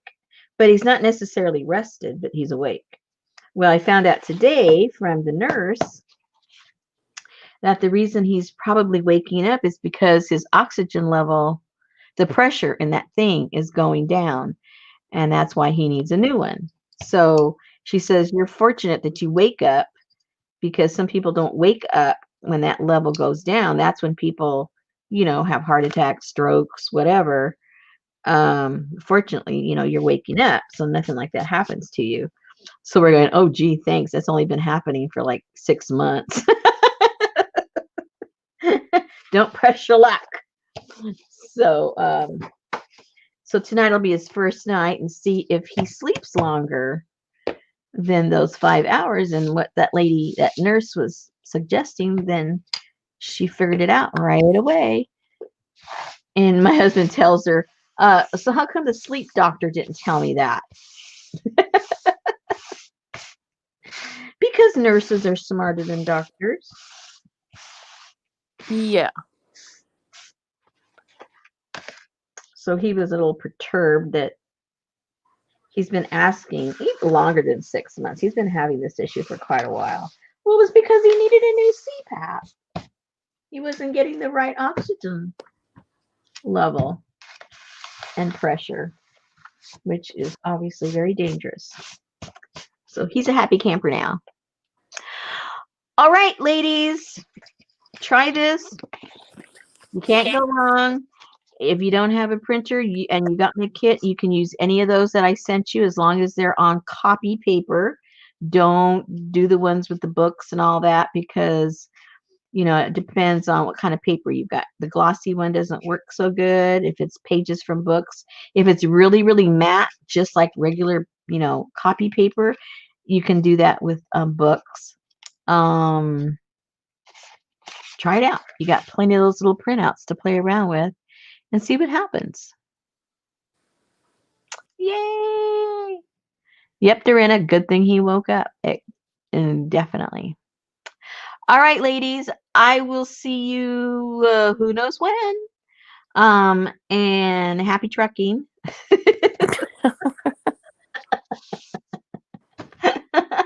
And you know where to reach me. If you need to ask me a question about any of this kind of stuff, you can, reach me here on the YouTube if you want, or Etsy. You can message me there, or you can get me if you're in my groups. Just reach out to me and I'll answer your questions. Oh, that's right. Oh my gosh, thank you, Janice. Hello, people. I will see you tomorrow night at the Hop. 9:10. I better write that down, because I'll be watching the Hop and they'll go, "Where's Rosemary? Isn't Rosemary on next?" Like, oh my gosh, I'm on next. Okay, thank you. Yes, I will see you ladies tomorrow night. You said 9 o'clock is my time? I think 9:10. Okay, I better double check. I'll be ready though. She'll send me the link, so I'll know. Yes, I will see you guys. And what we're going to be doing is we're going to be doing some mono printing with the jelly plate with leaves and acrylic ink and water and all that kind of good stuff. Just try to do a little different slant. And we're going to be using autumn colors because it's for Oktoberfest, right? And we'll have some fun doing that. And we will see you then. It's going to be at the Marriottier. Yeah. Sponsors the Hop. Yes. Let me see if I can get her channel. Okay, sounds good. And I'm not sure what time it starts because she's got a lot of people, but she knows I'm a late person, so she put me toward the in the evening, which is perfect for me. I think she does some in the morning and then takes a break. Oh, okay. And then starts back up in the evening. Okay. Okay. Man, I'm glad you mentioned that, because I'd be getting a message from her and I'm going to go, I forgot. I can't get to her community tab because I'm on my iPad and it doesn't support the community tab. Oh, yeah. Let me see. I don't think. Oh, let me see if I can get there. Click on my link. Oh, click on your link. Okay. I'm clicking on your link. Now and then I go to community. Yep. And then read more. Woohoo! Okay, there it is. So what do you want me to do? Put a link to the community tab? Is that what you want me to do? Yeah. Okay. I can do that. I have a technology. If I can get to Ustream. Okay, here we go. Ustream. Oh, what am I talking about? See, I'm tired. Just be quiet. Don't judge me. Okay, there it is. There's the community tab, and it has the whole long list. So it starts at 5:45. She doesn't say if it's AM or PM. Knowing her, it could be anything. Look at the rest of the times. 7, 3. Well, nobody's coming on at 3 in the morning, so. And then the evening hop. Yeah. Okay, that's the morning hop. Okay, so she's got a morning hop that starts at 5:45 in the morning. Yeah. And that goes, no, it can't be I have no idea. It's got to be the morning. Yeah. Because the next one says evening. Yep. Okay, so her hop starts at 5:45 in the morning and it ends at 8:50 in the morning. And then she takes a whole break for the rest of the day, and then it starts again at 5:55 in the evening. And that ends, I'm right before the end. I go on at 9:10, I'm out at 9:40, and Mary comes on at 9:45 until she gets tired. And who knows when that is. Yeah. Oh, Painty Girl's before me. Paint girly. I call her Painty Girl. I know. I used to too till I looked up and saw it said girly. Oh, and Beth is going to be on there. Oh, Laura's going to be there. And Laura's going to be there. Shelly's going to be there. Me and Mary. That's the evening. And then in the morning, it's Mary, Linda McAllister, Mary, Janet Nash, Mary, and then Kathy. Yay! Very cool. So you got something to play with all day long. Cool. And night. Very cool. Alrighty then. I am going to go see if I need to do anything for my husband and the doggies. And we shall see you guys tomorrow night. Thanks again. All right. Thanks, ladies. Good night. Good night.